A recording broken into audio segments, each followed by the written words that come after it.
place has been eliminated.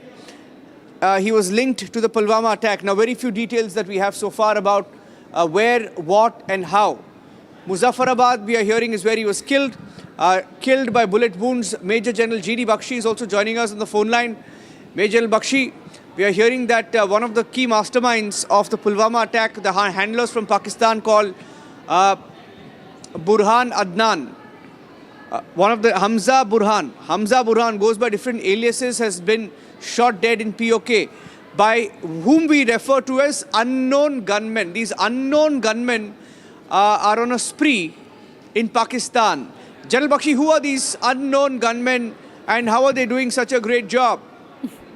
You know, these unknown gunmen, Pakistan is a slum full of gangsters and warlords, and they have their own access to grind. And they are busy eliminating these scoundrels. Amongst themselves, they have so many scores to settle. And for the rest, we can watch Dhurandhar.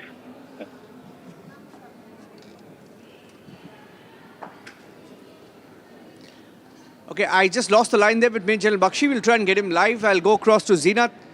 Zeenat, what do we know about this Hamza Burhan? Hamza Burhan goes by different aliases.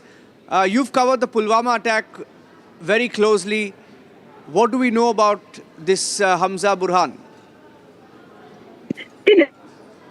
Ranjan, we need to understand that the Pakistan has been behind this very attack in which the 40 CRPF soldiers lost their life in 2019 in February when there was a car-laden explosive that took place. With the result, the convoy was hit, and there were also the local involvement. But if you go through the FIRs and the charge sheet that was presented in the court of law, that clearly mentioned that the Pakistan handlers were watching this very attack live, and there have been the traces and the links, the tentacles that had come from the Pakistan-occupied Jammu and Kashmir, the Muzaffarabad, which is the den of Pakistani as well as the terrorists who have managed to infiltrate from this very place and reach to Pakistan, and they have been handling the affairs in Jammu and Kashmir through the network in the Kashmir Valley. So one such person who has now been eliminated in Muzaffarabad is nothing new, because we have been seeing the kind of attacks that Pakistan, where the Pakistan attacks that took place in Pakistan, and the culture of these terrorists getting killed in Pakistan itself is a known fact. Because when you see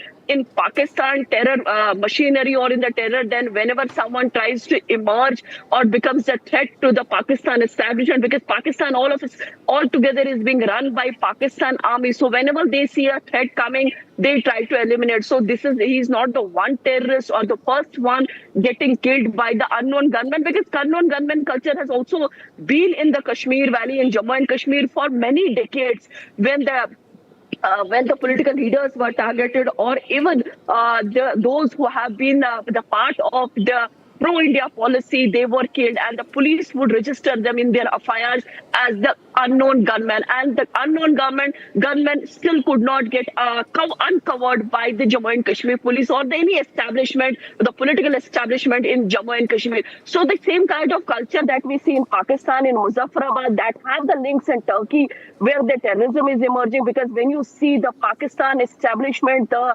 ISI or the Pak army, they have been holding multiple meetings in Turkey. With the result, the people who have been visiting Turkey from the Kashmir Valley has always been on the radar. So one who is being eliminated here has a link as far as the Pulwama attack is concerned, because this was one of the deadliest attacks that was carried by the Pakistan, and the Pakistan sponsored terrorism and the terrorists in the Kashmir Valley. And since then, we have been seeing the Prime Minister Modi and the government machinery has taken a very stringent steps as far as to isolate Pakistan at the World Forum. Today, the man getting eliminated, it's more like to see that those who have been rubbing the shoulders with the Pak corridors, Pak powers, they have been eliminated. And how many more such numbers will be eliminated? How many more tentacles will come out? That only the time will tell. But yes, the one who has been eliminated had the links as far as the Pulwama terror attack of 2019 February is concerned. And it had happened in South Kashmir. It was on the highway when the convoy coming from the Jammu were targeted by, that was a car-laden explosive, and the one who carried that attack, the Sajjad Wagh, who had come from the Marhama, he was eliminated by the DIG South Kashmir, then Altaf Khan and his team. And I remember that IG Pani was taking care of that operation then. So that was a bigger achievement for the government of India, for the Jammu and Kashmir police then. But now the tentacles, as we know from the very beginning when that attack took place, that the mastermind was somewhere in the Pakistan occupied Kashmir in Muzaffarabad, where they were watching this dreaded terror attack on live, and now the people getting eliminated. That tells you that Pakistan is really fed up with the loyalists that who were there, but now it seems the space has been taken over by the other people, and that is why we see the numbers getting eliminated. Yes. Yes, and increasingly we have seen that such eliminations are increasing, are becoming more frequent in Pakistan. More gang wars, is it? I mean, gang wars. Is that what it's called in Pakistan? See, Niranjan, if you go through the chronology of the Pakistan in the recent past also, the many of the terrorists who were either in the mosque, they were praying, they were outside their home, and they were bumped by the unknown gunman, because it becomes very easy to tag something or someone with the unknown gunman. That means that your file always remains in the limbo as far as the unknown gunman culture is concerned. We have seen that gunman culture in the Kashmir Valley and still continues as we see. But as of now, we see for the last couple of years, the situation has turned peaceful, although we have recently witnessed one of the Delhi dreaded blasts in which again the Kashmiri people were influenced and they were radicalized by where again the Pak element, Turkey element, and the elements from outside, from the different states of the country were also witnessed. But overall, we see in the Kashmir Valley, the Pakistan is losing somehow ground, because the number of the local recruits, which has come down to single digits. If you go back a couple of years back, there had been the multiple operations where the number was reduced, and the locals who were taking part in these operations, now they are desisting from the terrorism. With the result, it has reached to the single digit. That tells you the policies on the ground, the developmental or the future opportunities that is being given by the government of India, and also the kind of policies that are being implemented by the Ministry of Home Affairs. That tells you that no more Pakistan in the Kashmir, because now as far as the separatist element is concerned, for the last 6 years, they are behind the bars. So many cases, the ED is there, NIA is there, and so many other agencies are also keeping a watch as far as the Kashmir is concerned, because ultimately it was always the Pakistan who would try to disturb or who would try to keep the pot boiling as far as the Kashmir is concerned, and through their policies, the way they would radicalize the youth. We have seen the stone pelting for n number of years. We have seen the people getting injured, the pellet guns being used, people losing their lives. There have been multiple injuries. But definitely that has come to a grinding All right, so point. Zeenat, this has been the trajectory with the way unknown gunmen have been going on a killing spree in Pakistan, in fact, due to the gang wars that exist in the country. But big takeaway, now the mastermind of the Pulwama attack is now dead. Thanks, Zeenat, for joining us. And viewers, now we are slipping into a very short break. But don't go anywhere. Coming after a very short break, 9 days on, Samarth Singh, the accused in the Twisha Sharma case, still remains absconding as even he files for a second anticipatory bail plea at Jabalpur High Court. Getting you all the updates on the other side. Stay tuned to Republic TV.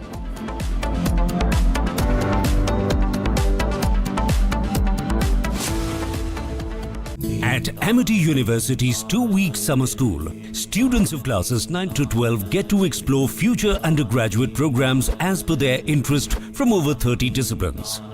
Students attend lectures by Amity University faculty, gain experience at over 400 labs and learning studios, and attend personality enhancement workshops. Register now at amity.edu/summer school. थोड़े में ज्यादा स्वाद ये तो है इसकी खास बात। वाओ मम्मा, क्या स्वाद है? अरे मेरे राजा, कोशिश को कामयाबी, कामयाबी को शोहरत बनते देखा है। हाँ, पिछले 60 सालों में मैंने देश को बनते देखा है। कमला पसंद, 60 सालों से अनोखा स्वाद।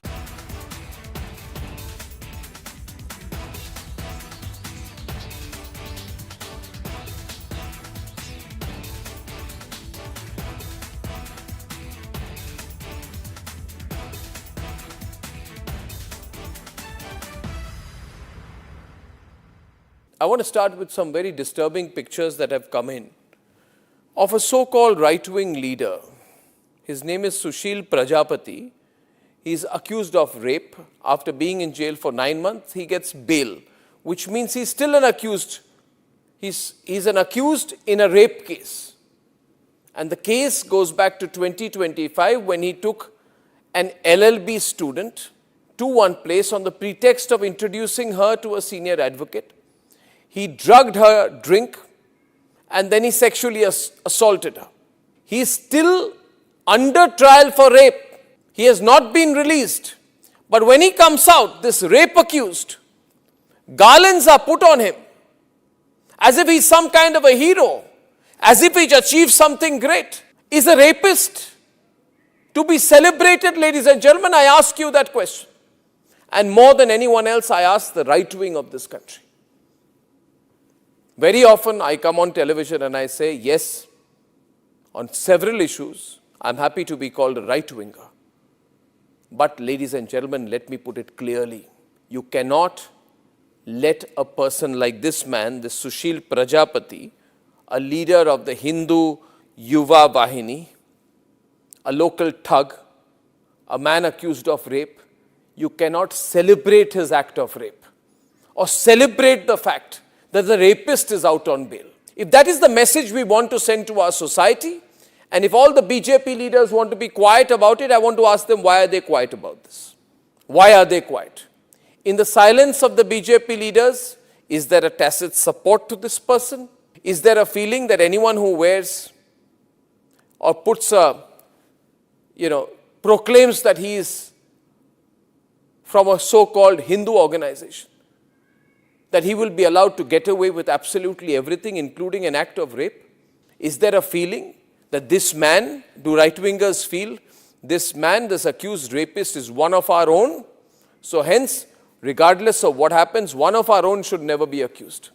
It's like all those people, those radical Islamists who say that as long as the act of murder or crime of terrorism is carried out by a Muslim, it must be defended. This very thought, ladies and gentlemen, is completely unacceptable. And we need to make the point more strongly because it's not the first time this has happened. This happened in the case of Bilkis Bano. When in Gujarat, the rapists of Bilkis Bano came out, they were greeted with tikas and sweets. And it was happening openly. This was an act of defiance. A manner of saying, so what? It is a Hindu who carried out the act of rape and hence we will celebrate him, we will forgive the person. Ladies and gentlemen, we are nobody to forgive. And the last thing we should do is celebrate rapists. This was a shameful moment then. This is a shameful moment now. Sengar was another shameful moment when some people said, oh, Sengar is from the BJP and hence he can be seen smiling after carrying out the act of rape. And people would celebrate him and say, no, our leader can do no wrong. That was another shameful moment for the right wing. And ladies and gentlemen, Jayant Sinha, remember, son of Yashwant Sinha, stood there, ladies and gentlemen, and garlanded people accused of lynching. And he had come to my studio and I had told him, Jayant, I think you should be ashamed of what you've done. Because for all the good you will do in your political career, this moment will be the black spot on your career. And therefore, my point is to those who call themselves right-wingers. You cannot be right-wingers, say you're fighting for the right and be supporting lynchers and rapists at the same time. You cannot have this attitude that if you are pro-Hindu, then if someone who is a Hindu or from a Hindu organization commits the most ghastly crime, you will say it's all right because he claims membership of a Hindu organization. Why doesn't the Hindu Yuva Vahini sack and throw out Sushil Prajapati? Why can't they take a stand on issues such as this? Food for thought. Food for thought, ladies and gentlemen, not just for the people who are doing this, but for all of us. In fact, very often I believe the only way to get justice in India is a media trial. So there's no reason for the media, if it's doing a good job of a media trial, to be on the back foot. In fact, the courts should stop making these overarching remarks about media trial and contemplate about one very basic thing. With the greatest of respect to the courts, when the other institutions fail, when people get let down by the system, when even the judiciary does not seem to be listening or raising a...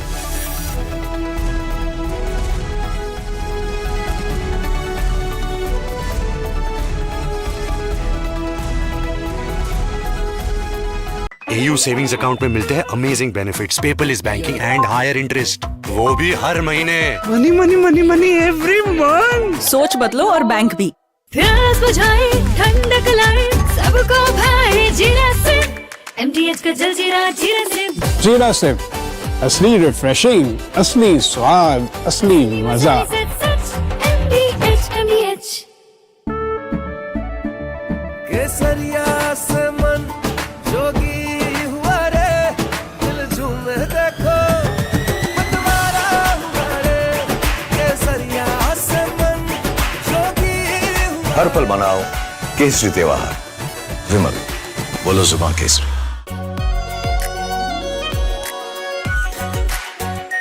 are pure shahi paneer masala, delicious, healthy every day. In fact, very often I believe the only way to get justice in India is a media trial. So there's no reason for the media, if it's doing a good job of a media trial, to be on the back foot. In fact, the courts should stop making these overarching remarks about media trial and contemplate about one very basic thing. With the greatest of respect to the courts, when the other institutions fail, when people get let down by the system, when even the judiciary does not seem to be listening or raising a noise about issues, like in the case of Twisha Sharma.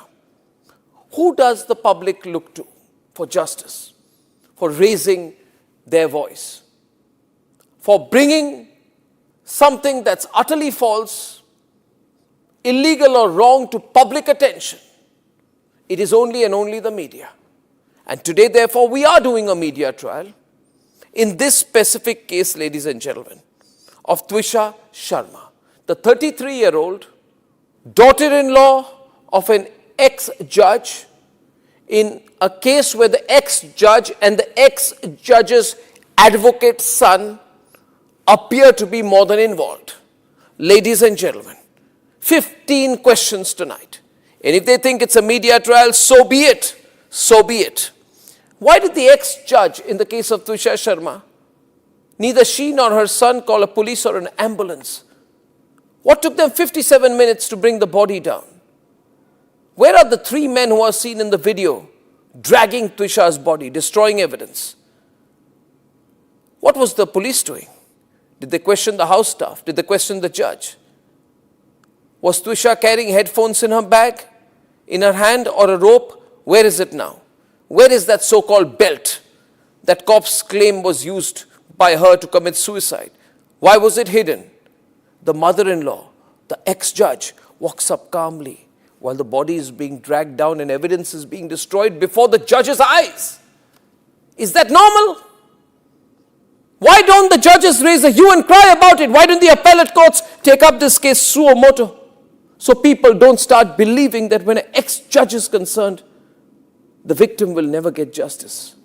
Ladies and gentlemen, what was the ex-judge carrying in her hand when she went down? Where is all the CCTV footage? Did the police collect it? Why did the ex-judge's son Samarth Singh escape after bringing the body of his wife to AIIMS? Is it true that the ex-judge's son's medical examination was not conducted? The police station is right behind the ex-judge's Giribala's house. Why?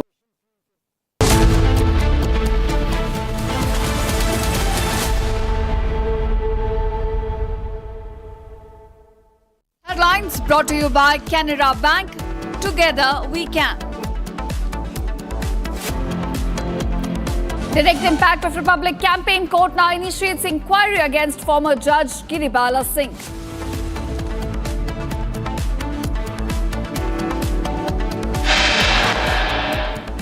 State Consumer Commission to probe Giribala Singh after court's order.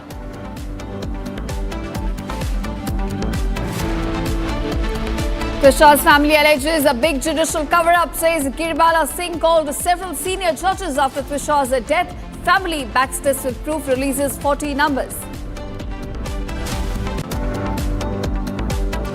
9 days on, Samaj Singh still remains at large. Court now directs absconding Samaj to appear before it on May 23rd. Twisha's family to move High Court against Giribala Singh bail and also to demand a second post-mortem.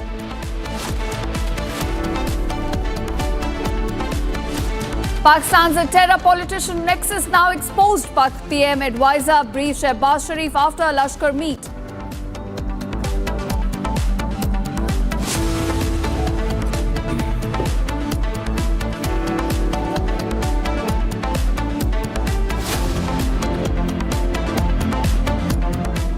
Hello and welcome viewers. You're watching Live and Breaking on Republic TV with me, Ishita Mitra, and our top focus at this hour. Now, the Madhya Pradesh government has initiated an inquiry against retired Bhopal judge Giribala Singh. Now, this comes after criminal charges were registered against her in connection with the death of her daughter-in-law Twisha Sharma. And in fact, this development marks the first formal administrative action initiated by the state government against Giribala Singh, and it comes after Republic's expose how we released a clip, a secret audio clip, 10-minute long clip, in fact, which detailed in her own admission how she harassed her daughter-in-law. And not just that, we also confronted her. And now Republic's campaign, in fact, gaining momentum and resulting in tangible action on the ground, with Madhya Pradesh government now ordering an inquiry against the ex-judge Giribala Singh. Now, we're getting you, in fact, the latest coming to light in this case. Madhya Pradesh government has now ordered an inquiry against ex-judge Giribala Singh, who's one of the accused in the case.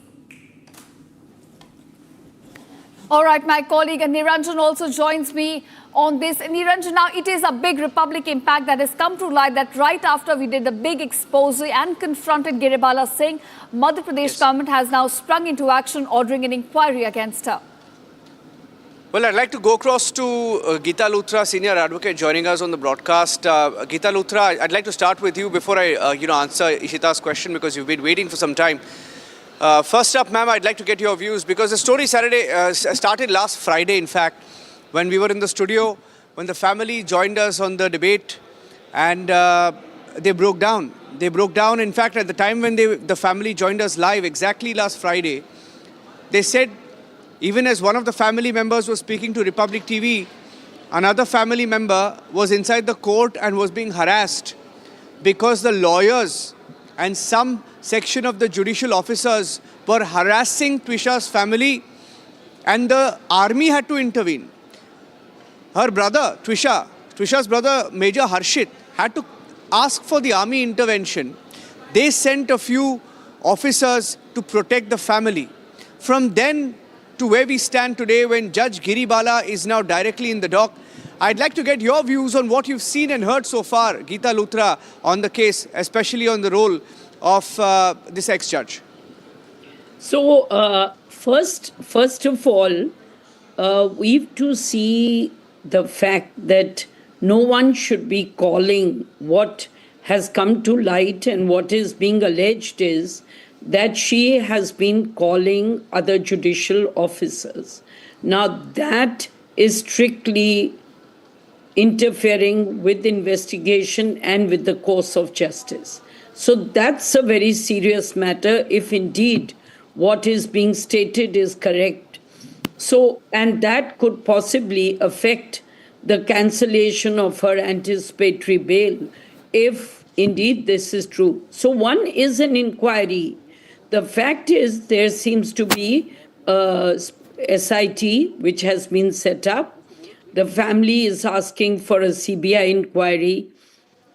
As long as the investigation is completely above board, and it will have to be above board and be seen to be above board, the question whether it's with CBI or with the state investigation is a second issue, except that you don't want even an appearance that there could possibly be interference. And this interference seems to be very, very apparent because of telephonic conversations. How many people would have access when people are calling and overreaching? Having said that, I, for one, am not for media trials. I just want to quote one case of the UK judge, Justice Lord Justice Denning, in the Times Now issue.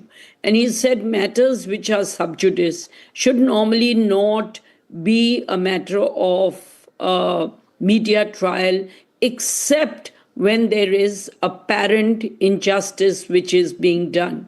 Some of the cases are, for example, the Priyadarshini Mattu case, other cases where parties were extremely well connected. So being well connected should not work to your prejudice as long as you do not misuse your connections and do take the narrow and correct judicial path.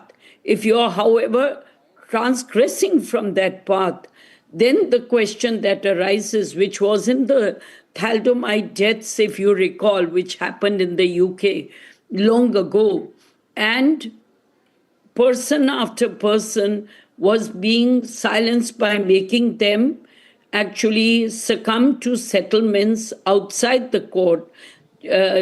Justice Denning, in fact, in a landmark judgment said, while the rule of law says that normally there should not be a media trial, but cases which are being brushed under the carpet, where there's interference with the course of justice, where there is interference with investigation, in those cases, perhaps to bring the truth to light, you have to have media play a positive role.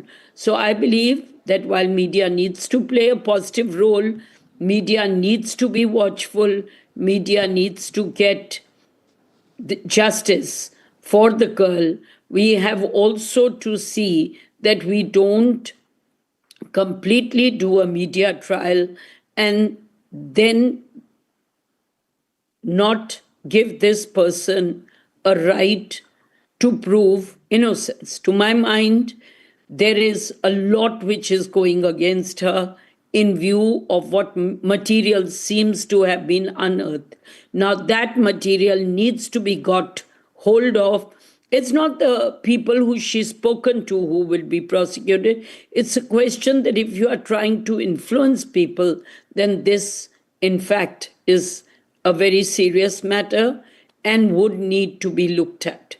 And that's why this whole issue of anticipatory bail and the cancellation of anticipatory bail. Now, the other aspect that you have said, the heckling of the family members, this is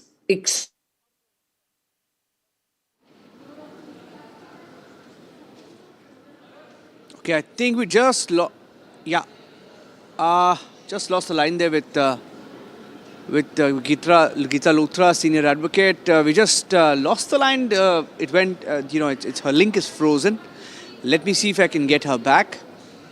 But she was referring to the alleged calls. In fact, if you can put the details out, Giribala, the judge, allegedly tried dialing judges, tried dialing police, and about 40-45 numbers, which are now in the public domain, are doing the rounds. I think Geeta Luthra is back. Geeta Luthra, I'm coming back to you. You made a very interesting point about media trial, okay? Just imagine the media did not report this case. The media did not give the family of Twisha a platform. The media did not ask questions of Giribala, who's been holding one news conference after the next, assassinating the character of her already dead daughter-in-law. And imagine the media did not report on her alleged 40-45 calls to judges and police, allegedly on the night that Twisha had died. If we had not reported any of this, Giribala would be laughing all the way, ma'am, back to her job without coming under scanner at all in this case. There is so much that has gone unreported in this case, ma'am, and only because of media pressure that even the Madhya Pradesh government is waking up. They had clammed up, they had, they were convinced that everything was right in this case, but it's clearly not. I agree with you. That's why I referred to the Times reporting of the media trial and the issue in the thalidomide case and the question that arose was, is the United Kingdom, was it the Court of Appeal or House of Lords, is it going to permit the reporting? And it was an exception made in that case, and I believe it's one of the most exceptional judgments, which says that if matters are being brushed under the carpet, that is the time that media, as the fourth pillar, has to speak up. So while I say that she has a right to speak, but she doesn't have a right to be going to the media, and right to, definitely she doesn't have a right to be speaking and trying to influence. Whether she managed to influence, she didn't, but ultimately justice has to be seen to be done. And this act is actually unpardonable, because her behavior as an ex-judge, I believe she's an ex-judge, it's not that she's holding office, her action as an ex-judge needs to be strongly looked at. And there are criminal provisions for persons who will interfere with the investigation. So this information, and this is still in the realm of investigation, the requirement of the family for a second post-mortem, feeling that influence has been used, to my mind, these are the cases where a second post-mortem would actually either allay the fears or confirm the fears of the family of the deceased, and therefore perhaps जब detail PM report आई तो और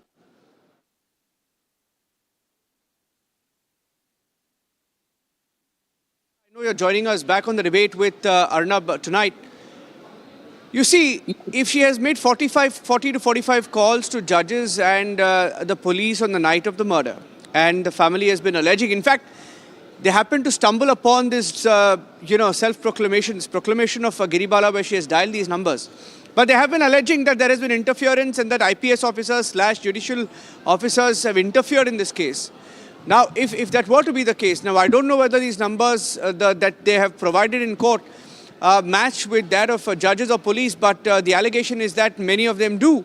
If she has dialed them, does it make for a fit case for her anticipatory bail to be cancelled? According to me, one of the most important aspects in any trial is the fact that somebody is interfering with the course of justice. Now, that, if it is proved, it definitely shows interference. And this is clearly a case, at least what appears of abatement of suicide, if not more. Therefore, interference with the course of investigation or of justice is to be heavily reprimanded, and could ensue cancellation of her bail. Because one is that you are going to flee. Second is, are you going, and the seriousness. So these three factors come in: the seriousness of the offense, but more important are interference or obstruction in the course of justice. And that could be a viable plea for cancellation of the anticipatory bail. Thank you for joining us. Saying that she's a schizophrenic or that she was not well is also something which needs to be decried, because you can't be saying this in every and any case. It's not fair on a woman to just be referring to her as a schizophrenic or somebody who's mentally ill all the time, unless there is strong evidence of showing that. And that doesn't seem to... Ma'am, that's not all. She also said that the family had pushed their daughter, saying that for some reasons unknown, the family had pushed their daughter into the limelight to be in the show business. They tried to attribute, she tried to give character certificate. She tried to assassinate the character of Twisha, to whom her son was married for 6 months. I mean, who does that? And given that she's been a judge or is a judge in a consumer court or something, it is very unbecoming, ma'am, of a judge. Absolutely, absolutely. Whatever she may say in trial, whatever defense she may give in trial, this is not called for under any circumstance. Ultimately, trial would establish if she has some defense, if she has some evidence. But to say the family has pushed her or somebody has been in some role or some, has been in show business or in any other business activity is clearly something which is not called for. It's reprehensible to my mind. Yeah. I'll leave it at that, ma'am. I'll leave it at that. And thank you for joining us. I appreciate you joining us. And, you've made a lot of points that I think will echo with a lot of our viewers who've been, watching the story very carefully. So look forward to speaking to you once again in the evening. Thank you very much. Handing it back to my colleague Ishita back in the studio. All right, that was my colleague Niranjan in conversation with the senior advocate Geeta Luthra, who highlighted how there are possible grounds for the cancellation of the anticipatory bail given to the mother-in-law of Twisha Sharma. In fact, now moving on to what's happening in the state of Manipur. Now, in a significant operation in Imphal West, Manipur police has arrested 4 active cadres of a proscribed group. In fact, this was after armed associates opened fire on security forces during an ongoing arrest at Lamding under Lamsang police station on Wednesday afternoon. Now, acting on credible intelligence about the sale of looted arms and ammunition in the Lamsang area, a team apprehended Heishnam Thomas Singh of Mayang Imphal Kokchai and Arambag Tomtom Singh of Lamsang. In fact, these are the few people who have been apprehended. As the arrests were underway, associates opened fire, triggering a brief exchange, following which 2 more cadres involved in the firing.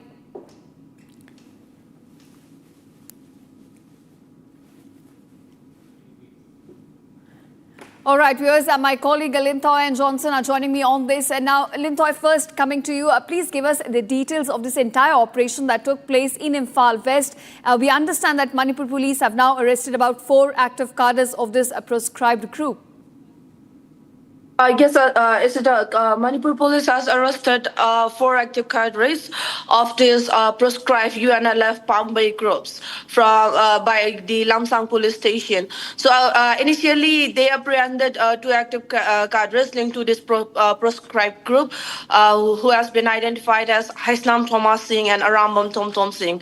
So during the operation, armed associates allegedly opened fire on the security team, leading to a brief exchange of fire in the area. Following these, 2 more cadres identified as Ningthozam Rakesh and Chingakam Mahesh Singh were also arrested for their involvement in the firing incident. According to police, 1-inch light gun, 3 magazines, and 14 live rounds were recovered from the accused.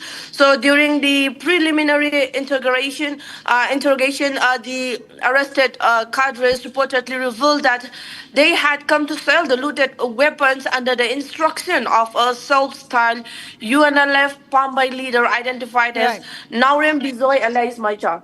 Perhaps the biggest breakthrough came during the follow-up joint cordon and search operation carried out by the Manipur police along with the Assam Rifles and CRPF and an unauthorized UNLF Pambay camp in Lamding. Security forces also recovered a massive cost of these weapons.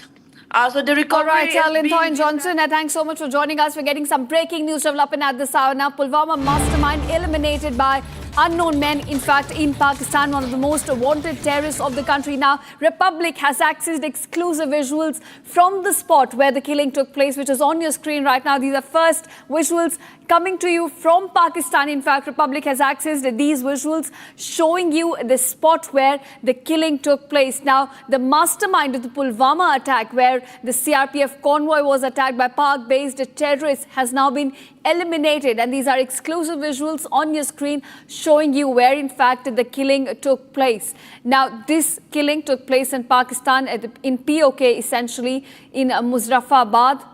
And on your screen, we're getting you visuals, in fact, from that very spot where unknown assailants gunned down the mastermind of the Pulwama attack. Now, these are exclusive visuals that Republic has accessed, in fact, from Pakistan's POK. On your screen, the exact spot right now where Burhan Hamza was shot dead by these unknown assailants in Pakistan's Muzaffarabad. And these are exclusive visuals on your screen. At the plotter, the mastermind behind the Pulwama attack has now been killed. And these are visuals on your screen showing you the exact spot where he was gunned down by unknown assailants. In fact, now, he was one of the most wanted terrorists of Pakistan. He was present on the red list. And he was the mastermind, the recruiter behind the Pulwama attack. He was involved in recruiting young people into terrorist organizations, training them into terror operations. And now he's been gunned down. In fact, this very man was involved in plotting at the Pulwama attack, which killed over 40 Indian soldiers. And on your screen, Republic has now accessed these exclusive visuals showing you the exact spot from Pakistan's Muzaffarabad where Hamza Burhan was in fact shot dead by unknown assailants.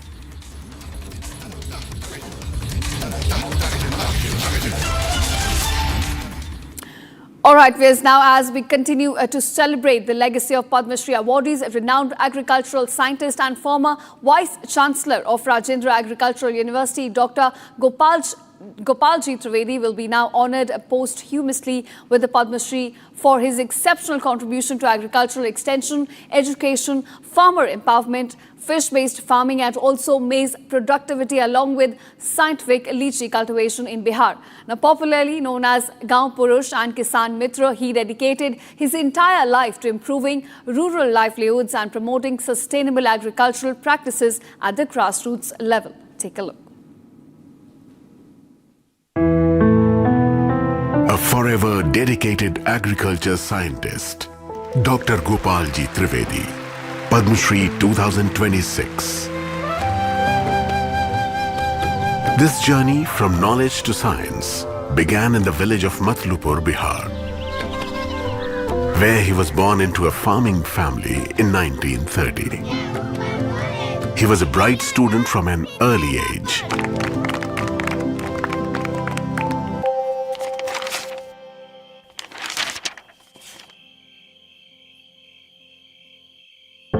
But when he lost his father in the 10th grade, financial pressure forced him to set aside his books and take up the plough.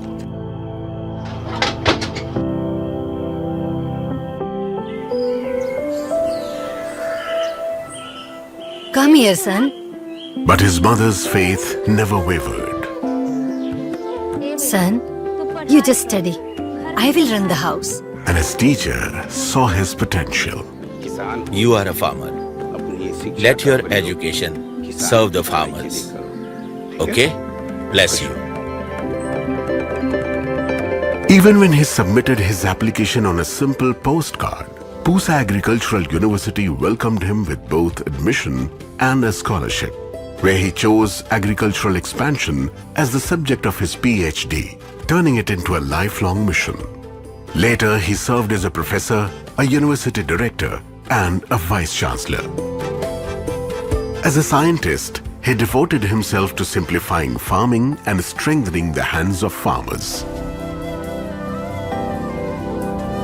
Until one day, his heart whispered, "You cannot nurture a village from the city."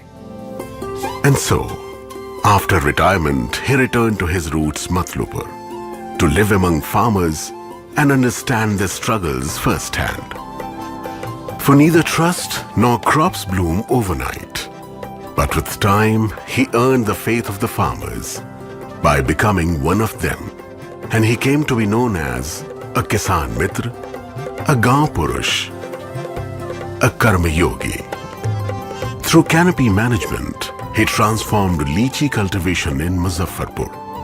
In waterlogged lands, he pioneered fish farming and makhana, water chestnut-based agriculture, enhancing livelihoods. And by introducing scientific methods for winter maize, he multiplied the yield many times over.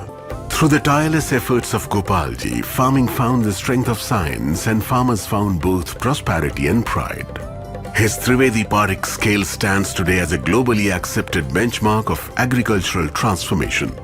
Much like the man himself, a living benchmark of selfless service in the world of agriculture. The scent of a flower is not its achievement, for its fragrance lies in staying connected to its roots. Dr. Gopalji Trivedi, Padma Shri 2026. Koti Koti Namaskar.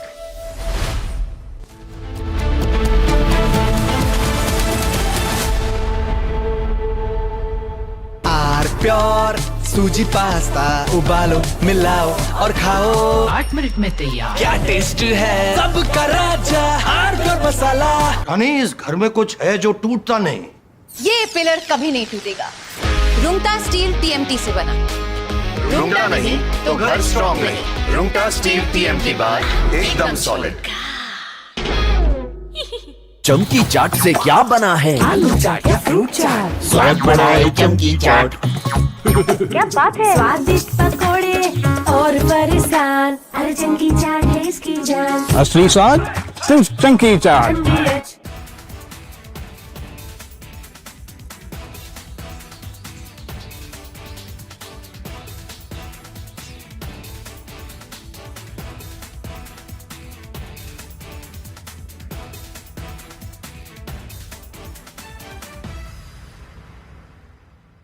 I want to start with some very disturbing pictures that have come in of a so-called right-wing leader. His name is Sushil Prajapati. He is accused of rape. After being in jail for 9 months, he gets bail, which means he's still an accused. He's an accused in a rape case. And the case goes back to 2025 when he took an LLB student to one place on the pretext of introducing her to a senior advocate. He drugged her drink and then he sexually assaulted her. He is still under trial for rape. He has not been released. But when he comes out, this rape accused, garlands are put on him as if he's some kind of a hero, as if he's achieved something great. Is a rapist to be celebrated, ladies and gentlemen? I ask you that question. And more than anyone else, I ask the right wing of this country. Very often I come on television and I say, yes, on several issues, I'm happy to be called a right-winger. But ladies and gentlemen, let me put it clearly. You cannot let a person like this man, this Sushil Prajapati, a leader of the Hindu Yuva Vahini, a local thug, a man accused of rape, you cannot celebrate his act of rape or celebrate the fact that the rapist is out on bail. If that is the message we want to send to our society, and if all the BJP leaders want to be quiet about it, I want to ask them, why are they quiet about this? Why are they quiet? In the silence of the BJP leaders, is there a tacit support to this person? Is there a feeling that anyone who wears or puts a, proclaims that he is from a so-called Hindu organization? From Asia's largest news headquarters, setting the agenda for Bharat.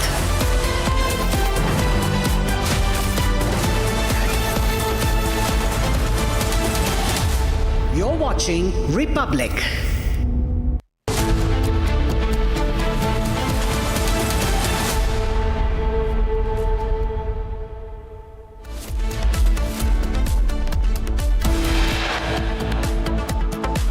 Direct Impact Republic campaign. The court initiates inquiry against the former judge and mother-in-law of Twisha Giribala Singh.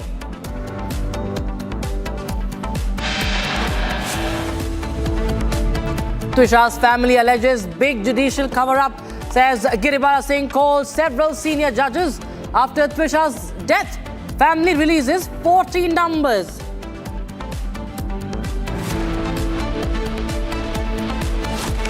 Nine days on, Samarth Singh remains at large. Court directs the absconding husband to appear on the 23rd of May. Pulwama mastermind Hamza eliminated by unknown gunmen in Muzaffarabad.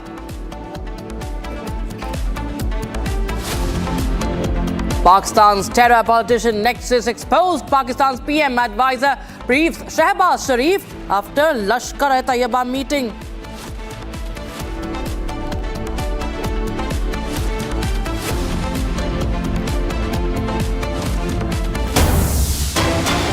Pulwama mastermind has been eliminated by unknown men in Pakistan. One of the most wanted terrorists have been shot dead. Viewers, that's the big breaking news we have right now. And this is the visual that is coming in.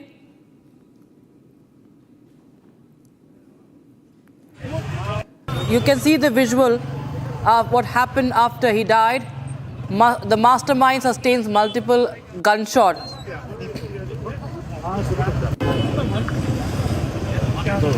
And we are just getting you more updates on that.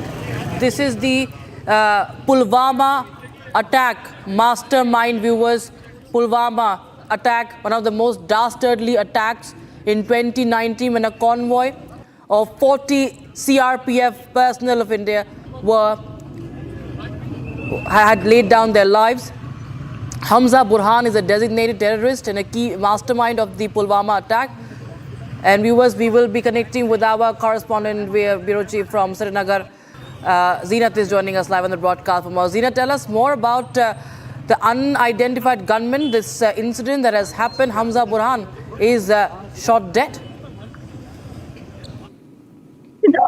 He's one of the masterminds as far as the Pulwama attack is concerned, in which 40 soldiers lost their life. The CRPF soldiers, the convoy of CRPF was attacked by Sajjad in Marhama of Pulwama, and that resulted into the casualty of around 40 CRPF soldiers. And the one who was the mastermind today has been eliminated in Muzaffarabad. He is Hamza. If we look into the details of the Hamza, he comes from the Pulwama, the Ratnipora area where actually he hails from, and he left Kashmir in 2017 the pretext of higher studies. But later he joined Al-Badr, which is a terror outfit and a banned one, because the attack also took place in the Pulwama district of South Kashmir. And the attacker also hails from the same district. So he was well versed with the entire area, the topography, the movement of the convoy, because those days the convoy movement would take place when the highway would not stop the vehicles of the local public. There were this convoy was attacked in 2019 in February, and since then, you remember in 2019, there was a revenge that was carried. It was avenged with the Balakot attack that took place was carried by the Indian Air Force. So today the mastermind has been eliminated by the unknown gunmen. Who were the people? They have been labeled as the unknown gunmen. But we also know very well that Pakistan is run by the Pak army. The establishment is of Pak army, and without their consent, nothing moves. So it is those people only who have now eliminated their own asset who carried this deadly Pulwama attack. He comes from Ratnipora village of Pulwama and left the 2017. He left from Kashmir in 2017, and in 2019 this deadly attack was carrying off, which the pictures we are beaming on the screen. Those were the visuals of then that attack that was carried in February 2019 that has really shook the entire country. And then Indian Air Force arranged this attack by carrying the Balakot attack. And we have been seeing today he has been eliminated, because if you remember, apart from the local support that helped them to carry this attack, but if you go through the charge sheets, the IR report and other things, it has been established that the Pakistan was watching that very attack live, because they have radicalized a local boy here, Sajjad Bag, and he was eliminated in an anti-terror operation in Marhama of Anantnag, where he was neutralized. So now the mastermind has been eliminated in Pakistan. That tells you the Pakistan, the establishment, and how they bump their own assets. Though this is nothing new in Pakistan. In previous times also, we have seen that many terror commanders were neutralized by these unknown gunmen in the mosque, outside the schools, outside their homes, or in the busy market. And today, one more report that has come into surface where the mastermind Hamza, who is basically a Kashmiri,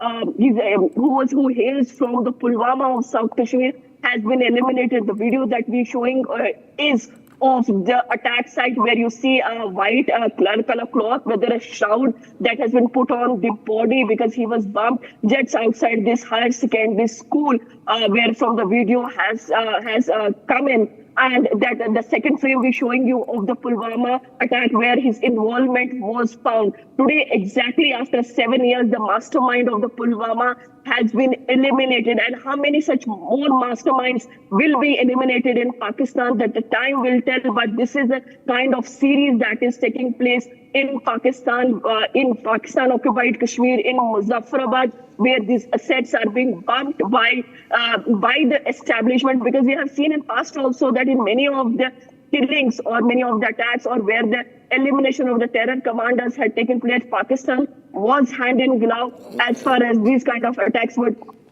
had taken place. So once again, we are seeing that after 7 years of the attack, we are seeing the mastermind of the Pulwama getting killed in a broad daylight. Now you see people have all assembled the moment the gunshots were heard. Now the cloth is being, the body is getting wrapped in a cloth. The people are there, the police machinery is there. But at the end of the day, Pakistan is a terror den where it has given a refuge to all the terrorists. If you remember the Abbottabad episode where Osama bin Laden was hiding and then he was eliminated on Pakistan soil. That tells you that how the Pakistan for decades have been supporting the terror infrastructure. Even in today also, when we see the infiltration attempts being made by the Pakistan side, and when the Indian Army, the alert troops carry any kind of operation along the line of control, many a time the Pak terrorists' dead bodies have also been recovered. Many a times when the Pakistani terrorists were neutralized in the Kashmir Valley, and then the IG then Vijay Kumar had made multiple appeals to the Pakistan to you come and take the body. We are ready to give the body of you terrorists. There had not been any consent, or Pakistan had never asked for those dead bodies, with the result those dead bodies would get buried here in Kashmir and they would be given a proper burial.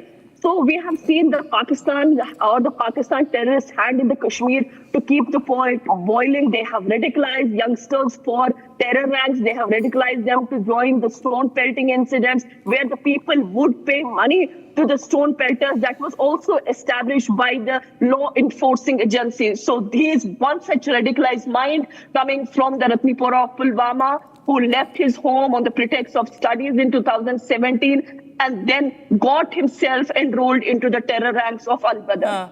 He was also, what we understand, he was also associated with the likes of Burhan Wani. Also, he was associated with other terrorists as well, like Zakir Musa, isn't it? And this is, of course, a big development that in that case and provides a big blow as well to the terror network that has been operating, in Pakistan and in Pakistan-occupied Kashmir as well. Burhan was eliminated in 2016 in the month of June in Bamru. In South Kashmir, he was eliminated as far as Zakir Musa is concerned in 2019. And he left the home in 2017 itself on the pretext of studies. So the terrorists or the people who are in the terror ranks, the radicalized youths, the OGW people, they have the links. One or the another way they are connected, because even if they are plotting something here, they will have the contacts in Pakistan, and once something is getting plotted there for this place, so local terrorists or the local people, the local ones are always taken on board, because a Pakistani terrorist doesn't know the topography or the people around or the places around. So the Pakistan always requires a help of the local for in order to penetrate into the Kashmir. And these are those boys who have helped the Pakistan establishment, Pakistan terror outfits to carry the deadly attacks or help them in getting the recruitment of the Kashmiri youth. But now we're seeing that the things or the game has completely changed here in the Kashmir Valley, where we see that a single digit local recruitment has taken place. That tells you that the influencer, the people, the locals who are now living in Pakistan, that their magic is not working, or we say that there is a fear of the law enforcing agencies in the Kashmir Valley that are not leaving a single inch as far as destroying the terror nets or demolishing. You see, recently there has been one of the programs that is being carried by the SG of Jammu and Kashmir that is against the drugs or the drug addicts, where the narcotic people or the drug peddlers are being arrested, their properties are getting attached or the demolished. This is all those who have earned their money through drugs, and majority of the drugs has come from the Pakistan through different routes. Now they are hitting the people under the belt by attaching their properties or demolishing their nets. So because this was one such money that would get pumped, the drug money would get pumped into the terrorists. But now when you're choking the supply, so you're not able to run that business of the terrorism in the Kashmir Valley. Absolutely. Thank you so much, Zinat, in the meantime, for joining us with those details of that big development coming in from Pakistan-occupied Kashmir's Muzaffarabad. The man, this mastermind, this man who you can see on your screens, Hamza Burhan, the mastermind of Pulwama terror attack, in which 40 CRPF Jawans laid down their lives, has been now eliminated by unknown men, unknown gunmen striking again, and the mastermind has been eliminated, and he was known as also a doctor, Hamza Burhan, alias Doctor. He has reportedly sustained multiple bullet injuries in this attack.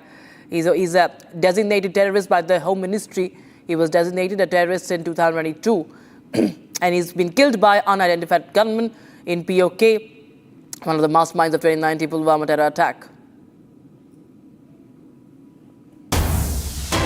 And so we have now some breaking news coming in from Northeast. We have a development from Manipur. Significant operation has been conducted in Imphal West. In Manipur, police arrested 4 active cadres of the proscribed Pambay-led UNLFP after armed associates opened fire on security forces during an ongoing arrest at Lamdeng under Lamsang police station on Wednesday afternoon. And acting on credible intelligence about the sale of looted arms and ammunition in the Zamshang area, a team apprehended Haishnam Thomas Singh of Mayang Imphal Kokchai and Arambam Tom Singh of Lamshang, along with one Insas LMG gun,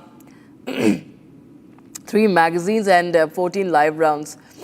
As the arrests were underway, associates opened fire, triggering a brief exchange, following which 2 more cadres involved in the firing, Ning Tujam Rakesh Singh and Chingakham Mahesh Singh, were also nabbed. A preliminary interrogation, in fact, reveals that the duo came to sell the looted weapons on instructions of self-styled Lance Corporal Naurem Bijoy, alias Macha of UNLFP, and had been involved in previous sales. Subsequent joint coordinated search operation by Manipur Police, Assam Rifles and CRPF at an unauthorized UNLP camp in Lamdeng led to the recovery of this large cache that we are showing you. Johnson is joining us live on the broadcast. From what Johnson, tell us more details about this recovery that has been made, this very, very important operation in Imphal. Yes, Roxita. In brief, today is Anti-Terrorism Day, and amidst the ongoing tension in the hill areas, yesterday in broad daylight in late afternoon, while a team of security forces entered, they were on an operation to arrest some cadres of this outfit group, UNLFP. As per the report from the police, it is reported that they were on a mission to arrest those cadres who were reported to be involved in arms smuggling. And also, while the police team entered, 2 of them were arrested on the spot in red-handed, along with 1 Insas LMG rifle, and 2 fled the spot by firing upon the security team. So as a result, there was exchange of fire between the security forces, and those cadres who ran above the hill. So based on the specific input, Impal East team, Impal West team, and comprising of Assam Rifles and CRPF, they combined force launched joint operation at the same unauthorized camp which is located at Lamdeng, Imphal West under Lamsang police station. So on the first operation, 29 arms of different calibers of sophisticated weapons, including explosives. They were recovered, including the 2 cadres of this UNLFP. So on the follow-up action on the early morning, another operation was launched in the same area, which resulted into the recovery of more 38 weapons, very sophisticated weapons, including RPG-7 launchers, RPG ammos, and various explosives. So this is one of the very major development that took place in Imphal. So as per the police report, it is reported that those recovered weapons are also expected to be looted from the police armory. So an investigation is still carried on, and to identify whose arms are looted from the police armory. Right. As of now, Rakshita, there is still tension, and police are following the investigation. Absolutely. Republic TV own channel to in fact report extensively from Manipur. Thank you so much, Johnson, meantime, for joining us with the details on that operation that's been reported from Imphal in Manipur. Viewers, with that, it's wrapping this edition. We will come back after this very short break as our extensive coverage and unrelenting campaign for justice for Twisha continues. Viewers, now Samaj Singh, the husband, is still absconding. The criminal lawyer, 9 days on, is at large. Court directs the absconding to appear on the 23rd of May.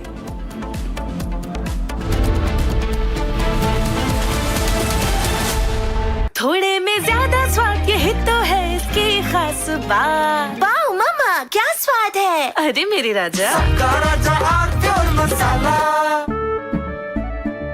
केसरिया से मन जोगी हुआ रे, दिल झूमे देखो मतवारा हुआ रे।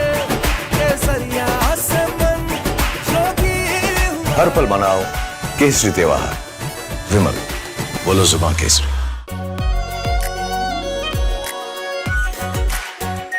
Our pure Shahi Paneer Masala.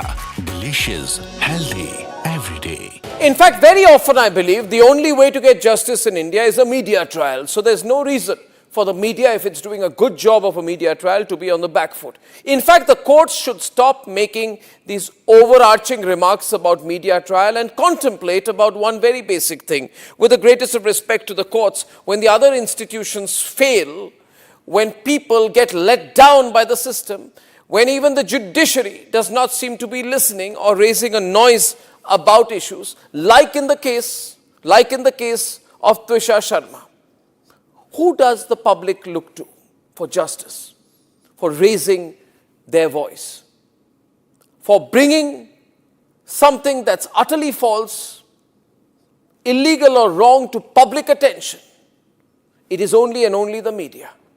And today, therefore, we are doing a media trial in this specific case, ladies and gentlemen, of Twisha Sharma, the 33-year-old daughter-in-law of an ex-judge, in a case where the ex-judge and the ex-judge's advocate's son appear to be more than involved. Ladies and gentlemen, 15 questions tonight. And if they think it's a media trial, so be it. So be it. Why did the ex-judge in the case of Twisha Sharma, neither she nor her son call a police or an ambulance? What took them 57 minutes to bring the body down?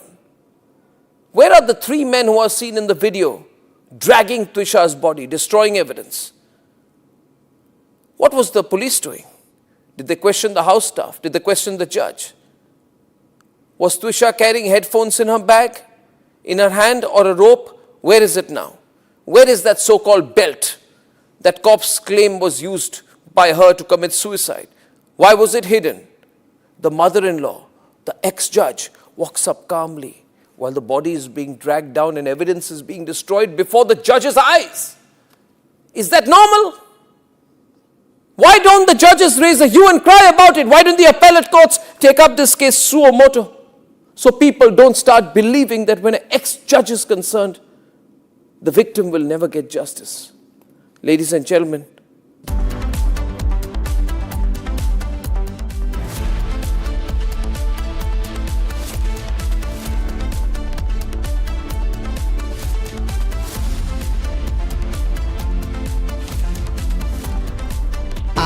Pure सूजी pasta उबालो मिलाओ और खाओ 8 minute में तैयार क्या taste है सबका राजा आर प्योर मसाला केसरिया से मन जोगी हुआ रे दिल झूमे देखो मतवारा हुआ रे केसरिया से मन जोगी हुआ हर पल मनाओ केसरी त्योहार विमल बोलो जुबान केसरी चमकी चाट से क्या बना है सैंडविच लस्सी और छाछ हर घूंट में चमकी चाट ड्राई फ्रूट और दही बड़े चमकी चाट से स्वाद बढ़े असली स्वाद सिर्फ chunky chaat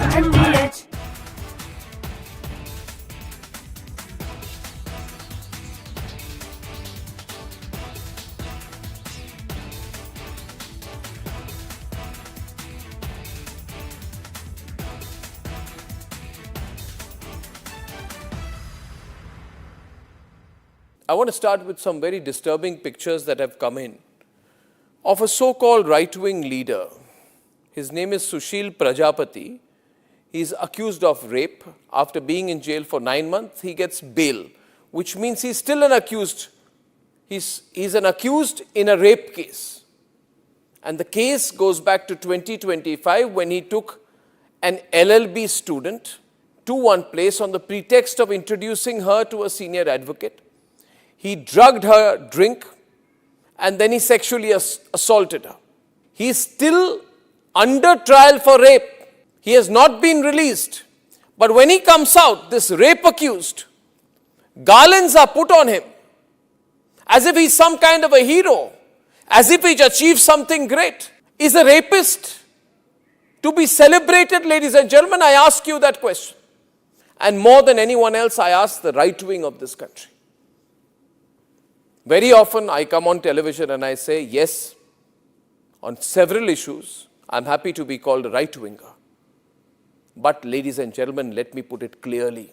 You cannot let a person like this man, this Sushil Prajapati, a leader of the Hindu Yuva Vahini, a local thug, a man accused of rape, you cannot celebrate his act of rape or celebrate the fact that the rapist is out on bail. If that is the message we want to send to our society, and if all the BJP leaders want to be quiet about it, I want to ask them, why are they quiet about this? Why are they quiet? In the silence of the BJP leaders, is there a tacit support to this person?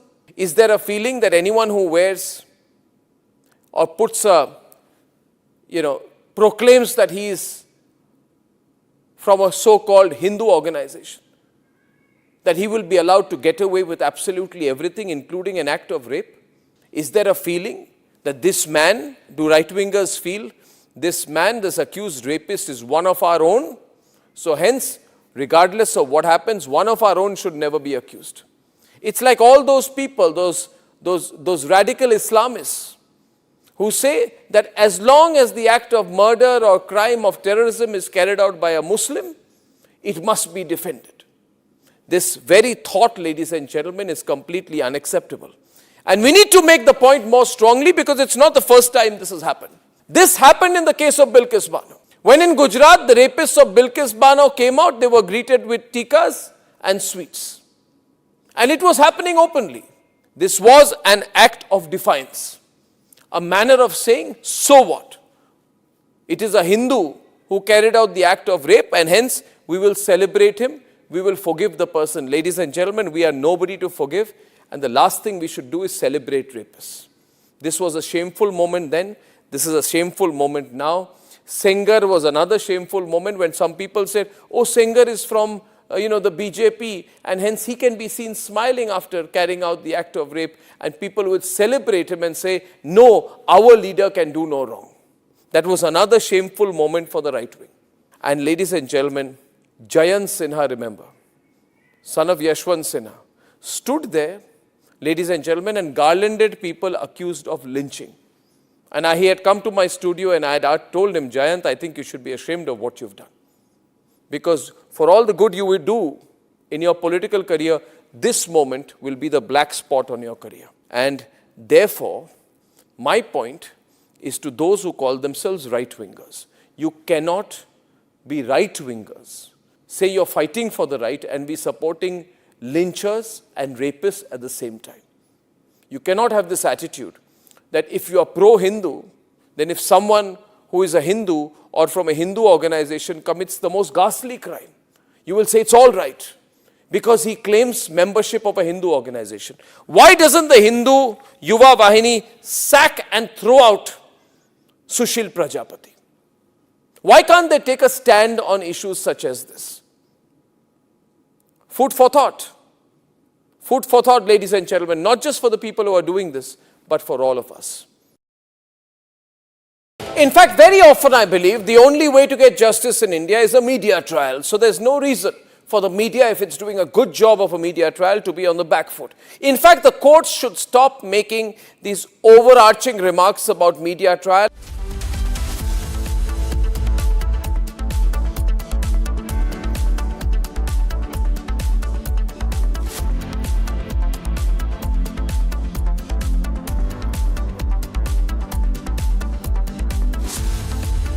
प्यास बुझाए ठंडक लाए सबको भाई जीरा से MTH का जल जीरा जीरा से जीरा सिप असली रिफ्रेशिंग, असली स्वाद, असली मजा। MTH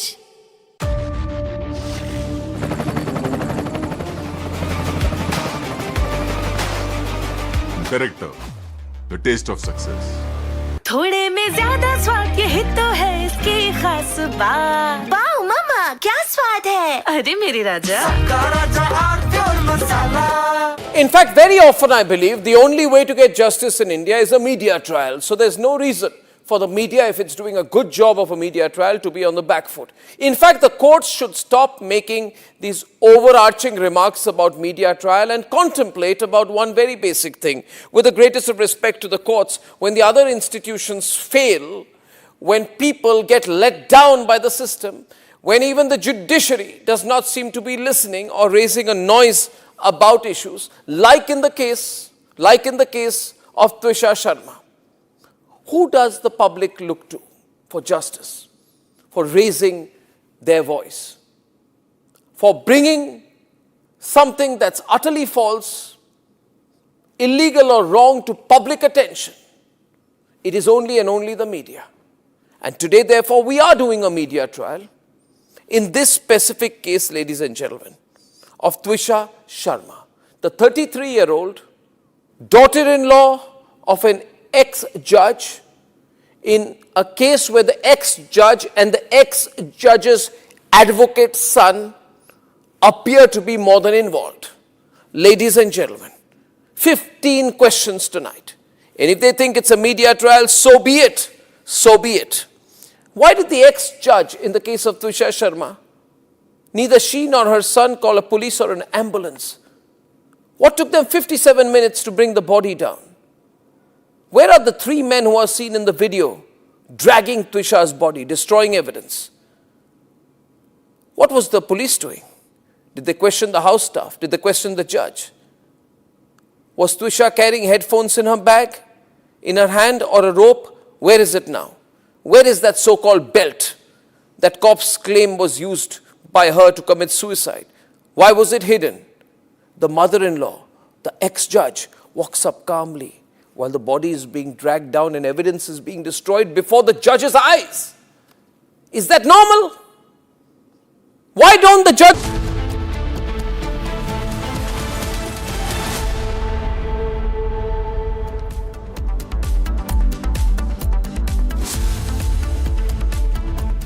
Good afternoon, viewers. You're watching Republic TV and I am Rakshita Mishra with you. And we continue with our campaign, viewers, for justice for Twisha, to cancel Giribala Singh, the judge, the mother-in-law of Twisha Sharma, the bail that she is on.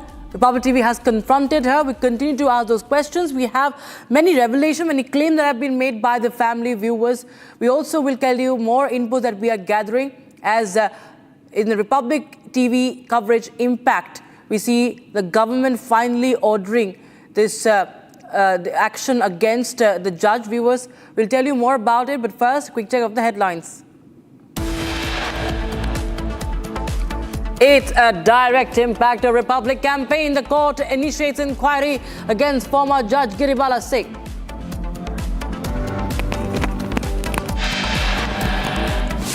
Twisha's family alleges big judicial cover-ups as Giribala called several senior judges after Twisha's death. Family releases 40 numbers. 9 days on, Samarth remains at large. Court directs the absconding husband of Twisha Sharma to appear on the 23rd of May.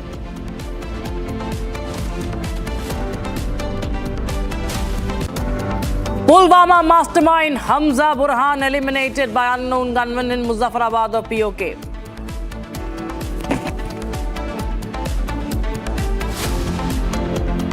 Pakistan's terror politician nexus exposed. Pakistan's Prime Minister advisor briefs Shehbaz Sharif after Lashkar meeting.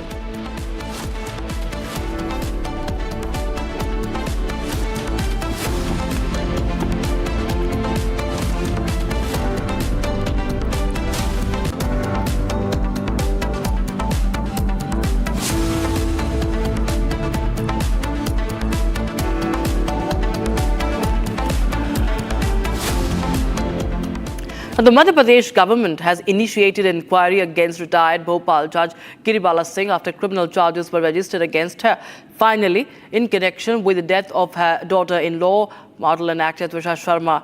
The development marks the first formal administrative action initiated by the state government against Giribala Singh since the registration of the FIR. Now, she's a retired district judge, currently serving as chairperson of the District Consumer Commission in Bhopal. And she was named in the case filed after the death of 33-year-old Twisha Sharma. Now, viewers, finally, as we see, after days of relentless campaign, that finally there is an inquiry that has been ordered against the judge who was in fact continues to be on bail. She was granted the anticipatory bail. Meanwhile, her son, who's the husband of Twisha Sharma, is missing. He is absconding, and Republic, in fact, viewers, also spoke to the president of the Bhopal Bar Association, Deepak Khare, and he, in fact, said that if the court finds Samarth Singh guilty, his bar license will be revoked. Listen in.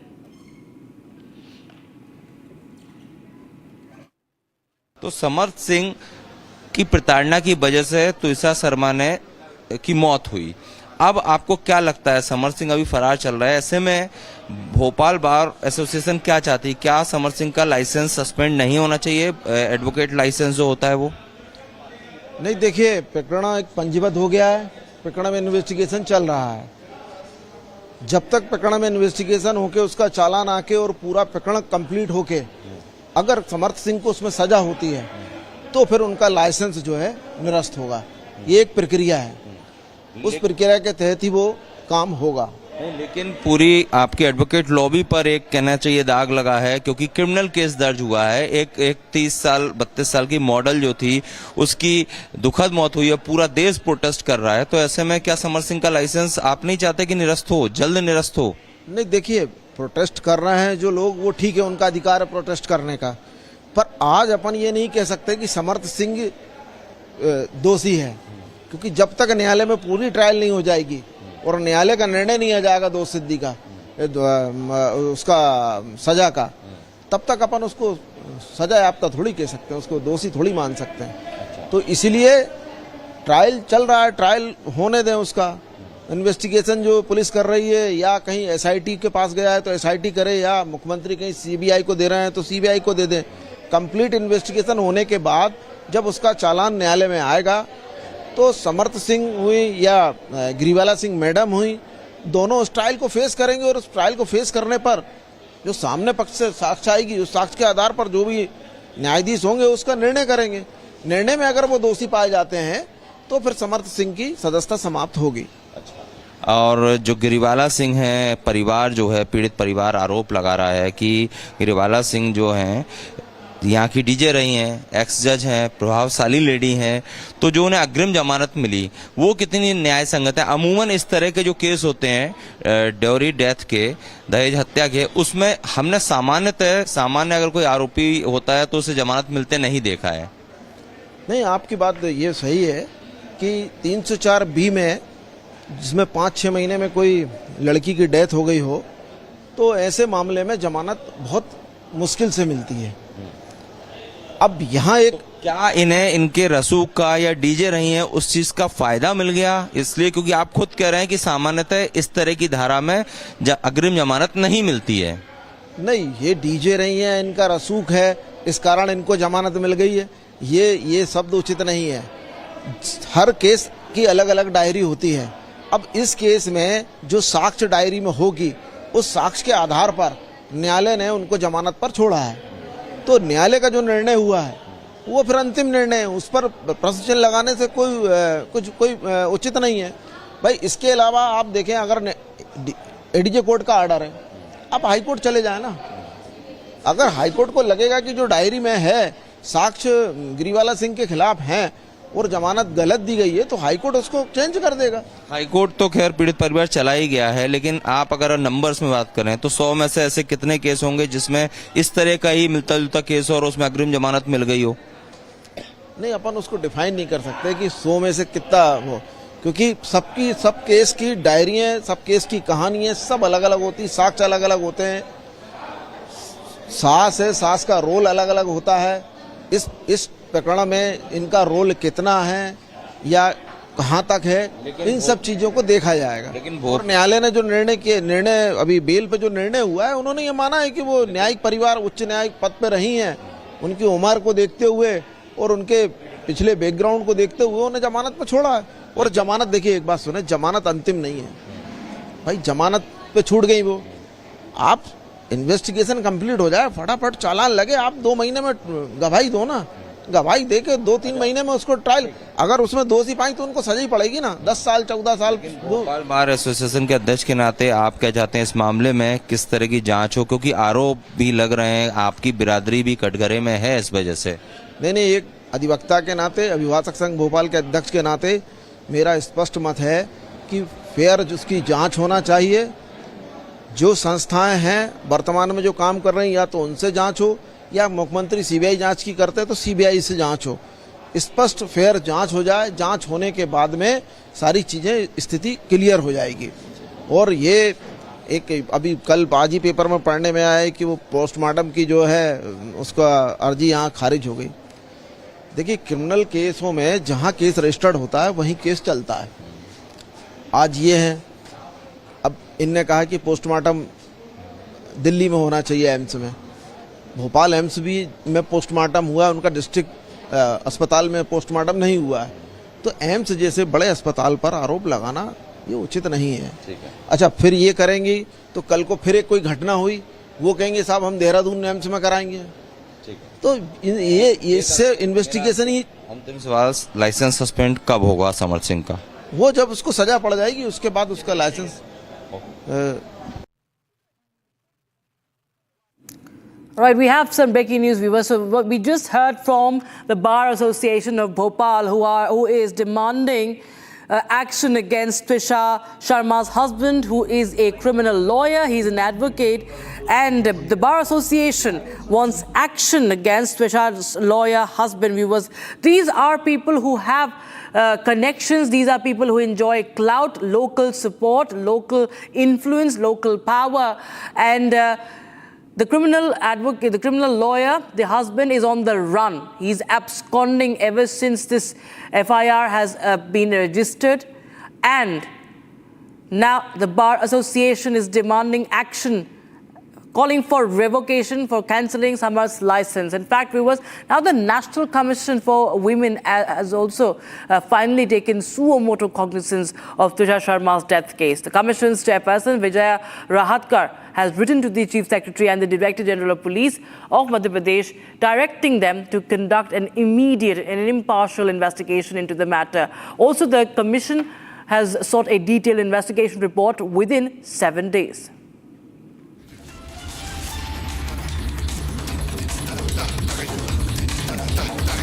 NCW अध्यक्ष भी है। Ma'am, आपने स्वतः संज्ञान लिया है, बकायदा चिट्ठी लिखी है, क्या कुछ निर्देश दिया गया है? भोपाल में जो घटना घटी है, ये घटना अत्यंत निंदनीय है। एक बेटी जिसकी शादी होके 5 महीने भी नहीं हुए हैं, ऐसे बेटी को घर पे प्रताड़ित किया जाता है, तकलीफ देते हैं, दहेज है, उसी के साथ साथ उनका जो उत्पीड़न हुआ है, वहाँ पे घरेलू हिंसा हुई है, जिससे तंग आके उसकी मृत्यु हो गई है। तो ये बहुत चिंताजनक ऐसी बात है और इस विषय का संज्ञान राष्ट्रीय महिला आयोग ने लिया है। ये जो घटना है, ये घटना ऐसी जगह पे हुई है कि जहाँ पे जो लोग हैं वो बहुत ही मैं ये कहूँगी कि एक ऐसी जगह पे वो थे कि जो कानून के संरक्षण करने वाले थे, और उनके घरों में अगर ये घटना घटती है तो ये बहुत ही गंभीर और चिंता की बात है। इस विषय में हमने संज्ञान लेते हुए स्टेट के जो चीफ सेक्रेटरी है और उसी के साथ साथ जो डीजीपी है, उन दोनों को हमने तुरंत चिट्ठी लिखी है और हमने ये कहा है कि इस पूरे प्रकरण की जो जांच है वो निष्पक्ष हो, वो तुरंत हो और उसी के साथ साथ वो बहुत पारदर्शी भी रहे। इसमें हमने ये भी कहा है कि जो पीड़ित बेटी है, उनके परिवार को कोई धमकी, कोई तकलीफ़ ये न हो, ये भी आप सुनिश्चित करें। पर उसके साथ साथ ये भी कहा है कि इस पूरे घटना की जांच पुलिस अच्छे तरीके से करे और आने वाले 7 दिनों के अंदर हमें एक एक्शन टेकन रिपोर्ट तुरंत प्रस्तुत भी करे। बाला सिंह की बात करें तो उन्होंने भी कई आपत्तिजनक शब्दों का इस्तेमाल त्विषा के लिए भी किया, कई गंभीर आरोप लगाए, तो क्या उनके खिलाफ भी कोई कार्रवाई की जाएगी? अगर आप नियम के साथ कुछ काम करते हैं तो कोई भी हो, उनके ऊपर कार्रवाई होनी सख्त ज़रूरी है। जो इसमें दोषी है, जिन्होंने उस बेटी का छलावा किया है या उसको तकलीफ दी है, उन सभी के ऊपर कार्रवाई होगी। News coming in right now. Viewers, CBI and Uttar Pradesh police have arrested one more accused in the Chandranath Rath murder case. This is the murder case of Shubhendu Adhikari's aide. And now, this accused has been booked under the Arms Act, followed by a tip-off. Following a tip-off shared by an agency, the accused has been booked under the Arms Act and weapons have been recovered during the operation as per CBI sources. So one more arrest in Shubhendu Adhikari's aide murder has been made. And the investigation picking up now as Chandranath Rath was murdered right after the... And in fact, CBI is investigating the matter. Kisholai joins us live on the broadcast. For more, Kisholai, tell us more details about this latest arrest in the case. Exactly. Now, we have seen multiple arrests before as well in the same case. Was killed, who was the personal secretary to Chief Minister Shubhendu Adhikari. Uttar Pradesh Police and the CBI has jointly conducted an operation. CBI is investigating the matter right now. The name will be disclosed shortly. He has been also booked under the Arms Act. He was carrying arms. And the police and the CBI, the West Bengal Police and the CBI and the Uttar Pradesh Police are jointly investigating this particular arrest, and probably more details will come up soon. But all these are connected to the murder that happened, the gruesome murder that happened just before the day of the oath taking of the new BJP government in West Bengal. Shubhendu Adhikari, the Chief Minister of West Bengal, this person used to act as his personal assistant, but right now this case is now handled by the CBI, West Bengal Police jointly, and Uttar Pradesh Police is also looking at the fact that some of these killers and gangsters are present in Uttar Pradesh who are being held. This is the second person who is being held from Uttar Pradesh. Just stay on with us, Kisholai. We have an update coming in from the Calcutta High Court. The Calcutta High Court has constituted 3-member SIT to probe the cover-up allegations. In fact, 3-member SIT will be headed by the CBI's Joint Director, Eastern Zone, to probe the allegations of a larger conspiracy and attempts to hush up the RG Kaur Medical College and Hospital rape murder case. Division bench comprising Justices Shampa Sarkar and Tirthankar Ghosh directed the SIT to submit a report before the court on the 25th of June.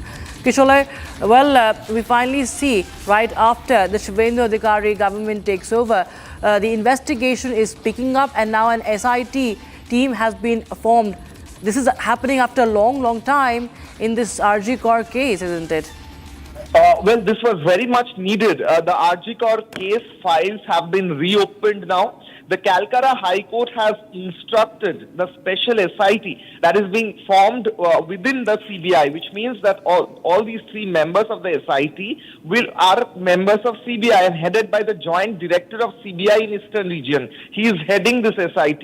Now, this SIT has been instructed by the High Court to look into the fallacies of the investigation that happened last time. We saw that there were cases of destruction of evidence. We saw how evidence were destructed within the hospital and at the crime scene. All these will be reinvestigated by the SIT and report will be submitted to the High Court. So this is reopening of the RG Kaur files again. So more names will probably come up now, and also the matter of the fact that some influential people were engaged in destroying the evidence. That matter will also be looked after by this SIT and investigated, and those names will probably also come up. All right, Kishore, many thanks for joining us. With details coming in on that story, viewers. In fact, in more news coming in from West Bengal, the Shubhendu Adhikari-led government has made the playing of Vande Mataram in madrasas of West Bengal mandatory. The decision was notified on the 19th of May, and decision was taken in addition to an order that is already in force, which has made playing of Vande Mataram in schools mandatory. Watch this report to know more.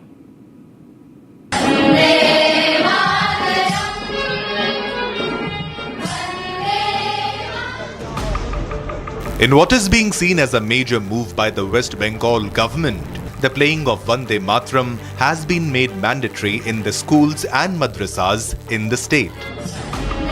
The decision makes singing of Vande Mataram mandatory during morning assemblies. The government order applies to state-run schools, government-aided madrasas and government-recognized madrasas. The directive was in supersession of previous order. A week ago, a notice was issued by the school department which directed schools to ensure national song is sung before classes begin. The move follows a directive given by Union Home Ministry issued in January, which made singing of Vande Mataram compulsory as a mark of respect of the 150 years of the national song. The Union Home Ministry had also issued guidelines that all 6 stanzas of national song should be sung during government programs and in school. However, the decision drew criticism by many Muslim leaders who called the move contradictory and against their religious beliefs. The previous order by the state government made Banglar Mati, Banglar Jol compulsory during morning assemblies. Schools have already started adhering to the government order. Ami Shubhendu Adhikari. The decision came within days of Adhikari taking oath as CM. The controversy over playing Vande Mataram is nothing new in the country. Recently, the DMK had protested the playing of Vande Mataram during TVK Chief Vijay's oath-taking ceremony and even during Tamil Nadu cabinet expansion. The decision is among many other steps taken by the West Bengal government. The government has taken action in terms of border fencing with Bangladesh, rollout of central schemes, legal and financial support to the family members of the killed BJP workers, removal of religion-based funding and a notice against cow slaughter. And viewers, with that's a wrap on this edition, but don't go anywhere. We continue to bring you the updates in the investigation against Samart Singh, the husband of Twisha Sharma, who 9 days on remains at large The court directs absconding Samarth to appear on the 21st of May.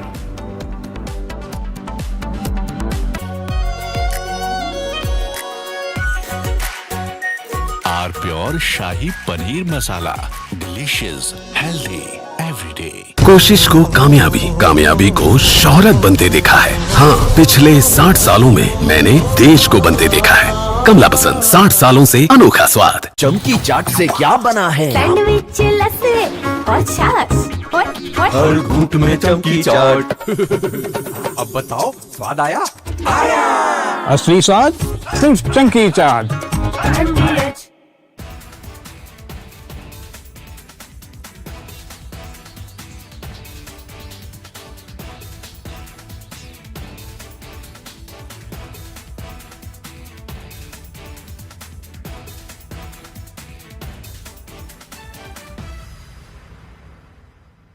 I want to start with some very disturbing pictures that have come in of a so-called right-wing leader. His name is Sushil Prajapati. He is accused of rape. After being in jail for 9 months, he gets bail, which means he's still an accused. He's an accused in a rape case. And the case goes back to 2025 when he took an LLB student to one place on the pretext of introducing her to a senior advocate. He drugged her drink and then he sexually assaulted her. He is still under trial for rape. He has not been released. But when he comes out, this rape accused, garlands are put on him as if he's some kind of a hero, as if he's achieved something great. Is a rapist to be celebrated, ladies and gentlemen? I ask you that question. And more than anyone else, I ask the right wing of this country. Very often I come on television and I say, yes, on several issues, I'm happy to be called a right-winger. But ladies and gentlemen, let me put it clearly. You cannot let a person like this man, this Sushil Prajapati, a leader of the Hindu...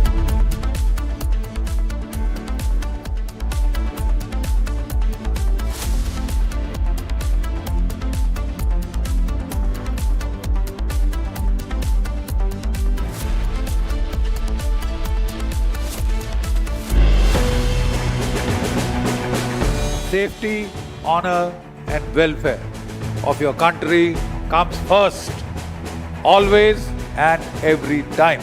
Your own ease, comfort and safety comes last. The basic military value that any soldier, anybody who wears the armed forces uniform, he imbibes is the country. Country comes first.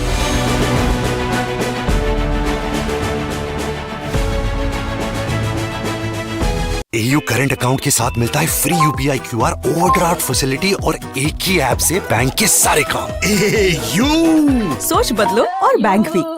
Are pure सूजी pasta उबालो, मिलाओ और खाओ, 8 minute में तैयार। क्या taste है सबका राजा आर प्योर मसाला। In fact, very often I believe the only way to get justice in India is a media trial. So there's no reason for the media, if it's doing a good job of a media trial, to be on the back foot. In fact, the courts should stop making these overarching remarks about media trial and contemplate about one very basic thing. With the greatest of respect to the courts, when the other institutions fail, when people get let down by the system, when even the judiciary does not seem to be listening or raising a noise about issues, like in the case of Twisha Sharma, who does the public look to for justice, for raising their voice, for bringing something that's utterly false, illegal or wrong to public attention? It is only and only the media. And today, therefore, we are doing a media trial in this specific case, ladies and gentlemen, of Twisha Sharma, the 33-year-old daughter-in-law of an ex-judge, in a case where the ex-judge and the ex-judge's advocate's son appear to be more than involved. Ladies and gentlemen, 15 questions tonight. And if they think it's a media trial, so be it. So be it. Why did the ex-judge in the case of Twisha Sharma, neither she nor her son call a police or an ambulance? What took them 57 minutes to bring the body down? Where are the 3 men who are seen in the video dragging Twisha's body, destroying evidence? What was the police doing? Did they question the house staff? Did they question the judge? Was Twisha carrying headphones in her bag, in her hand, or a rope? Where is it now? Where is that so-called belt that cops claim was used by her to commit suicide? Why was it hidden? The mother-in-law, the ex-judge, walks up calmly while the body is being dragged down and evidence is being destroyed before the judge's eyes. Is that normal? Why don't the judges raise a hue and cry about it? Why don't the appellate courts take up this case suo motu? So people don't start believing that when an ex-judge is concerned, the victim will never get justice. Ladies and gentlemen, what was the ex-judge carrying in her hand when she went down? Where is all the CCTV footage? Did the police collect it? Why did the ex-judge's son Samarth Singh escape after bringing the body of his wife to AIIMS? Is it true that the ex-judge's son's medical examination was not conducted? The police station is right behind the ex-judge's Giribala's house. Why was no call made?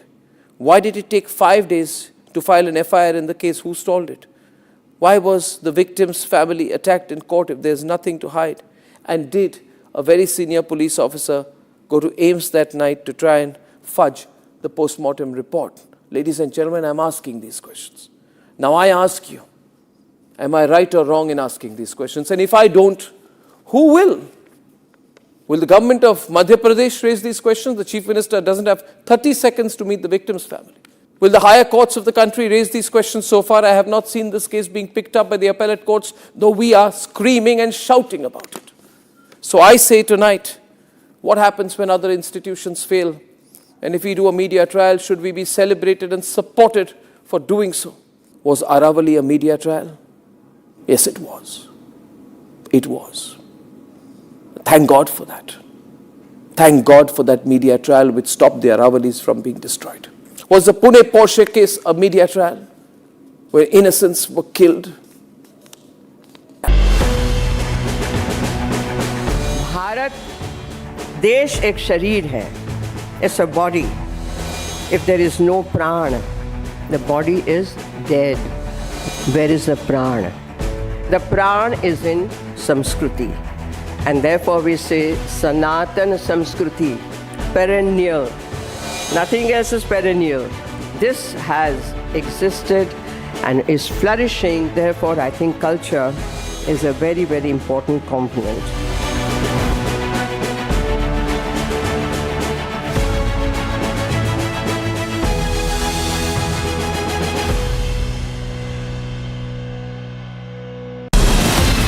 From Asia's largest news headquarters,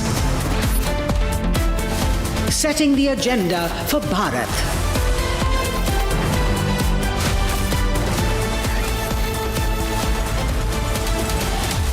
You're watching Republic.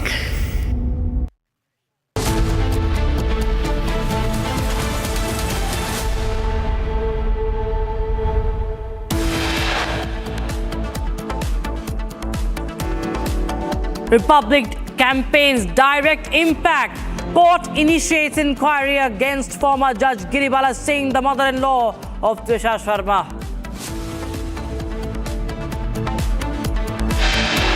Twisha Sharma's family alleges big judicial cover-up.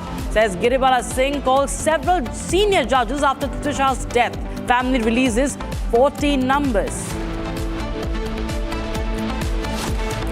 9 days on, Samarth Singh, the husband of Twisha Sharma, remains at large. Court directs absconding Samarth to appear on the 23rd of May.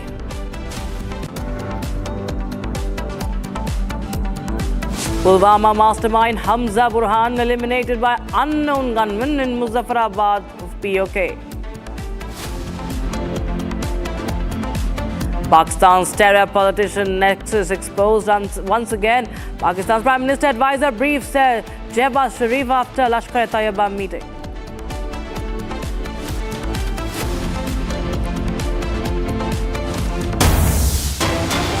All right, we have breaking news coming in from Manipur. Significant operation in Imphal West. Manipur police arrested 4 active cadres of the proscribed Pambay-led UNLFP after armed associates opened fire on security forces during the ongoing arrest at Lamding under Lamsang police station on Wednesday afternoon. Acting on credible intelligence about the sale of looted arms and ammunition in the Lamsang area, the team apprehended Hishnam Thomas Singh of Mayang, Imphal Kokchai, and Arambam Tom Singh of Lamsang, Haibong Pogpi, Mayai Lekai, along with 1 INSAS LMG, 3 magazines and 14 live rounds. And in fact, viewers, in this operation, associates opened fire, triggering a brief exchange, following which 2 more guarders involved in the firing, in fact, were also nabbed. Just take a listen into the reaction that we are getting for you on this.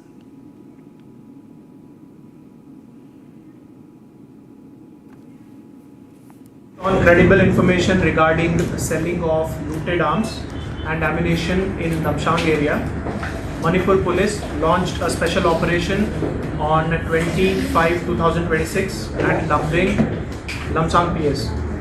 During the operation, 2 active cadres of UNLFP, namely Hishnam Thomas Singh of Mayang Imphal Kokchai and Arambam Tumtum Singh of Lamsang Haibong Pokpi Mayalikai, were apprehended along with 1 INSAS LMG, 3 INSAS LMG magazines and 14 live rounds.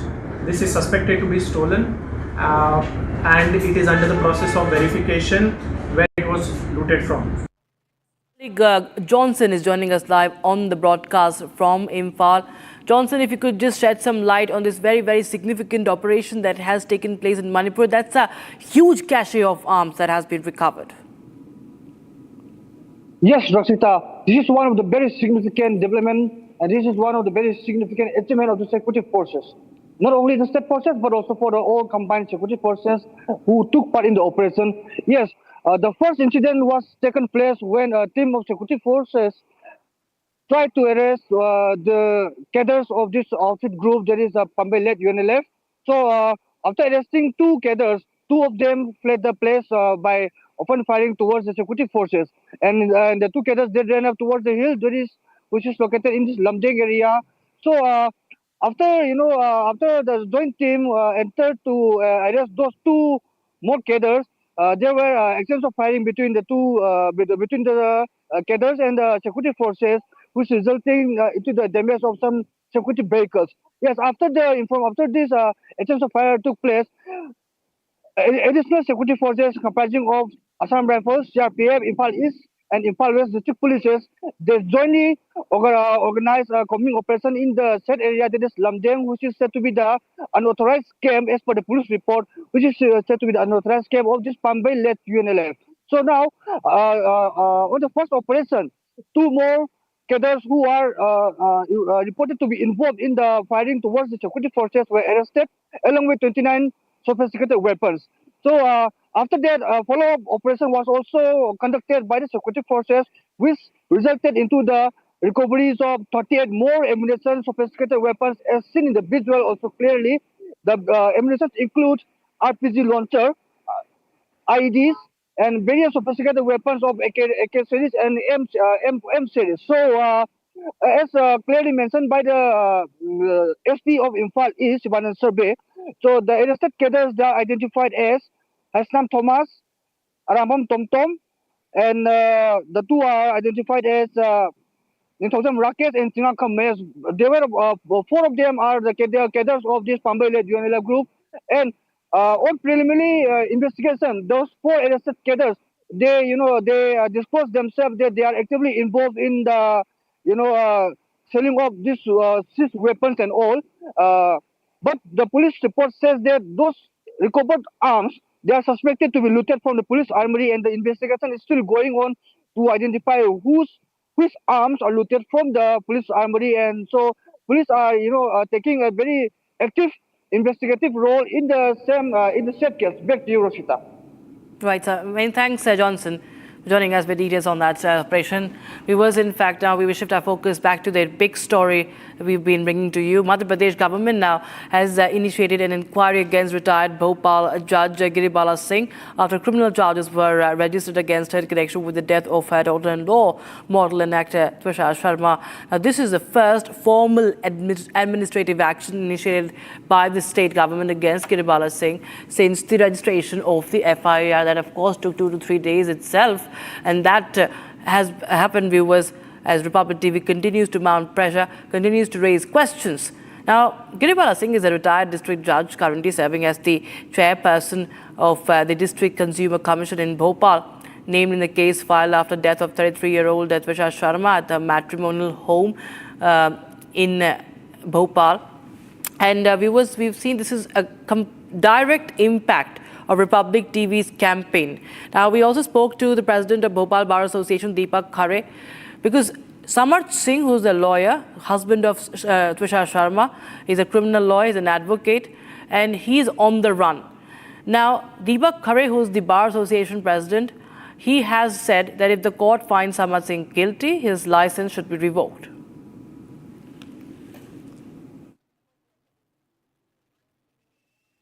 तो समर्थ सिंह की प्रताड़ना की वजह से ट्विशा शर्मा ने की मौत हुई। अब आपको क्या लगता है, समर्थ सिंह अभी फरार चल रहा है, ऐसे में भोपाल बार एसोसिएशन क्या चाहती है? क्या समर्थ सिंह का लाइसेंस सस्पेंड नहीं होना चाहिए, एडवोकेट लाइसेंस जो होता है वो? नहीं, देखिए, प्रकरण एक पंजीबद्ध हो गया है, प्रकरण में इन्वेस्टिगेशन चल रहा है।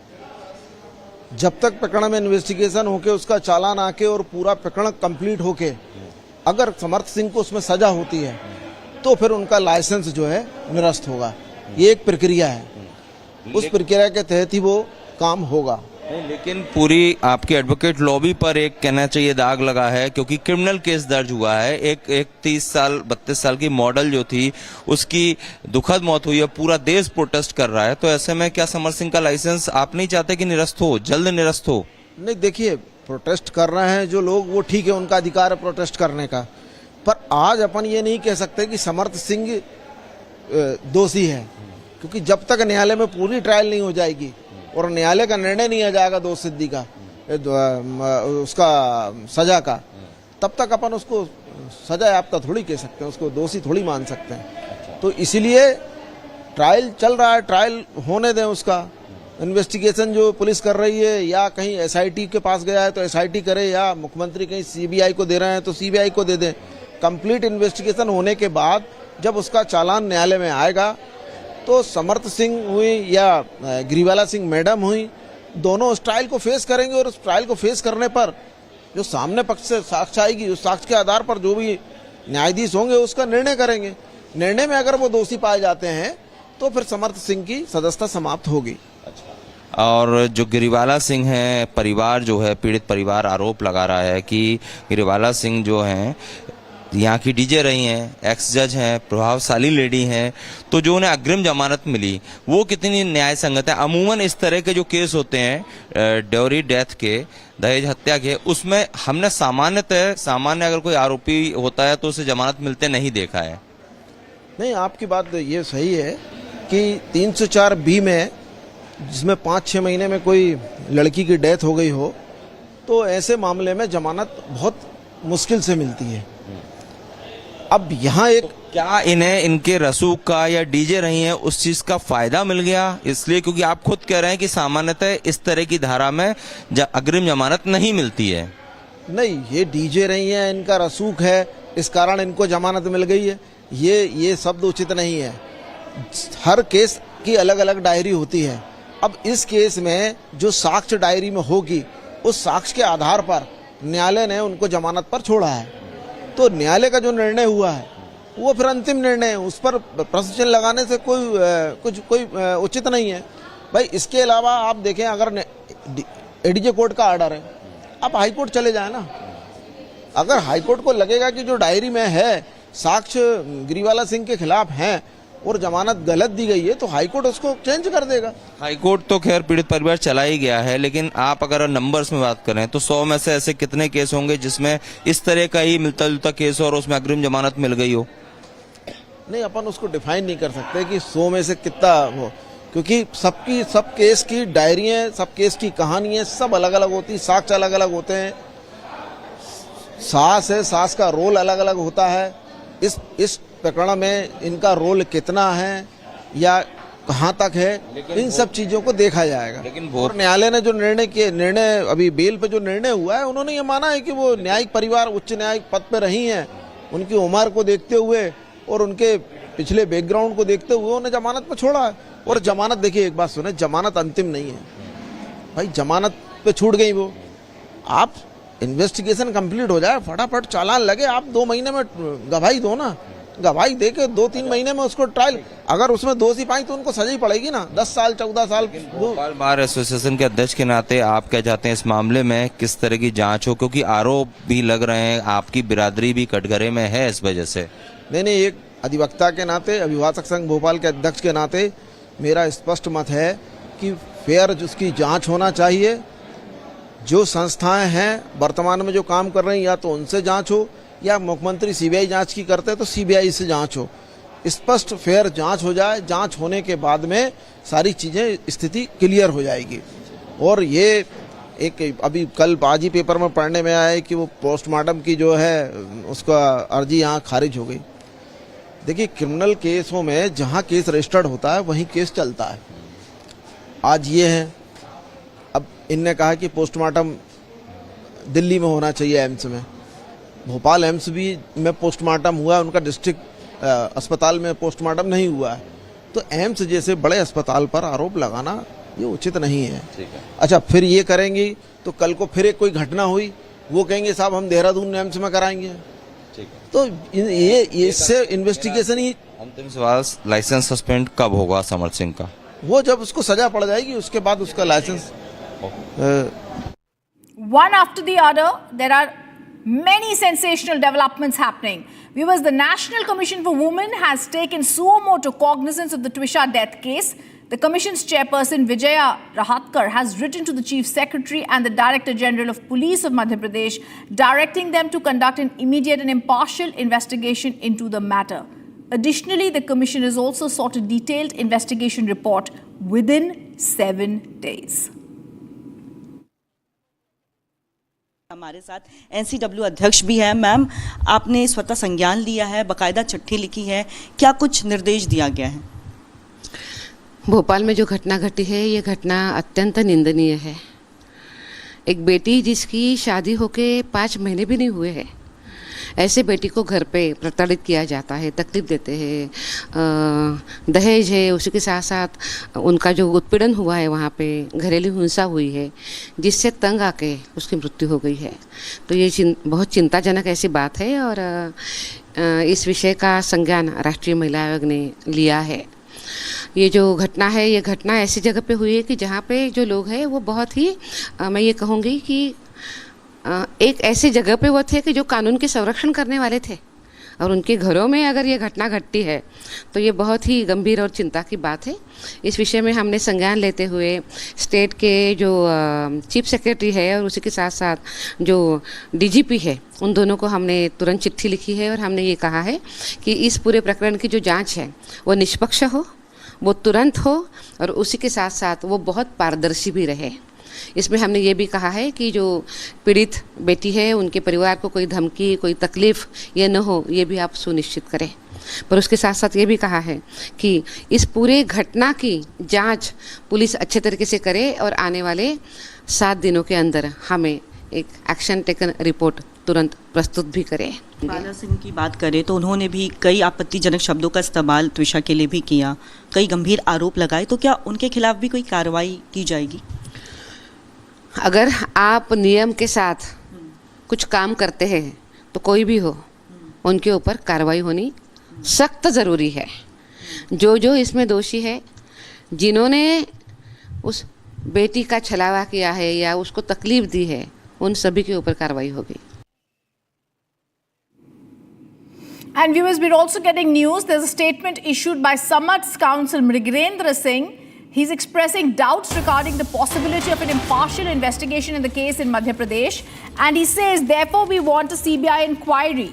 He says there are preparations underway to file a petition in the court seeking a CBI investigation. Samad stands accused of harassing actress Twisha. His anticipatory bail plea had been rejected by the Bhopal District Court. And now Mrigendra Singh is saying, we want the case to be moved out of Madhya Pradesh and demand a CBI inquiry. These are fast-paced developments that are coming, viewers, and this is very, very clear, getting more and more sinister with now his lawyer giving out this detailed interaction. We're also going to try and go across to my colleague Satya Vijay, but first I'm also going to lead into the reaction coming in from the police commissioner in Bhopal. Take a look. Sharma murder case के बारे में आजकल media में काफी कुछ आ रहा है। त्विशा शर्मा ने जो आत्महत्या की थी उस संबंध में काफी कुछ आ रहा है टीवी में। तो आपको मालूम होगा कि त्विशा शर्मा ने आत्महत्या की थी 12 मई की रात में, और उसके बाद ये उनकी मृत्यु के बाद न तो उनका कोई मृत्यु पूर्व कथन है और न ही उनके द्वारा कोई सुसाइड नोट छोड़ा गया। उनके परिजनों द्वारा इस प्रकरण को एक बहुत ही नाटकीय स्वरूप दे करके उनके शरीर को पंच तत्वों में विलीन किए जाने से इनकार किया जा रहा है और पति और सास के ऊपर अनर्गल आरोप लगाए जा रहे हैं लगातार, जो कि आपने मीडिया में देखा ही होगा। तो उससे व्यथित होकर जो उनकी त्विशा शर्मा की सास हैं, उन्होंने श्रीमती गिरिवाला सिंह ने अग्रिम जमानत का आवेदन पेश किया था, जो कि माननीय सत्र न्यायालय भोपाल द्वारा स्वीकार किया जा चुका, उन्हें अग्रिम जमानत का लाभ दिया जा चुका है। जो पति हैं समर्थ सिंह, उनकी ओर से अग्रिम जमानत का आवेदन प्रस्तुत किया गया था भोपाल न्यायालय के समक्ष, परंतु उनका अग्रिम जमानत का आवेदन निरस्त कर दिया गया है 18 मई 2026 को। उससे व्यथित होकर हमने माननीय उच्च न्यायालय के समक्ष अग्रिम जमानत का आवेदन पति समर्थ सिंह की ओर से प्रस्तुत किया, जिसकी सुनवाई कल 22 मई अथवा सोमवार 25 मई को संभावित है। सीबीआई वगैरह की जांच की मांग भी जांच की मांग।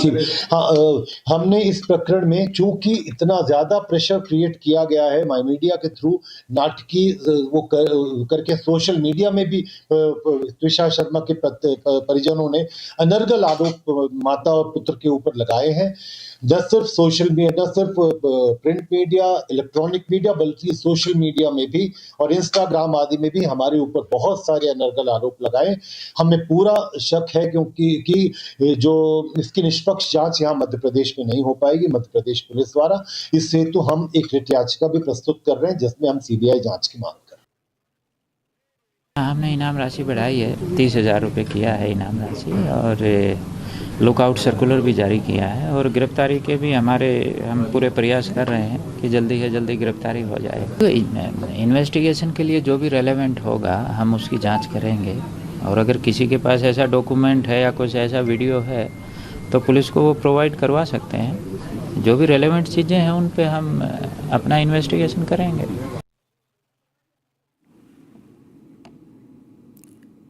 The West Bengal government has made the playing of Vande Mataram in madrasas mandatory. The decision was notified on the 19th. The decision was taken in addition to an order that is already in force, which had made playing of Vande Mataram in schools mandatory.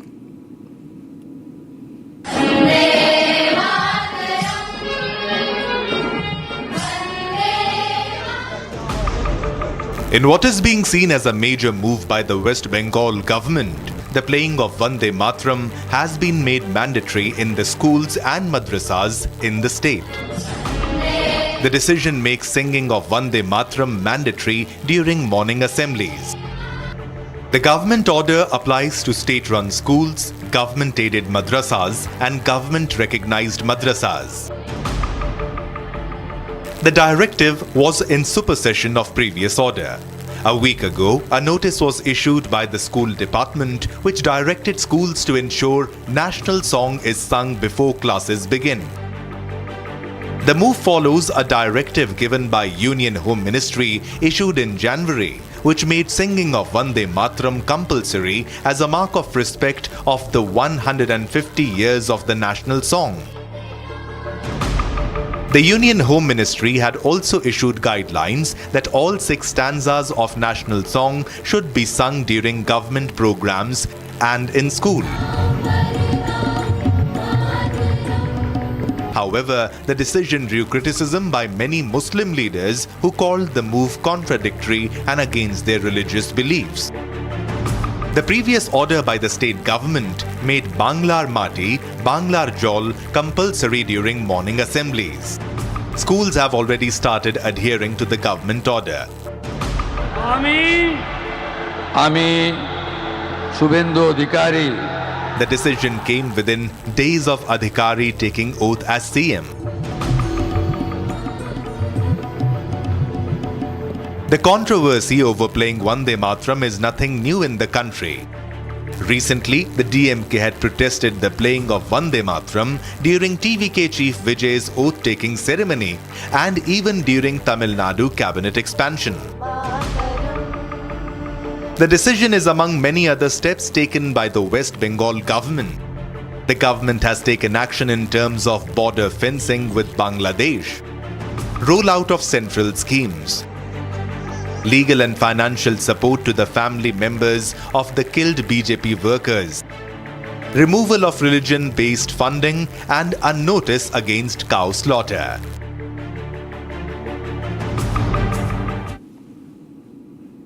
And our top focus continues to be 9 days on, Samarth remains at large. The court has directed the absconding Samarth to appear on 23rd of May. Much more after a short break on our top focus. Stay on with us. Join International Institute of Hotel Management. Call 983-10-50,000. थोड़े में ज्यादा स्वाद ये तो है इसकी खास बात। वाओ मामा क्या स्वाद है? अरे मेरे राजा। सबका राजा आर्थिक मसाला।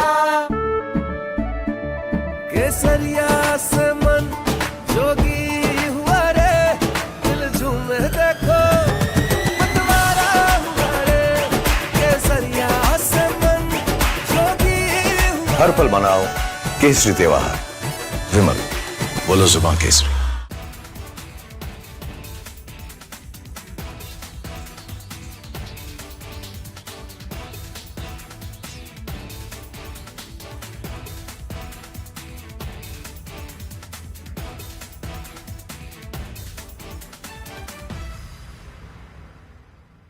I want to start with some very disturbing pictures that have come in of a so-called right-wing leader.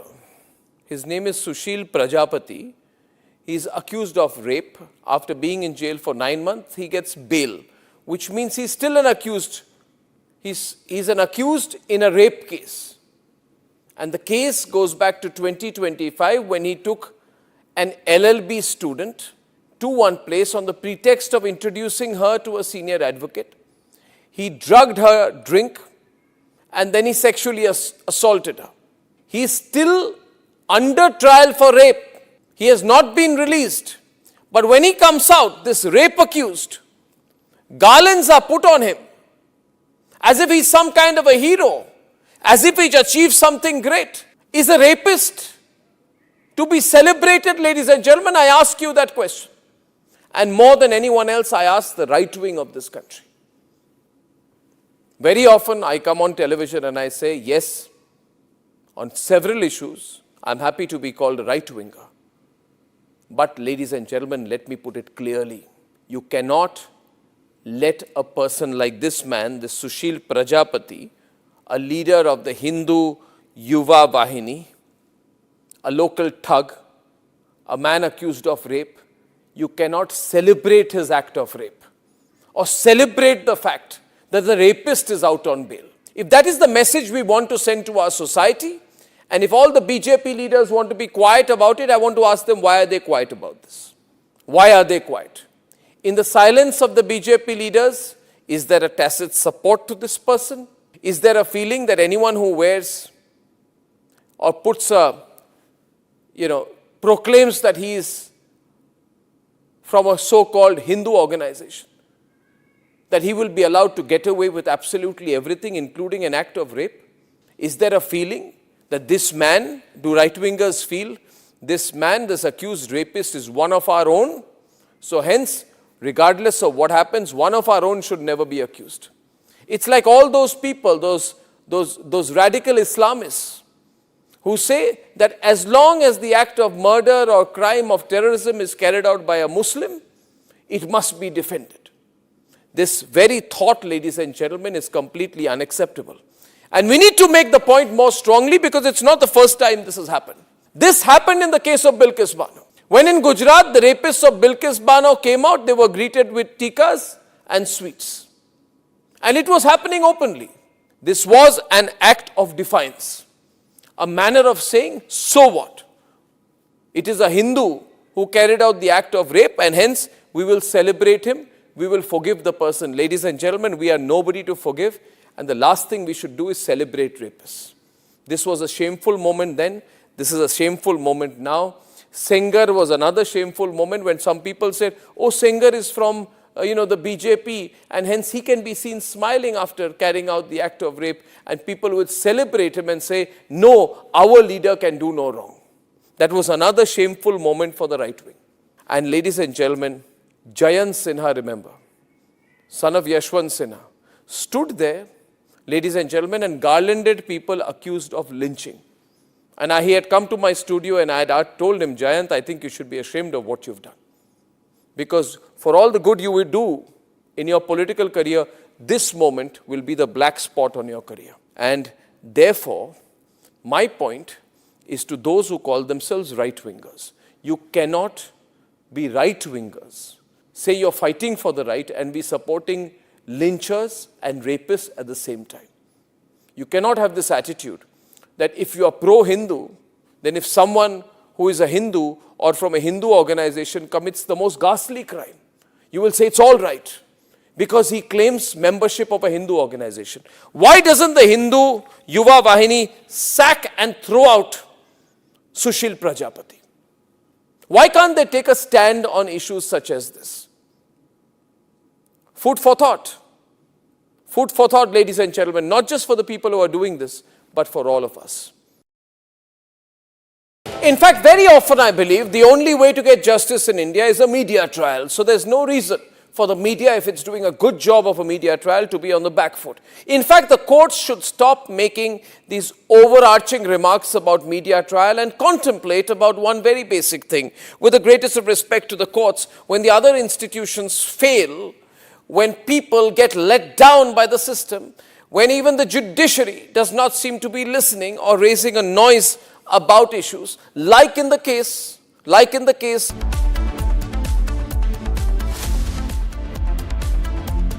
Join International Institute of Hotel Management. Call 983-10-50,000. चमकी चाट से क्या बना है? आलू चाट या फ्रूट चाट? स्वाद बनाए चमकी चाट। क्या बात है? स्वादिष्ट पकोड़े और परेशान, अरे चमकी चाट है इसकी जान। असली स्वाद सिर्फ चमकी चाट। रानी, इस घर में कुछ है जो टूटता नहीं। ये पिलर कभी नहीं टूटेगा। रुंगटा स्टील TMT से बना। रुंगटा नहीं तो घर स्ट्रॉन्ग नहीं। रुंगटा स्टील TMT बार एकदम solid.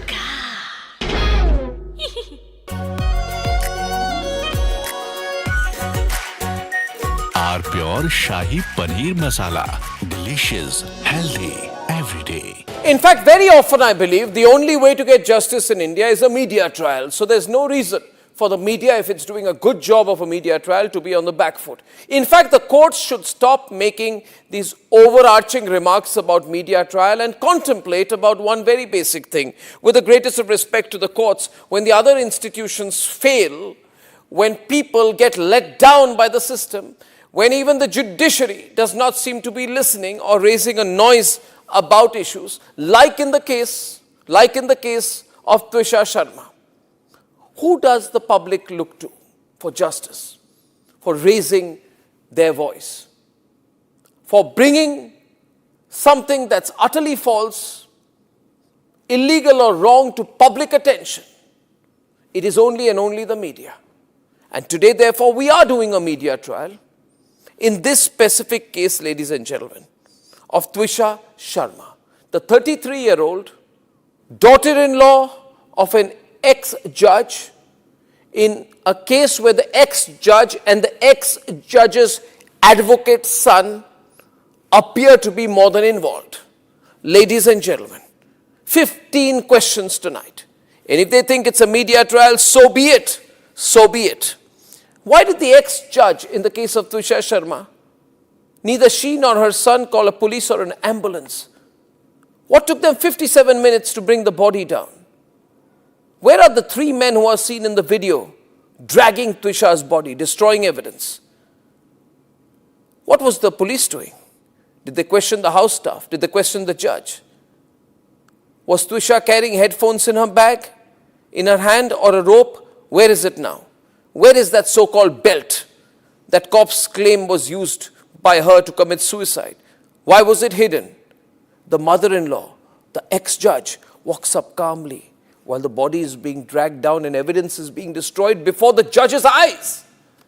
Is that normal? Why don't the judge...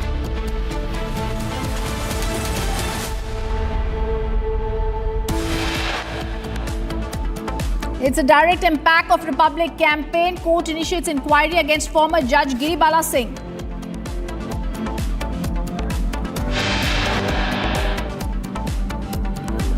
Twisha's family alleges big judicial cover-up, says Giribala Singh called several senior judges after Twisha's death. Family releases 40 numbers.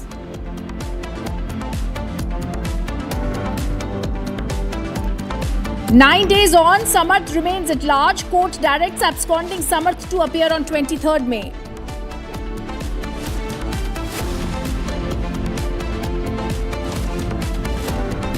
Pulwama Mastermind Hamza eliminated by unknown gunmen in Muzaffarabad, Pakistan occupied Kashmir.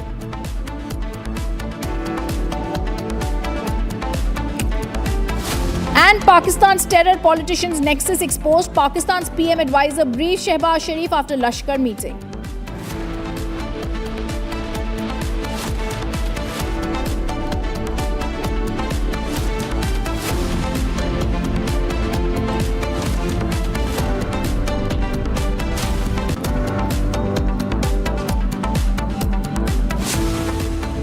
Good evening, viewers. For the past few days, Republic TV has been at the very start of trying to understand and get justice for Twisha.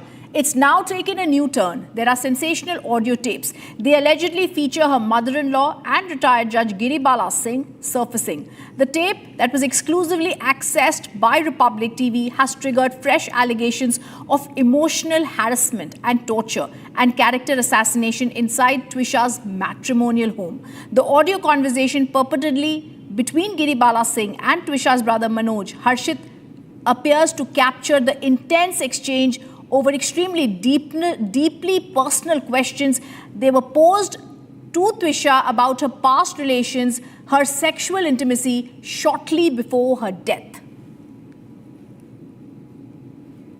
Difficult a lot, attention animals too.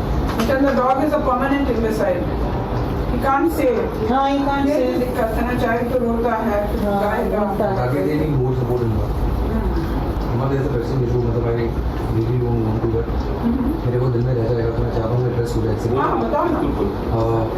I think there were some things said in the fights wherein lines were crossed, not once but quite a lot of times. And I think we were privy to this conversation about just a day prior to this. जब आपको त्विशा के पास के बारे में बताएंगे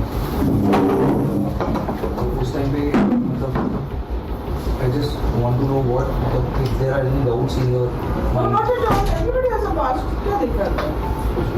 I would have preferred to have. I mean, no, it is exactly, but it was.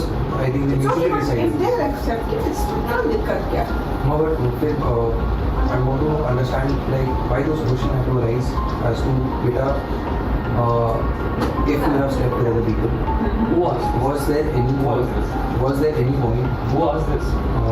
Asked this to Twisha. I didn't say slept with anybody. I said the kind of intimacy. Yes. Did you do it for a favor? Did you do it to get some monetary benefit or some favor? When was this done? Sindoor. What is the context? She was saying that he keeps accusing me. He says. It's a very foul word and it's not the way it's used. It's not to be said, he said and he never said that. I don't know, he said and we said we don't know. But otherwise also I said, look, I have worked with Reshampura, Gwalior, I have worked with prostitutes. Some people do it out of compulsion. उनके पास जीवन का और कोई जरिया नहीं. Some people sell their brains, so they earn. We are also selling our brains and so we earn. Some people sell their bodies, so they earn. There's no problem. But some people do it to earn, to climb the social ladder. Is there any such thing? So she said, never, it's never happened. And I said any other thing that even after the marriage, whatever has happened has happened. Right. But will you waver on these aspects? She said, no, it's nothing. I said, it's fine, then you come like an open slate. So it was a speculation from her end. And why was this question?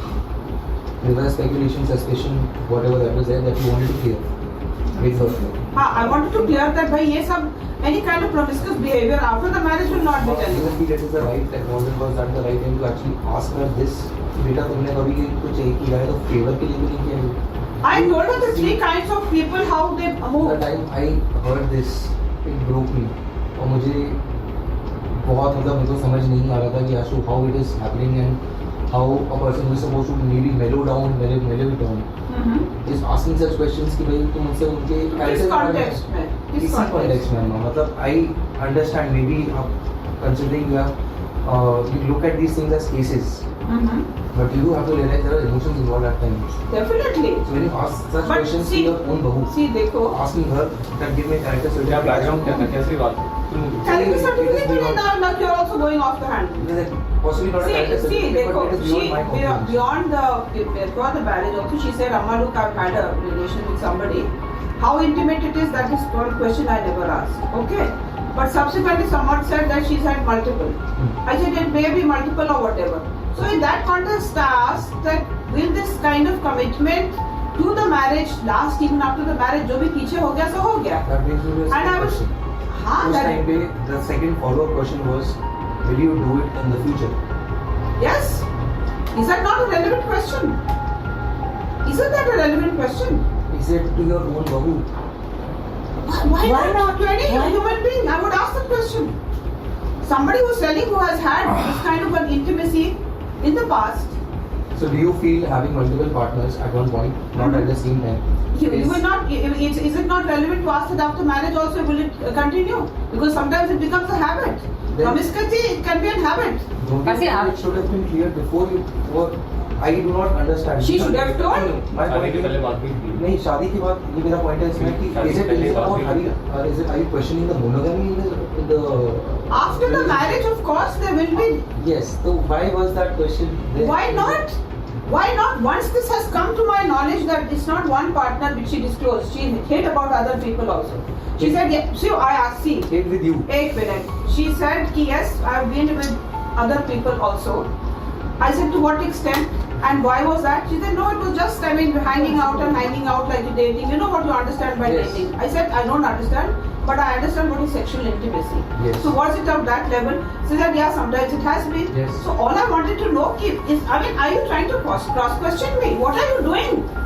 What are you doing? I'm not cross-questioning. No, it is my right to ask my daughter-in-law. If you have been having... Will you be going out with other men? Why not? Why not? After marriage, it will not be allowed. Of course, yes. This is just not allowed. Of course, yes. Exactly. In our household, it's not allowed. Why not? Bhaiya, please tell me you find it otherwise. Do you think it's a valid question to ask a bahu if she is going to hook up with other men? But जिस तरीके से conversation हो रहा है, शादी के पहले बात हुई थी क्या? No, she has not told. She has not told. She has not told you, right? No, she has not told. She has not told us. She has told Samarth. उन दोनों के बीच में था या और why are we discussing? I didn't want to hear all those things. मैं भी नहीं था इसमें. But it is pinching me. It should pinch you. A motherly figure. This has been done by a motherly sister. figure in the house is asking such questions to her own bahu. Why a bahu? See. Bahu is a daughter. Bahu is a daughter. She could have asked her daughter also the same question. See, I would have checked my daughter also. Yes. From anything. See, that is the pride of the family. नहीं सुना. नहीं मेरा एक बार में बोलने दो मुझे मैं कुछ ऐसा तेज नहीं बोल रहा हूँ ना मैं कुछ गलत बोल रहा हूँ. I'm just stating facts here and I'm genuinely asking this doubt. It is there in my heart. Why a motherly figure in the household has given his son or taken a daughter would ask such questions कि भाई तुम्हारा एक relationship है but क्या तुम इसके अलावा भी कुछ करोगी? This is not beyond my comprehension. And what is beyond your comprehension? At a time wherein what is beyond your comprehension? Wherein the pati has accused the patni कि भाई तुम ऐसे ऐसे हो, you have done so things, तुम आगे भी ये करेगी. उस टाइम पे he didn't say आगे भी करेगी. उसने उन्होंने present tense बोला कि तू कर रही है. कर रही है? Yes. तो I this exam.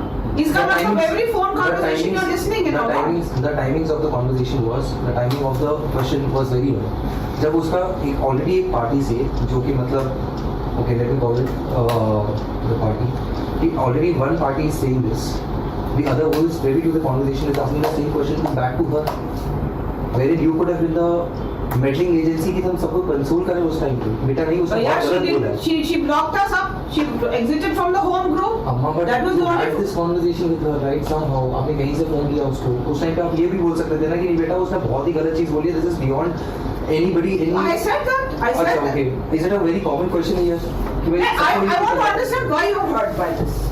Why you are hurt? I don't understand why you are not hurt by this. But what is the hurt? Tell me what is the hurt about? How is this a logical question to ask? Why is it illogical?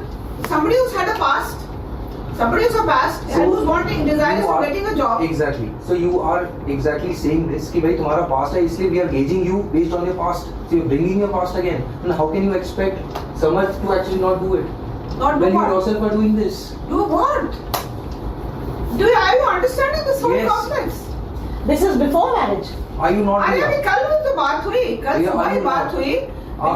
एक minute ये रात में जब इसके father ने कहा, मुझे समझ नहीं आ रही है कि कल ये सब इतनी बातें कर कैसे ली तुमने? हाँ ये कहाँ से उत्पन्न हो गई ये बात? And viewers, Republic confronted ex-judge Twisha's mother-in-law Giribala saying, as expected, she evaded the mic. Watch the sequence with my colleague Shambhavi. A video has surfaced where you are talking to Harshit about the past that Twisha had. What do you have to say on that? Is it fair that you're doing like this? That's my job, ma'am. I'm just asking you a question. That's not my... Why is your son absconding if he's not wrong? It's a simple question. What about the bruises on the left arm, on the left wrist? What about the bruises? Are you doing the investigation, madam? I am. Part of the media. Media shouldn't be... We just want a simple answer. Why is your son absconding? A video has surfaced where you are talking to Harshit about the past that Twisha had. What do you have to say on that? Is it fair that you're doing like this? That's my job, ma'am. I'm just asking you a question. That's not my... Why is your son absconding if he's not wrong? It's a simple question. What about the bruises on the left arm, on the left wrist? What about the bruises? Are you doing the investigation, madam? I am. Part of the media. Media shouldn't be... We just want a simple answer. Why is your son absconding? A video has surfaced where you are talking to Harshit about the past that Twisha had. What do you have to say on that? Is it fair that you're doing like this? That's my job, ma'am. I'm just asking you a question. That's not my... Why is your son absconding if he's not wrong? It's a simple question. What about the bruises on the left arm, on the left wrist? What about the bruises? Are you doing the investigation, madam? I am. Part of the media. Media shouldn't be... We just want a simple answer. Why is your son absconding?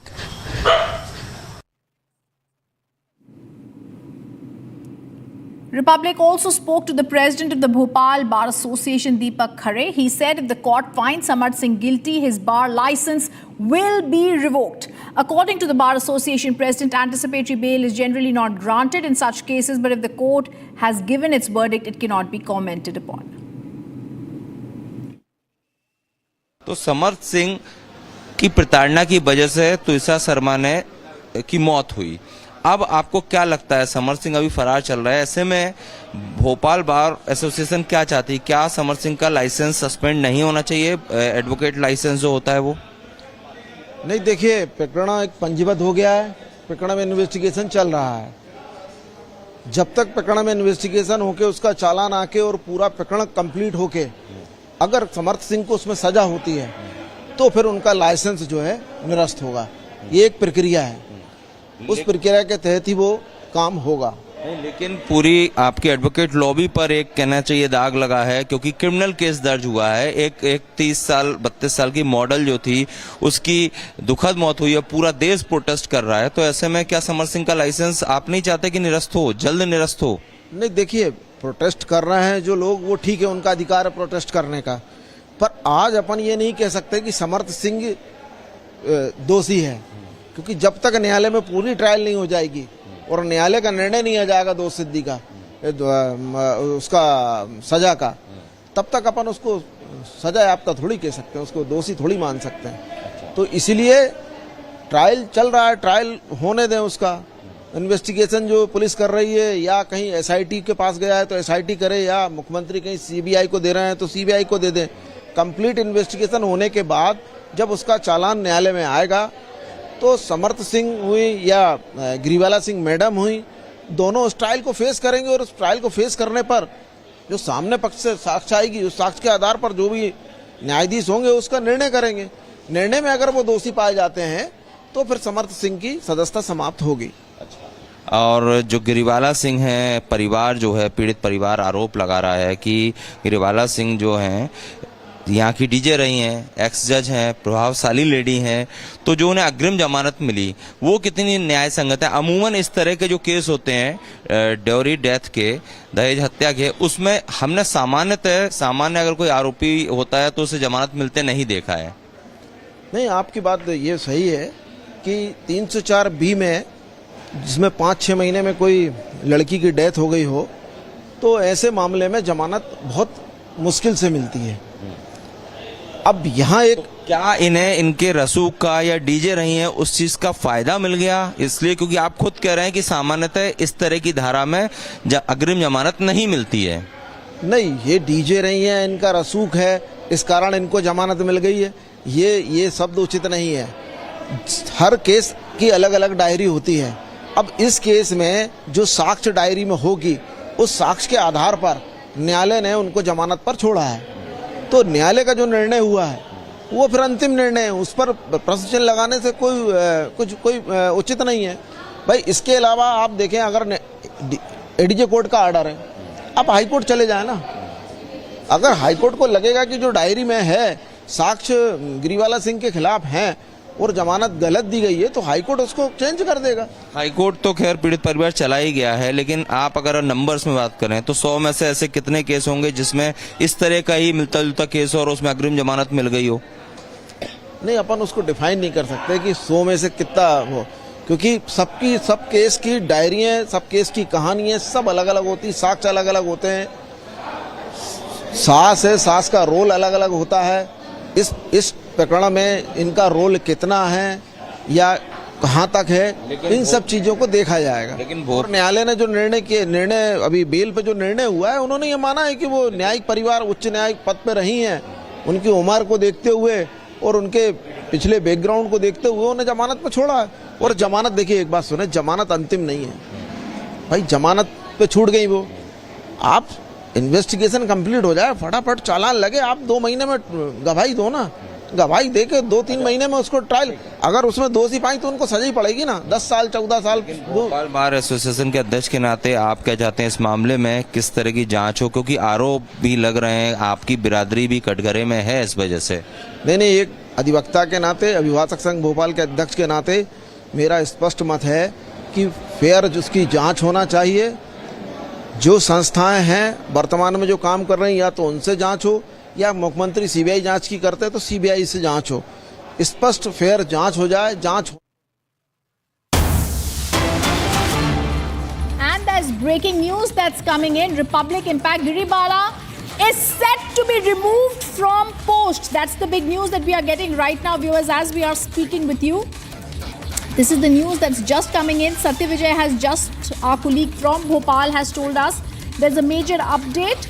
The sources tell us former judge and chairperson of the Bhopal District Consumer Commission, Giribala Singh, is set to be removed from the post of BDCC, which is Bhopal District Consumer Commission.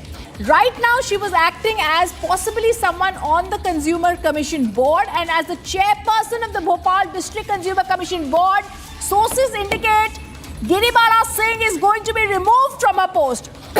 I want to go across to my colleague Satya Vijay joining us from Bhopal to give us more details. Satya Vijay.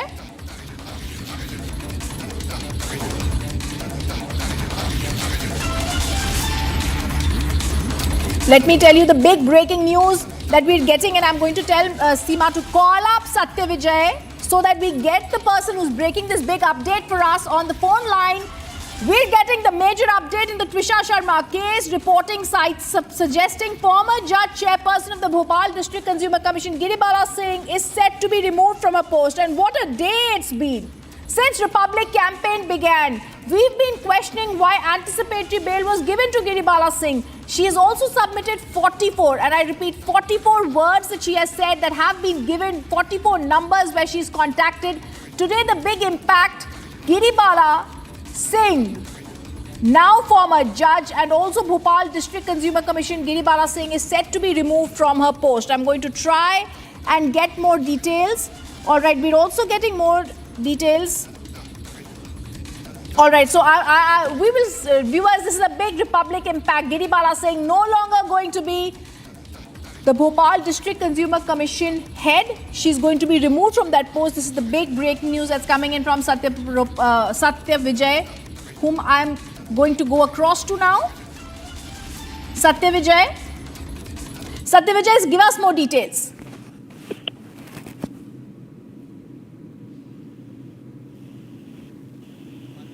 Update है वो यही है कि गिरिबाला सिंह पर गाज गिर सकती है, क्योंकि गिरिबाला सिंह पर क्रिमिनल केस दायर है। गिरिबाला सिंह पर ड्योरी डेथ का केस दायर किया गया है। कटारेल थाना पुलिस ने ये केस दायर किया है और इसीलिए जब से ये केस दायर हुआ है उसके बाद से जो उपभोक्ता फॉर्म है, उपभोक्ता फॉर्म की अध्यक्ष पद पर गिरिबाला सिंह हैं और इनको लेकर रजिस्ट्रार से जो है जांच रिपोर्ट मांगी गई थी।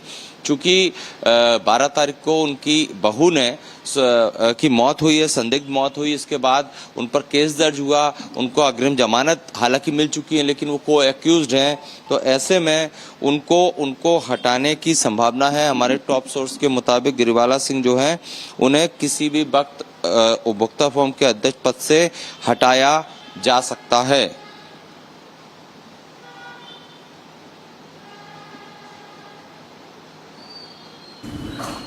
All right, we have this latest development coming in, which is that retired Judge Giribala Singh, mother of main accused Samar Singh, who is also herself now suspect, is likely to be sacked. Satya Vijay continues to be with us from Bhopal. And Satya Vijay, you are giving this information. आप जो हमें ये खबर दे रहे हैं वो सूत्रों के आधार पे दे रहे हैं, क्योंकि अभी सुबह ही मध्य प्रदेश सरकार ने ये तफ्तीश शुरू करी थी कि गिरिबाला सिंह के क्या कनेक्शन हैं। क्या वो उस नतीजे पर आए हैं कि उनको हटाना चाहिए कंज्यूमर डिस्ट्रिक्ट फोरम से? जी हाँ, देखिए गिरिबाला सिंह जो हैं रिटायर्ड जज और फिलहाल वो उपभोक्ता फोरम यानी कि कंज्यूमर फोरम में अध्यक्ष थी, लेकिन चूंकि उन पर क्रिमिनल केस दर्ज है, बीएनएस की जो तमाम धाराएं जिसमें ड्योरी डेथ भी शामिल है और उसमें वो को एक्यूज्ड हैं और इसीलिए मध्य प्रदेश खाद्य नागरिक आपूर्ति एवं उपभोक्ता संरक्षक विभाग ने रजिस्ट्रार को चिट्ठी लिखी थी और चिट्ठी लिखकर जानकारी जुटाने को कहा था, जिसमें कहा था कि चूंकि गिरिबाला पर आपराधिक मामला दर्ज हुआ है, विभाग ने आयोग से आपराधिक मामला होने पर किस तरह की कार्रवाई हो सकती है ये जानकारी जुटाने के निर्देश दिए थे। और इसके बाद अब ये खबर आ रही है कि गिरिबाला सिंह को उनके पद से हटाया जा सकता है। बिल्कुल, ये बहुत बड़ी खबर है सत्य विजय। पर एक और बात बताएं, कॉल डिटेल रिकॉर्ड्स बाहर आ रहे हैं। कुछ call detail records Giribala Singh ने अपनी एंटीसिपेटरी बेल की एप्लीकेशन में भी एनेक्जर के तरीके से अटैच किए थे, पर उसमें से बहुत बड़े खुलासे हो रहे हैं कि वो कुछ जजेस से बात कर रही थी, वो फ़ोन पे लगातार थीं और किसी सीसीटीवी फुटेज, ये सीसीटीवी कैमरा को मैनिपुलेट करने के लिए या उसको मैनेज करने के लिए उन्होंने सीसीटीवी ऑपरेटर्स को या सर्विस प्रोवाइडर्स को भी फ़ोन किया। उसके बारे में क्या जानकारी साझा कर सकते हैं आप? देखिए 46 नंबर जो हैं वो ट्विशा के परिजनों ने प्रेस नोट जारी करके बाकायदा रिलीज किए हैं। इसके अलावा ट्विशा के जो वकील हैं उन्होंने भी हमें एक लिस्ट दी है, ट्विशा के पिता ने भी एक लिस्ट दी है जिसमें 46 नंबर हैं और ये 46 नंबर वो नंबर हैं जो 12 तारीख को जब ये घटनाक्रम हुआ, जब संदिग्ध मौत होती है ट्विशा की, उसके बाद 13 तारीख शाम तक मतलब 46 लोगों से बात की गई, जिसमें कई लोगों से कई बार बात की और ऐसी जानकारी है कि इसमें 13 जज हैं जिन लोगों से बात की गई। इसके अलावा कई और लोग हैं, जैसे कि उनके घर में सीसीटीवी कैमरे लगे थे, उनको जिनने इंस्टॉल किया है या अंदेशा है कि उनसे बात की गई। और इसीलिए बड़ी बात यह कि सुबह हमने एक इनपुट भी किया था जिसमें त्विशा के वकील जो हैं उन्होंने साफ तौर पर हमसे एक्सक्लूसिव इंटरव्यू में ये जानकारी उन्होंने दी थी कि वो चाहते हैं कि ये जो 46 नंबर है जिसको कि अग्रिम जमानत के समय गिरिवाला सिंह के वकील ने ही कोर्ट में अपनी याचिका के साथ लगाया था, इन नंबरों को प्रिजर्व किया जाए। इन नंबरों का मालिक कौन है, इन नंबरों को कौन उपयोग करता है, ये इन नंबर्स की लोकेशन घटना के समय और घटना के एक दिन तक जब ये बात हुई तब कहाँ थी, इन सब चीज़ों को प्रिजर्व किया जाए और इसकी इन्वेस्टिगेट करे। इसका निवेदन ट्विशा के जो वकील हैं उनका कहना है कि वो कोर्ट से कर रहे हैं। एक और बात बताएं Satya Vijay, before we slip into a short break and we are not giving up this story and its coverage, all these details coming in and these are damning in so far as Giribala's role is concerned. Bhopal में गिरिबाला को लेकर और खासतौर से सरकार में क्या ये क्लैरिटी है कि उन्होंने इसमें रोल प्ले किया है और भोपाल की सरकार, मध्य प्रदेश की सरकार इस पर अब चुप्पी नहीं साध सकती, उनको एक इसमें पोजीशन लेनी पड़ेगी, इसमें अपना रुख बिल्कुल क्लियर करना पड़ेगा?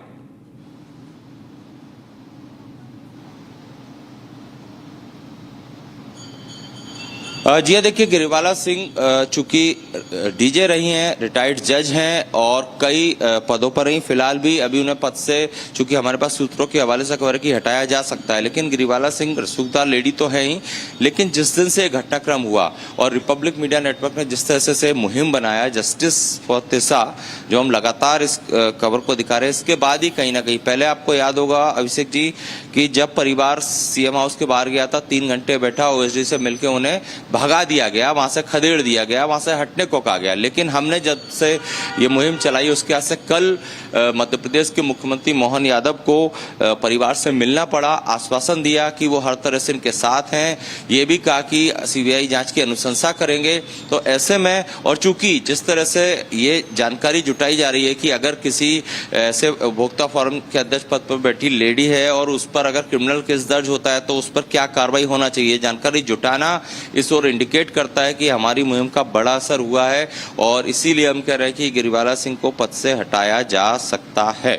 चलिए, धन्यवाद सत्य विजय। हम एक छोटा सा ब्रेक ले रहे हैं, taking a short break on this. Twisha's family alleging a big judicial cover-up, says Giribala Singh called several senior judges after Twisha's death. Family releases 40 numbers and those are damning details. We are coming up with more on that. The call detailed records of Giribala Singh on the other side of a short break.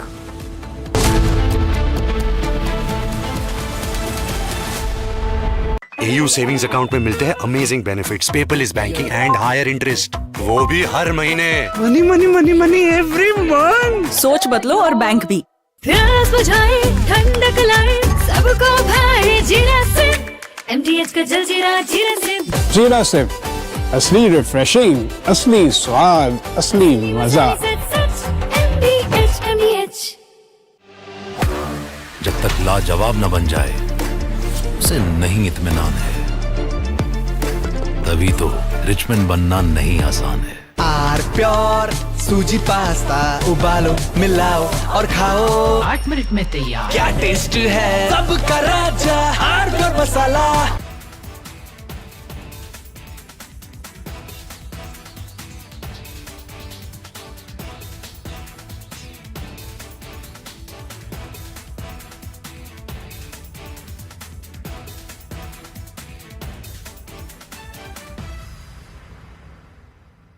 I want to start with some very disturbing pictures that have come in of a so-called right-wing leader. चमकी चाट से क्या बना है? Sandwich, लस्सी और छाछ और हर घूंट में चमकी चाट, ड्राई फ्रूट और दही बड़े। चमकी चाट से स्वाद बढ़े, असली स्वाद सिर्फ चमकी चाट। I want to start with some very disturbing pictures that have come in of a so-called right-wing leader. His name is Sushil Prajapati. He is accused of rape. After being in jail for 9 months, he gets bail, which means he's still an accused. He's an accused in a rape case. And the case goes back to 2025 when he took an LLB student to one place on the pretext of introducing her to a senior advocate. He drugged her drink and then he sexually assaulted her. He is still under trial for rape. He has not been released. But when he comes out, this rape...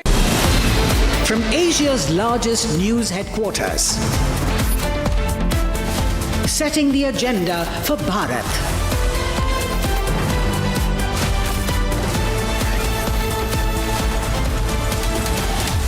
You're watching Republic.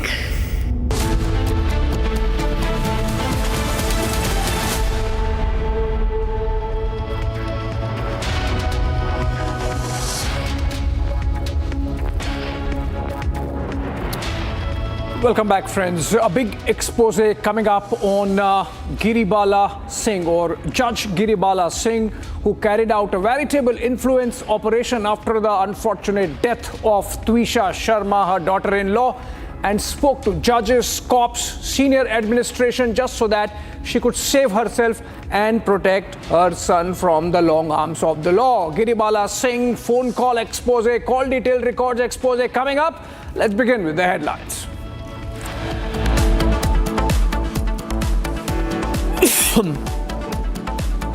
Direct impact of Republic campaign. Court initiates inquiry against former Judge Giribala Singh.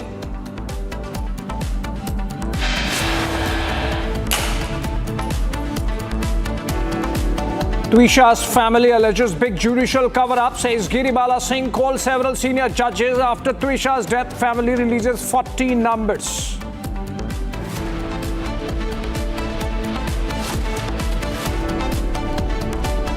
Nine days on, Samarth remains at large. Court directs absconding Samarth to appear on May 23rd.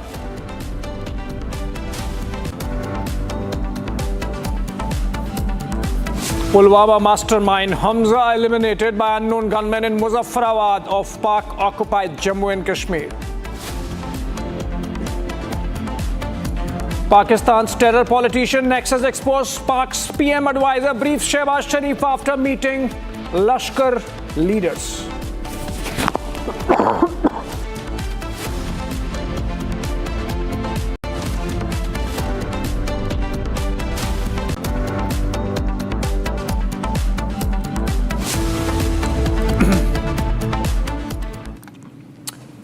All right, friends, Bhopal, a major update coming in the Twisha Sharma justice fight. In fact, a report citing sources says former judge and chairperson of the Bhopal District Consumer Commission, Giribala Singh, the mother of Samarth Singh, mother-in-law of Twisha Sharma, is set to be removed from her post as the head of the Consumer Forum.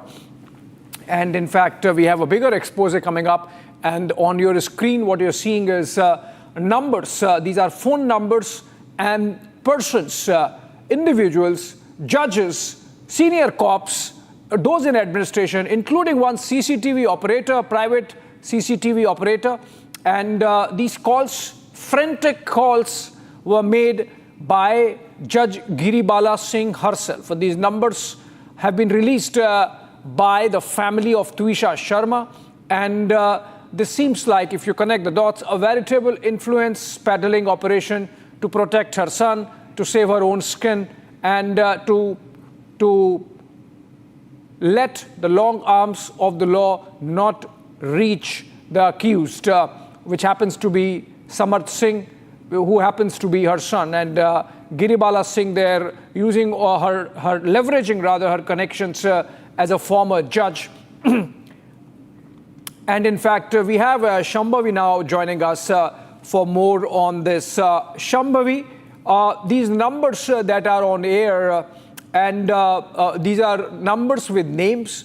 These are numbers which have persons who are in the government, who are judges, who are police officers. Now, we do not know what role they played, if any role they played.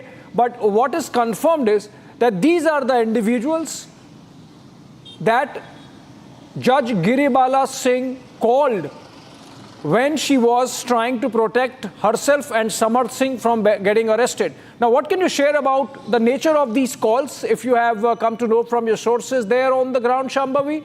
Who are these people? Why did Giribala call them? And is the police taking these numbers into account in its probe?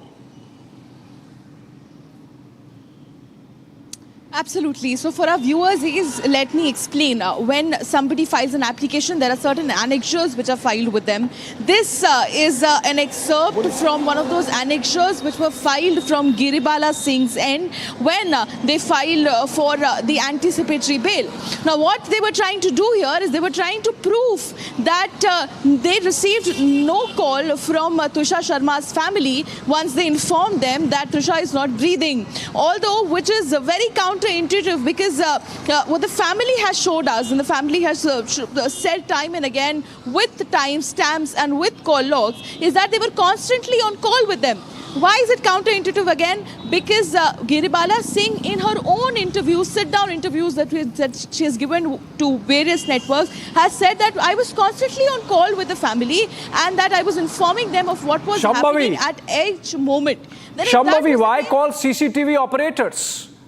We have checked, and I'll come to you, Shambhavi, just in a bit. Let me go to Niranjan. Niranjan has been working on these call detailed records, and Niranjan has done some backward integration of these numbers with these individuals. So can I get Niranjan on air? Niranjan, you have gone through this list. You have connected the dots. Who are these people? You have found out the names behind these numbers, including one CCTV operator. Niranjan, what can you share about the nature of these calls that Giribala made in that intervening period? Abhishek, let me tell you that I have the entire list of, this is insane, this is crazy, this is an insane story because you have a judge. A judge has gone to court and in her attempt to prove her case, to say that her in-laws did not dial her, what she has ended up doing is one of the craziest stories of this year. She has in fact exposed herself. She has shown all the details of the calls she made hours after Twisha's death. She has called a district judge 9 times. I have the name of the judge. This is not, and this is a public record, Abhishek. So, you know, we are being very careful, we are being very factual. She has dialed a district judge 9 times. She has dialed her own son who went missing, who's been absconding from the law, on whom there is a 30,000 rupee reward. 30,000 is nothing, but that's the joke, isn't it? She dialed her own son, and there are 3 calls that you have. If you can please focus on this. Can you just please focus on this? Take a look at this. Samarth Singh, she dialed her own son. Her son was last seen at AIIMS Bhopal after Twisha's body was taken there. She calls her son, that means her judge was in touch with her son after he went absconding. She calls someone called Saibala Baghel. I'm given to understand Saibala Baghel is a sister, I'm not so sure, but there are at least 5 calls. And she has made this declaration in court. Justice Satyendra Singh Lokayukta. This is one of the declarations made by Giribala herself. She called Justice Satyendra Singh Lokayukta 3 times after the death of Twisha. Why would she call Justice Satyendra Singh of the Lokayukta 3 times after the death of Twisha? She has called somebody called Bhopal AJK-ADG. 6 calls to Bhopal AJK-ADG. 6 calls that have gone out. She has called Abhay Kumar. She has called Rohit Vishwakarma CCTV. She has called Vinod Vani CCTV. We did some background check to check who these people are. These are people in Bhopal who install CCTVs. These are people in Bhopal who tamper with CCTVs. These are people in Bhopal who can come home and remove your CCTVs to ensure that the CCTV footage never goes out. So if you're wondering, Abhishek, why we only have the 2 sequences so far of the CCTV where you can see Twisha going up and her body being brought down and nothing in between, nothing before or nothing after, that's because it's all been cleaned up. She called the CCTV people. And she herself has admitted calling to the CCTV people. She has called somebody called Rohit Vishwakarma CCTV, and she has actually told the court that I dialed Rohit Vishwakarma CCTV in the affidavit. In the annexure, she herself has mentioned. She has also admitted calling Vinod Vani CCTV, and she has called them within 24 hours of Twisha's death. Twisha dies 12th, on the night of 12th, after 10 p.m., on the 13th at 4 p.m., within 1 hour of each other, she calls 2 CCTV guys to come home. Yeah. Why would you, ma'am, Giribala, my lord, judge, why would you call two CCTV people, installers to your house, a day after the death of your daughter-in-law? Yeah. This is extremely shady. And there is somebody called Ashok Surana as well. This story is getting crazier and crazier, Abhishek. She has admitted herself to calling judges. Why would you call a judge, a district judge, 9 times within 24? Oh my God, there is a call to a judge exactly less than 1 hour after the death of Twisha. I'm seeing a call that's gone out at 12 on the 12th, the day Twisha died. Twisha, according to the details that we have from the family, died at about 10:20 p.m. She has dialed a judge, a district judge, at 11:06 p.m. If she died at 10:20 p.m., why did she dial a judge at 11:06 p.m. within 45 minutes of Twisha dying? Yeah. This is, I think, Abhishek, if you needed a reason to cancel her anticipatory bail, take her into custody and question her right now. If the judiciary is watching if this has been with the judiciary for all these days, she applied for anticipatory bail last Friday. If this document has been with the government, or rather with the court since last Friday, and with the police, how the hell did she get the anticipatory bail, Abhishek? And how is it that nobody asked any question? Yeah. Police didn't ask any question. And right? Senior police officers, I mean, maybe as an ex-judge, she can talk to a judge. As an ex-judge, she can, or as someone who's facing a situation, she can talk to a lawyer. Though, of course, ideally, she should be talking to the family of Twisha. But she's talking to a CCTV operator. She's talking to a senior cop. Let's take legal view on this, what this really means legally speaking. We're joined in by Ajit Sharma. He's advocate on record of the Supreme Court. He's also partner with Tatpar Legal. Very good afternoon to you, Mr. Sharma. And my question to you is, this is a story that's really breaking through the phone call details or phone call detailed records of Judge Giribala Singh, who's now clearly under a circle of doubt insofar as her role is concerned in protecting her son who's on the run. What does this mean? She's calling judges, sitting judges, retired judges. She's calling senior police officers who are there in Bhopal in service in places of influence. She's calling a private CC, but first the judges. I mean, in that situation when she has a body of her daughter-in-law at home, she's not calling the family, she's calling judges and police officers. What does this really mean? Look, hi, good evening. As far as purely from a legal standpoint is concerned, I'm not involved with either of the parties here, but as purely from a legal standpoint is concerned, I'm informed that Ms. Giribala Singh today is on anticipatory bail. Now, there are grounds on which she was given anticipatory bail, and in law, there are grounds on which state or the victim's family can approach the court seeking cancellation of bail on various grounds, either she's tampering and so on and so forth with evidence.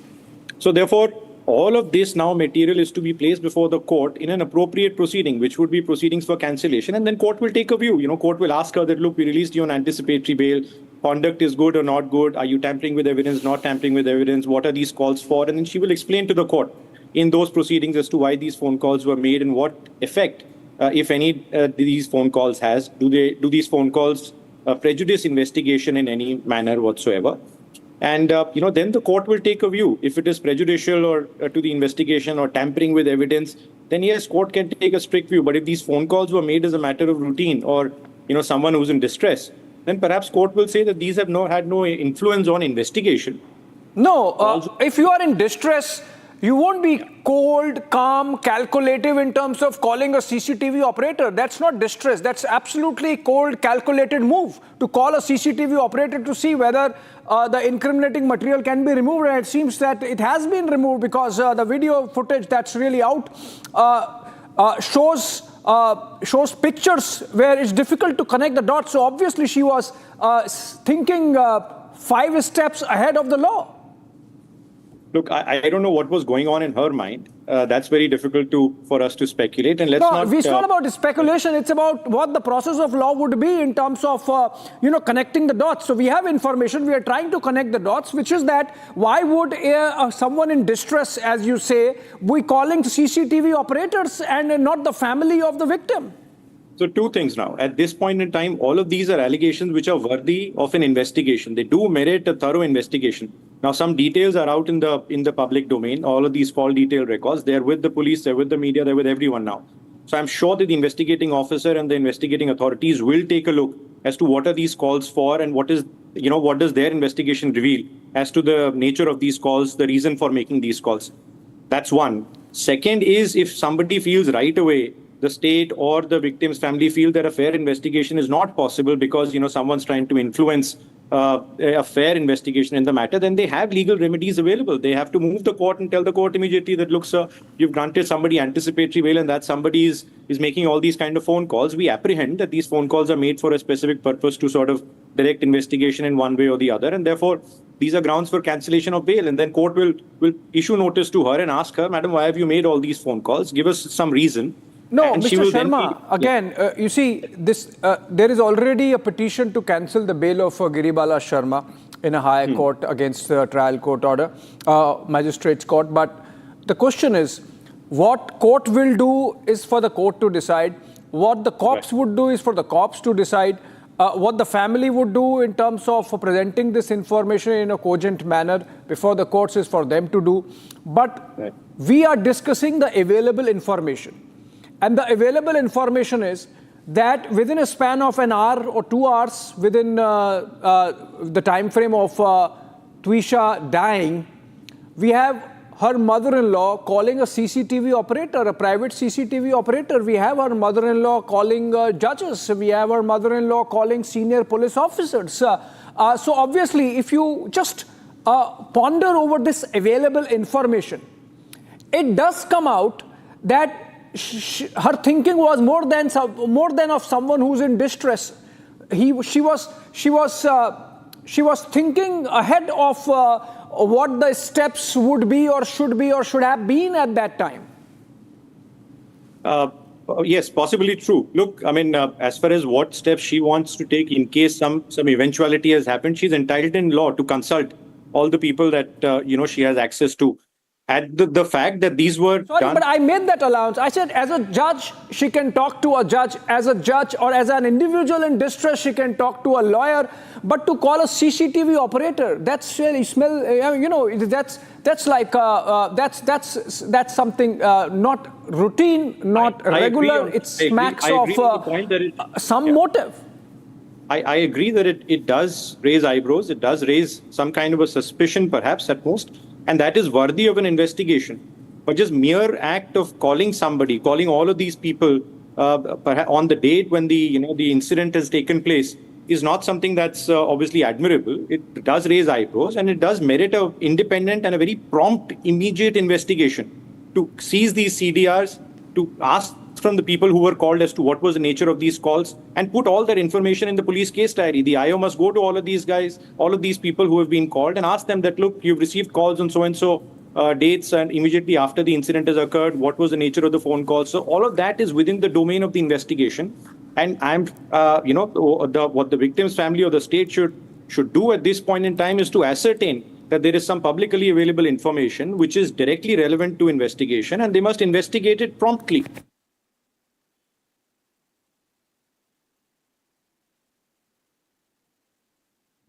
Okay, Mr. Sharma, before I let you go, one final question. Yes. If these call detail records become part of an appeal of the victim family against Judge Giribala's anticipatory bail, petition to cancel her bail, which has been granted to her, you think that this forms a substantive argument that maybe there is something which the judge was trying to cover up at that time, and so it becomes an argument against her bail? I think, yes, off the cuff, it does go against her because, as I said, these calls were made on the date when the incident happened in close proximity to the time of the death of the victim. A lot of these calls were made to a lot of different people. So therefore, it does raise suspicion. It does raise eyebrows as to why instead of asking for medical help or taking the victim to the doctor or reaching out to her family, you're making phone calls to a lot of other people who could probably come to your rescue eventually during trial. So that is a circumstance that does not help her in any way. But of course, the court would give her an opportunity to explain as to why these calls were made. And, then we will know the truth, really. She will have to put it on an affidavit as to why these calls were made. And before all of that happens, the police can also do their job. Go up to all of these people and find out what the truth is. Well, absolutely. There is a due process of law that would be followed, but this information that's really coming in. Thank you so much, Mr. Sharma, for joining us on this. But what is important is that Giribala Singh has made these phone calls, 46 of them, and 32 calls, 10 names, and judges on the list. She has dialed Samarth also while he was on the run, which means she was in touch even as her son had already turned a fugitive. And she has dialed a former High Court judge. She has dialed one specific district judge 9 times in that period in the same window. She has dialed the Lokayukt, who's been alleged to have helped Giribala in terms of post-mortem. And she has dialed CCTV operators. That's taken together forms a damning piece of information, and that's all there in her own anticipatory bail plea, which the family of Twisha has now brought out. With that, we come to an end of this bulletin, slipping to a short break, but our rolling coverage of the cover-up by the Singhs continues. Judge Giribala Singh, 9 days on, Samarth remains at large. Court directs absconding Samarth to appear on May 23rd. Join International Institute of Hotel Management. Call 983-10-50,000.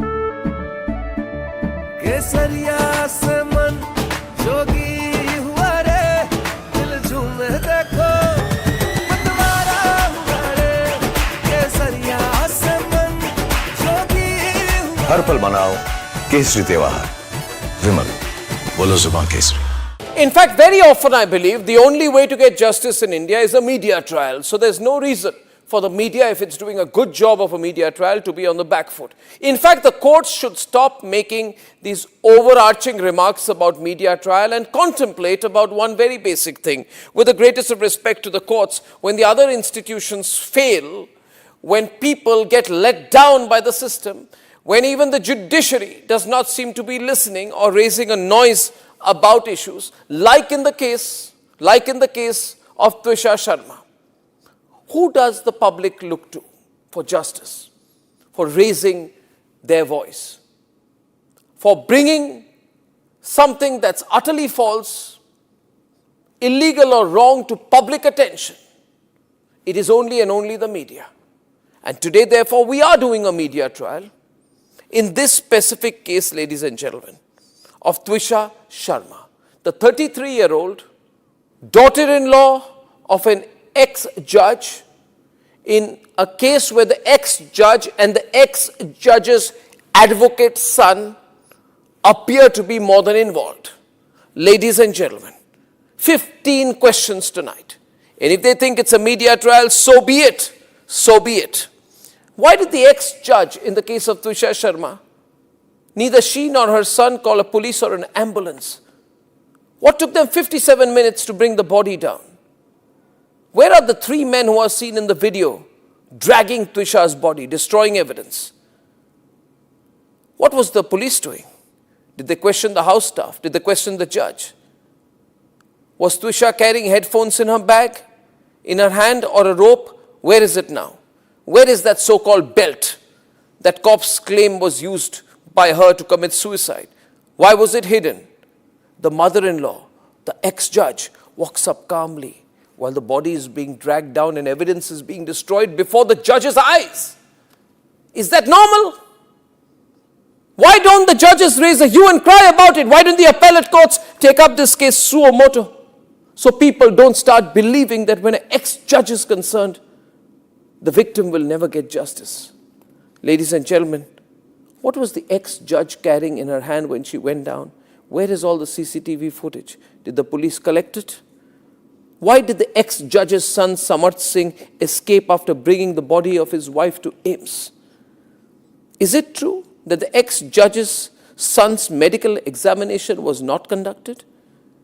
The police station is right behind the ex-judge's Giribala's house. Why was no call made? Why did it take 5 days to file an FIR in the case? Who stalled it? Why was the victim's family attacked in court if there's nothing to hide? And did a very senior police officer go to AIMS that night to try and fudge the post-mortem report? Ladies and gentlemen, I'm asking these questions. Now I ask you, am I right or wrong in asking these questions? And if I don't, who will? Will the government of Madhya Pradesh raise these questions? The Chief Minister doesn't have 30 seconds to meet the victim's family. Will the higher courts of the country raise these questions? So far, I have not seen this case being picked up by the appellate courts, though we are screaming and shouting about it. So I say tonight, what happens when other institutions fail? And if we do a media trial, should we be celebrated and supported for doing so? Was Aravali a media trial? Yes, it was. It was. Thank God for that. Thank God for that media trial which stopped the Aravalis from being destroyed. Was the Pune Porsche case a media trial where innocents were killed by a rich brat and the whole system colluded to give the rich brat a free run? Was it a media trial? I confess it was. Thank God for it. Thank God for that media trial. Was RG Kaur a media trial when the government of Mamata Banerjee and the whole system came together to destroy the evidence? Was it? If it was a media trial, I and the entire Republic Bangla team are proud for it. Thank God for that. Thank God for such media trials in our country. Thank God for the media trial in the Jessica Lal murder case. Thank God for the media trial in the Nirbhaya case. Thank God for the media trial in the Sheena Bora murder case. Thank God for the media trial in the Disha Salian murder case. Thank God for the media trial in the Pune Porsche case. Thank God for the media trial in the Sandesh Kali case where Mamata Banerjee stood there and the media made a hue and cry about Sandesh Kali.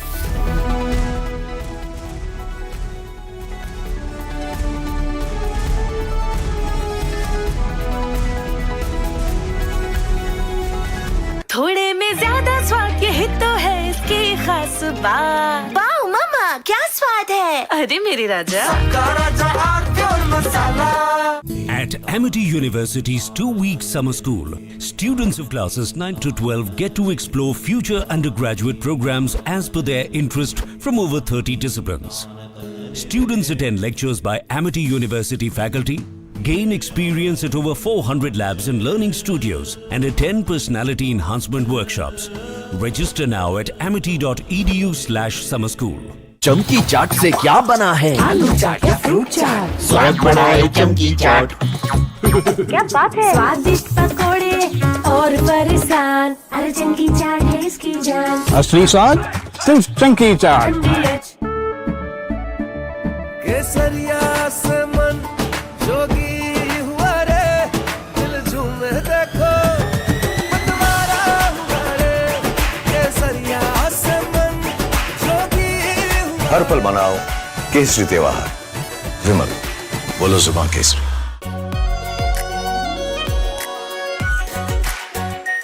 Are pure shahi paneer masala, delicious, healthy every day. AU savings account में मिलते हैं amazing benefits, paperless banking and higher interest, वो भी हर महीने। Money money money money every month. सोच बदलो और बैंक भी।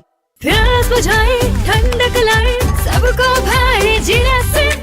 MTH का जल जीरा, जीरा से। जीरा से असली रिफ्रेशिंग, असली स्वाद, असली मजा। MTH।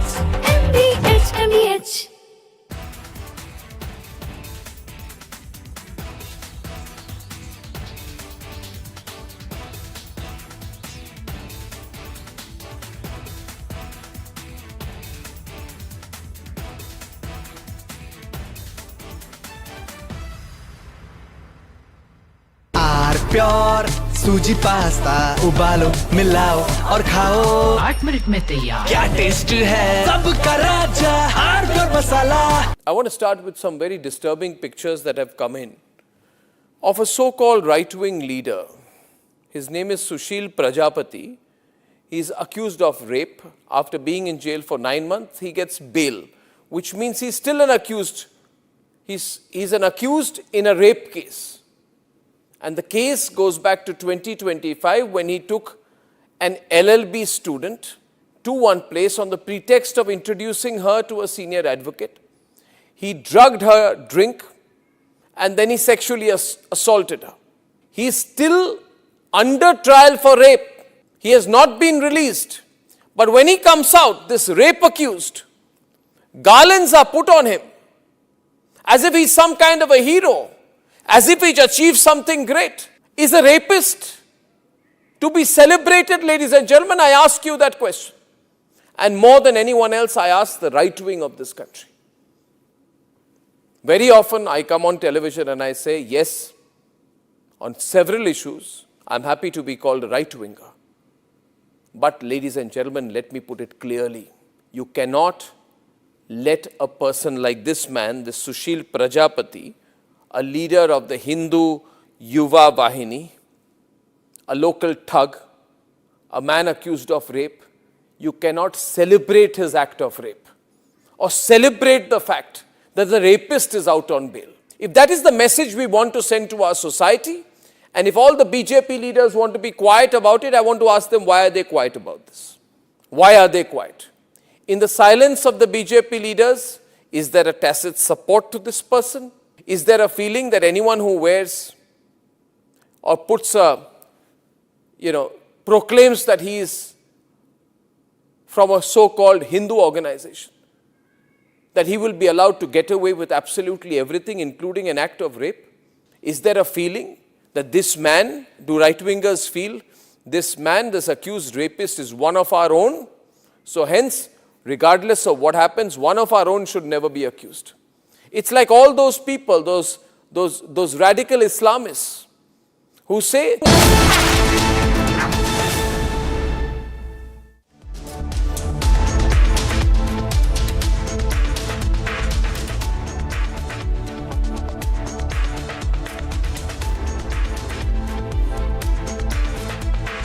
Very warm welcome to Republic Global. I am Rakhta Mishra with you viewers, and today from how India launched a blistering attack against Pakistan at the UNSC to the expose of how Pakistan's office, Prime Minister's office, has deep ties with terrorist Lashkar-e-Taiba Chief Hafiz Saeed's son's aide. We'll show you about that in this edition of Our Global. We also bring you this big story that, of course, is exposing this unholy nexus in Pakistan once again. Developments reigniting debate in Pakistan's stance on terror networks. Fresh questions raised about its political and diplomatic accountability on the global stage. Also on the show, we bring you another big development from the UN. SC, that is United Nations Security Council.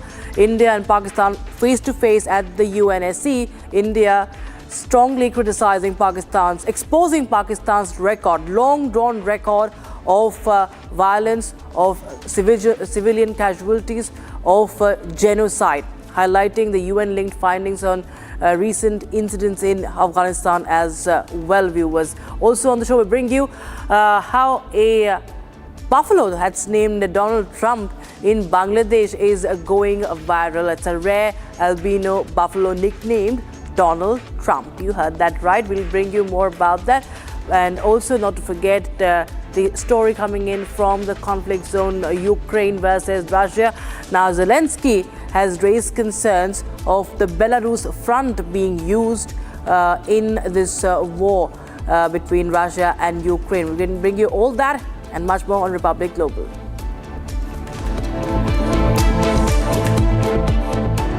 A Pakistan terror politician nexus exposed. Pakistan's PM advisor briefs Shehbaz Sharif after Lashkar meeting. At UN Security Council, India strongly criticizes Pakistan over its record of cross-border violence and civilian casualties, calling out its propaganda and internal failures.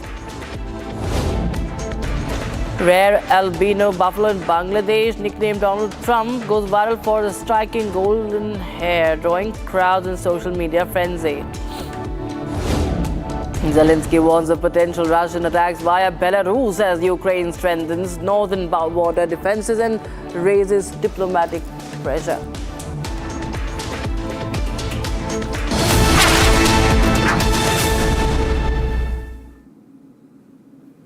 Now, Pakistan's terror links are under fresh scrutiny again after photos and videos surfaced showing top leaders of the country's ruling party openly interacting with Talha Saeed. Now, Talha Saeed is the son of 26/11 attack mastermind Hafiz Saeed, and the explosive visuals have reignited the questions on how a nation accused of sheltering terror networks continues to sit on the United Nations.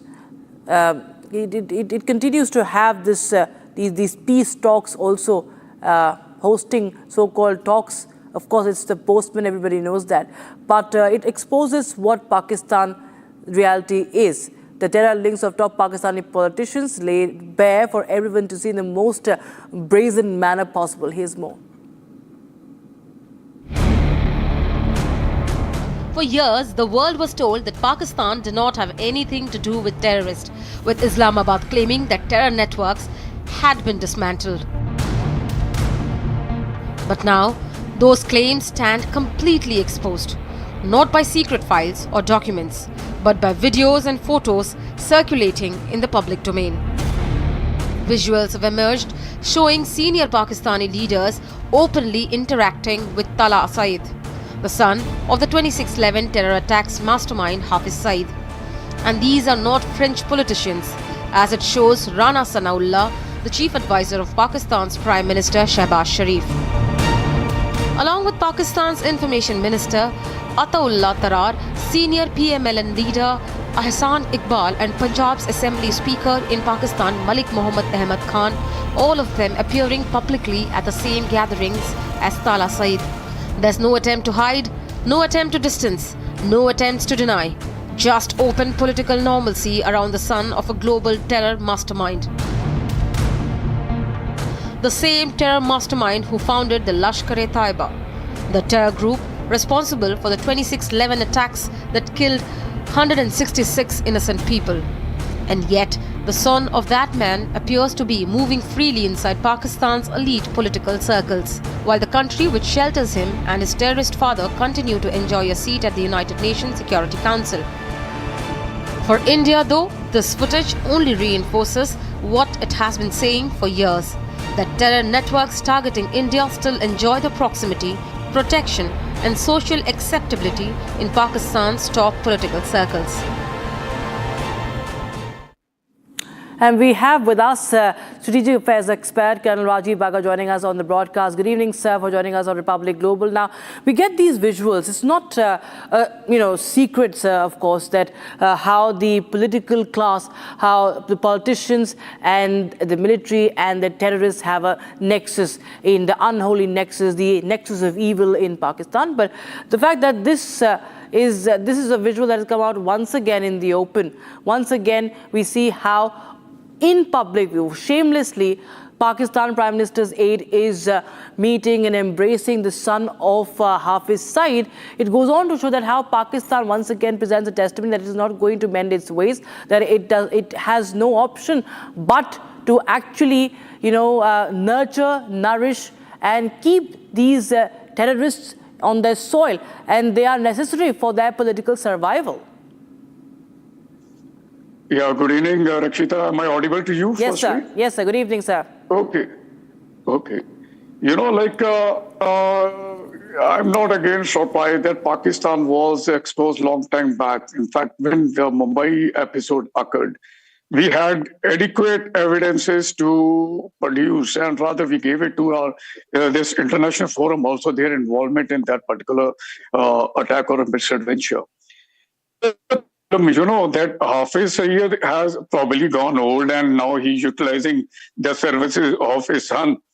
Anyway, the major issue is that they are definitely giving a contradictory posture to the entire world or message.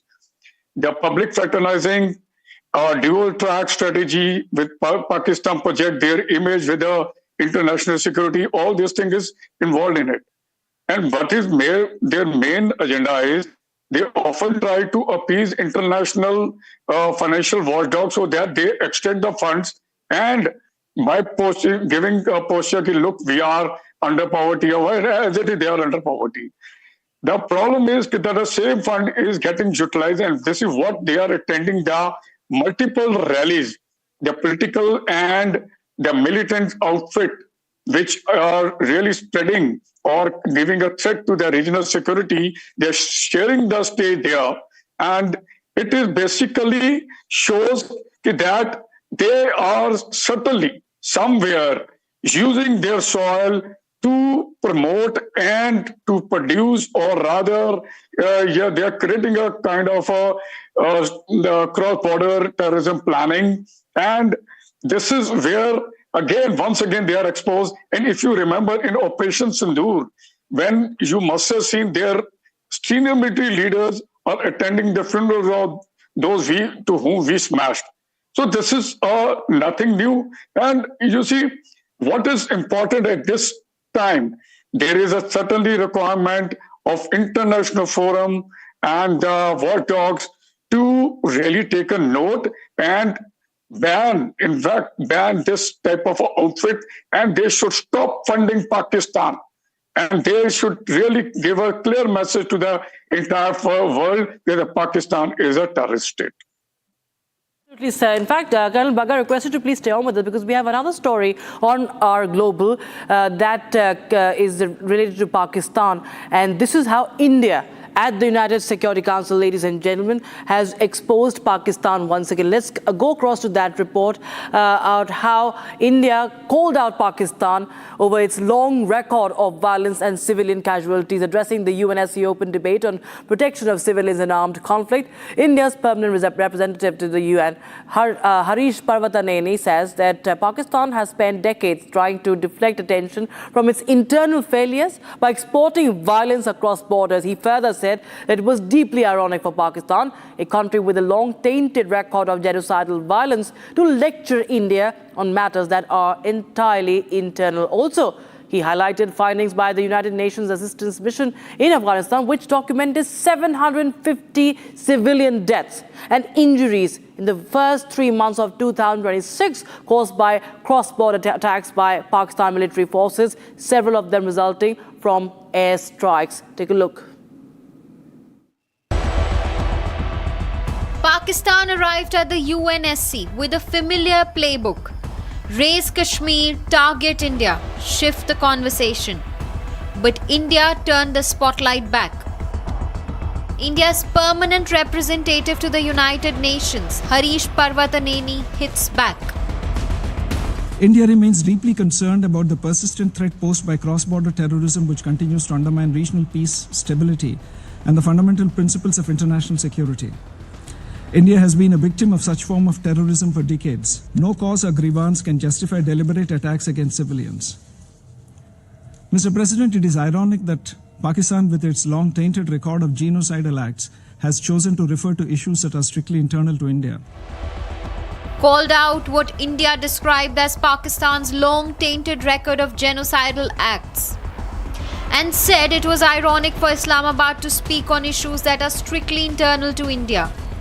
India also accused Pakistan of externalizing its internal failures through violence within and beyond its borders, and referenced UN documentation on civilian casualties in Afghanistan, saying hundreds of civilians were killed or injured in cross-border violence attributed to Pakistani forces. The message from New Delhi was clear. And Colonel Bagga is back with us.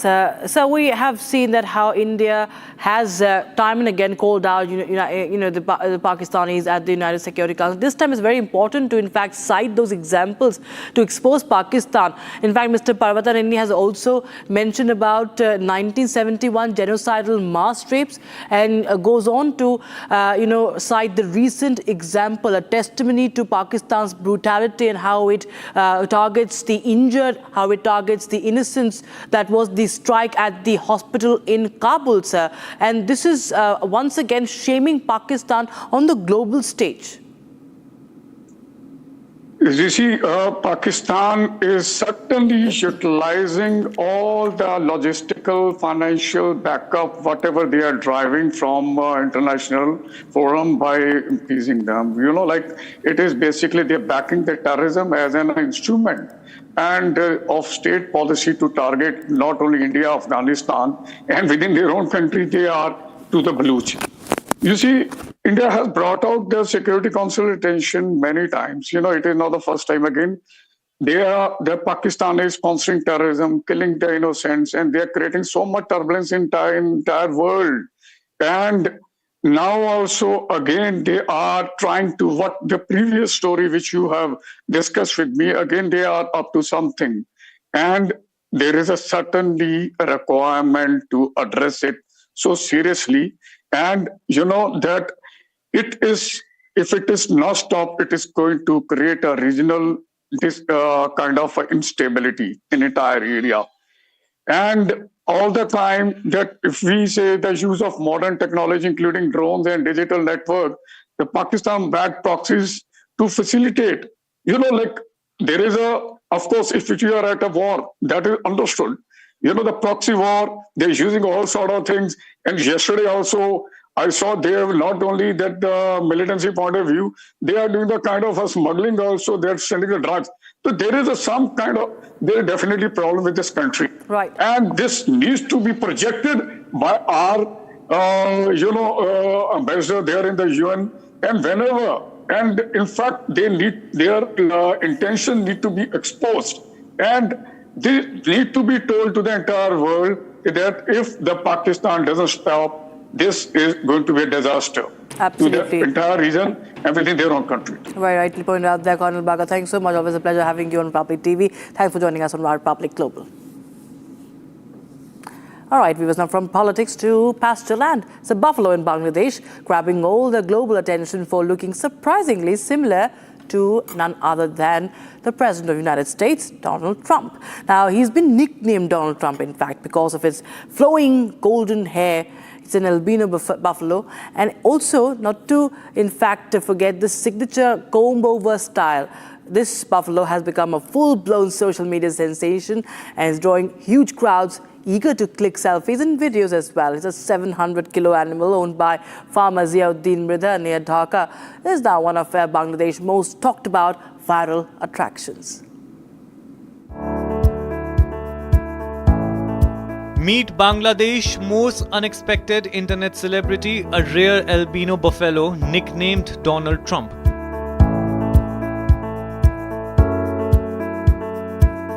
For its flowing golden hair and signature comb-over style.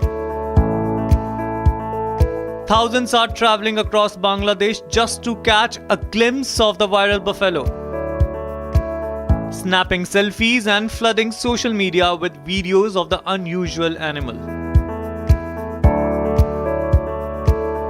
The 700-kilo buffalo is owned by farmer Ziauddin Mridha, who says the animal's striking blonde hair inspired the now famous nickname. Locals say the resemblance to Donald Trump is uncanny, from the golden hair to the dramatic swift back look between its curved horns. Despite becoming a viral sensation, the buffalo is reportedly expected to be sacrificed within days during Eid festivities, making this internet fame heartbreakingly short-lived. All right, back to the war zone now. Ukrainian President Volodymyr Zelensky says that Ukraine is boosting defenses along its northern border amid concerns that Russia could launch new attacks via Belarus. Now, in his latest address, Zelensky warned that Moscow may be preparing offensive operations targeting the Chernihiv and Kiev regions, while also urging stronger diplomatic pressure on Belarus over its possible role in the conflict. Is this conflict going to only deepen? It's the big question here. Here's a report.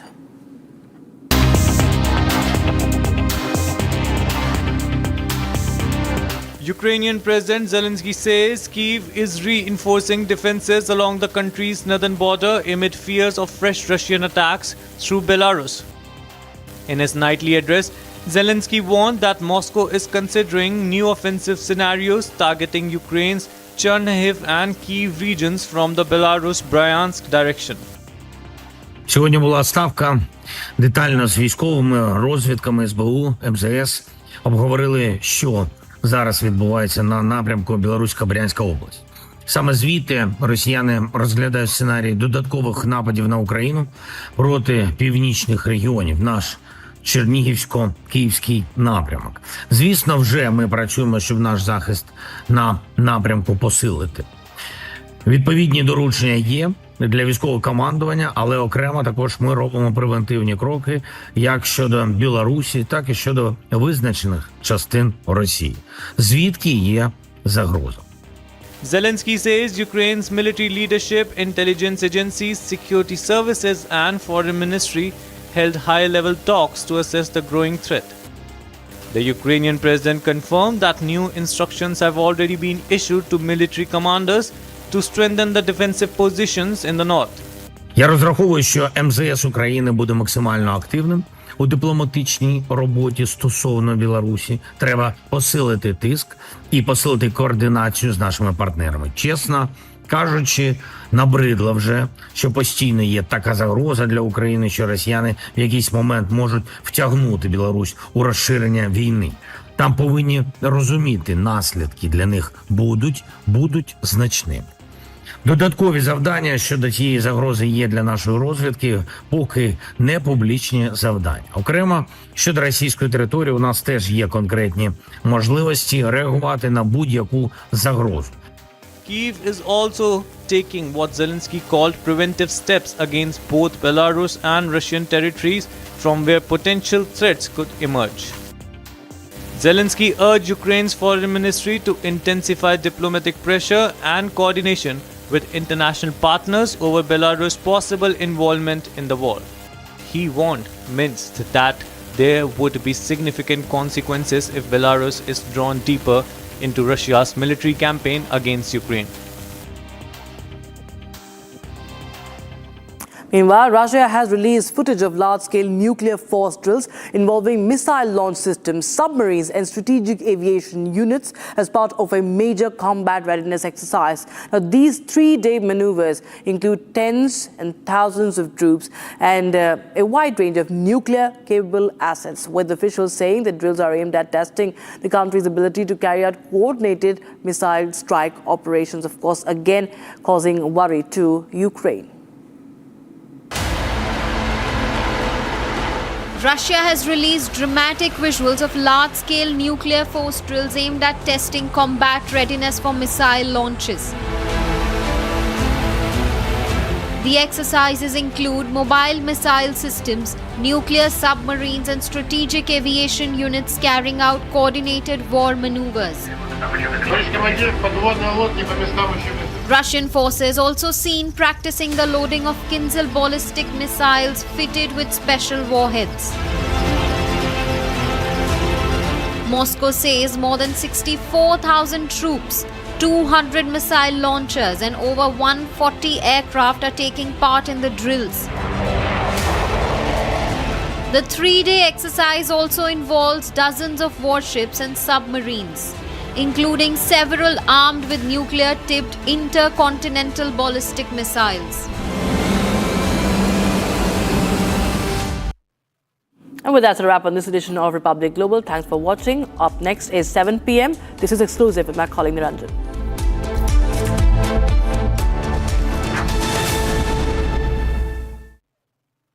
थोड़े में ज्यादा स्वाद यही तो है इसकी खास बात। वाओ मामा, क्या स्वाद है? अरे मेरे राजा। Join International Institute of Hotel Management. Call 983-10-50,000. चमकी चाट से क्या बना है? सैंडविच, लस्सी और छाछ। हर घूंट में चमकी चाट। अब बताओ, स्वाद आया? आया। असली स्वाद सिर्फ चमकी चाट। केसरिया से मन जोगी हुआ रे, दिल झूमे देखो मतवारा हुआ रे।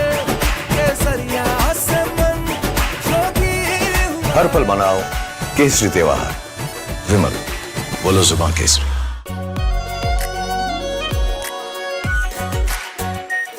our pure Shahi Paneer Masala.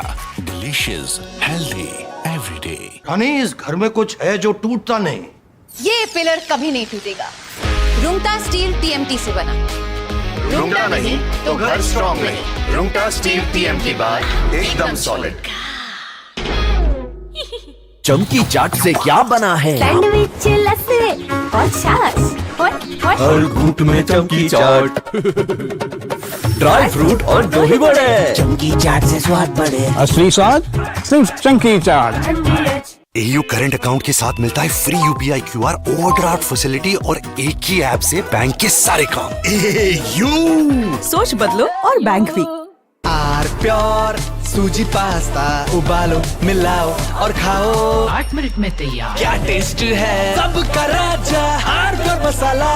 In fact, very often I believe the only way to get justice in India is a media trial. So there's no reason for the media, if it's doing a good job of a media trial, to be on the back foot.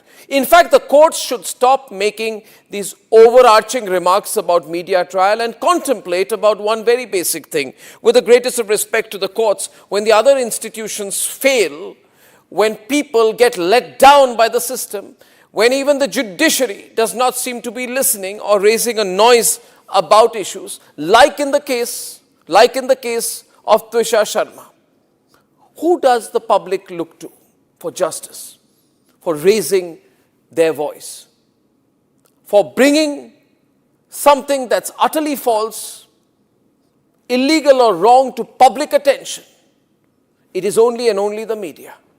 And today, therefore, we are doing a media trial in this specific case, ladies and gentlemen, of Twisha Sharma, the 33-year-old daughter-in-law of an ex-judge, in a case where the ex-judge and the ex-judge's advocate's son appear to be more than involved. Ladies and gentlemen, 15 questions tonight. And if they think it's a media trial, so be it. So be it.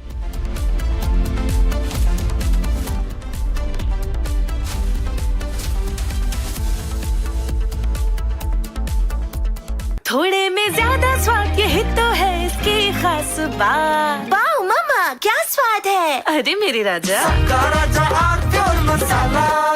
At Amity University's 2-week summer school, students of classes 9 to 12 get to explore future undergraduate programs as per their interest from over 30 disciplines. Students attend lectures by Amity University faculty, gain experience at over 400 labs and learning studios, and attend personality enhancement workshops. Register now at amity.edu/summer school. चमकी चाट से क्या बना है? आलू चाट या fruit चाट। स्वाद बढ़ाए चमकी चाट। क्या बात है? स्वादिष्ट पकोड़े और फरसान। अरे चमकी चाट है इसकी जान। असली स्वाद सिर्फ चमकी चाट। ये टशन है, टशन का ये जश्न है। अरे राष्ट्रीय इलायची टशन का जश्न। Our pure Shahi Paneer Masala. Delicious, healthy, every day. AU savings account में मिलते हैं amazing benefits, paperless banking and higher interest, वो भी हर महीने। Money money money money every month. सोच बदलो और बैंक भी।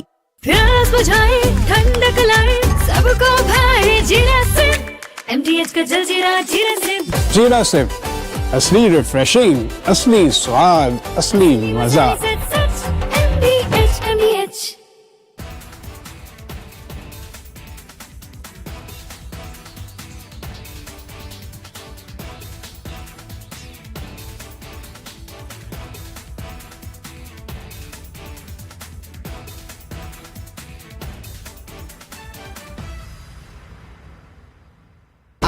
प्योर सूजी पास्ता उबालो मिलाओ और खाओ 8 मिनट में तैयार। क्या टेस्ट है सबका राजा R pure masala. I want to start with some very disturbing pictures that have come in of a so-called right-wing leader. His name is Sushil Prajapati. He's accused of rape. After being in jail for 9 months, he gets bail, which means he's still an accused. He's an accused in a rape case. And the case goes back to 2025 when he took an LLB student to one place on the pretext of introducing her to a senior advocate. He drugged her drink and then he sexually assaulted her. He is still under trial for rape. He has not been released.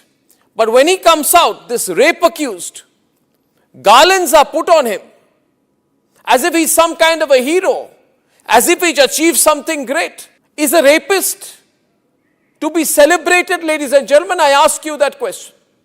And more than anyone else, I ask the right wing of this country. Very often I come on television and I say, yes, on several issues, I'm happy to be called a right-winger. But ladies and gentlemen, let me put it clearly.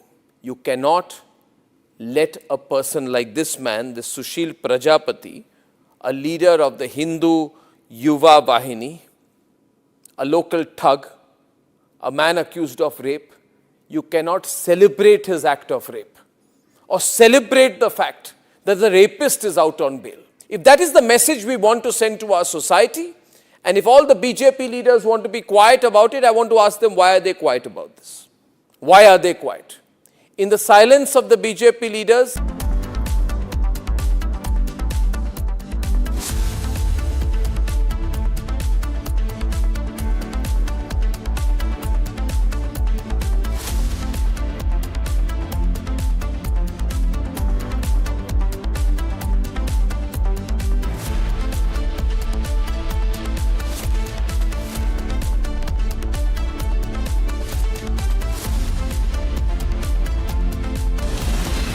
from Asia's largest news headquarters, setting the agenda for Bharat.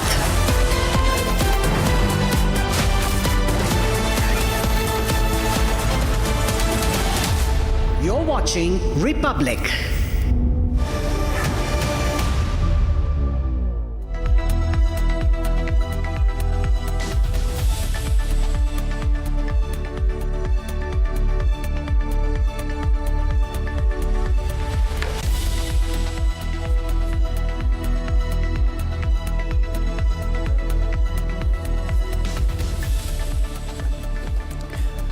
Thank you for joining us on Republic TV, ladies and gentlemen. On This Is Exclusive, we come to you with the call records. Last afternoon on Republic at 12 p.m. yesterday, we came to you with the tape. A 10-minute tape that every channel is now following. Yesterday at 12 o'clock, Republic brought you the tape, the secret tape in which Giribala is heard talking to Twisha's brother. And today we have the full call detail records. I have the CDR. Judge Giribala's CDRs, the panic calls that were made after Twisha's death. We have each of those calls. I'm getting you the details. Here are the headlines on This Is Exclusive. Giribala is going to be sacked.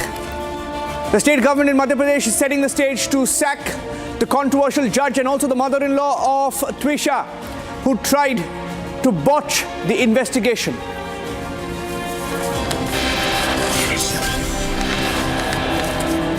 Did the former judge dial judges?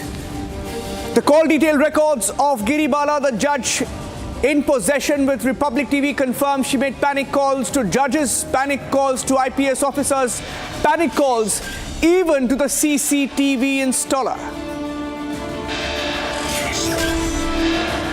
Pulwama mastermind eliminated in POK. Hamza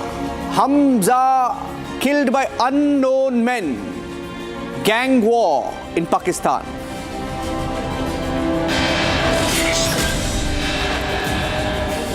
Unknown gunmen strike the Pulwama mastermind, the man who helped carry out the Pulwama attack, in which our CRPF soldiers were targeted.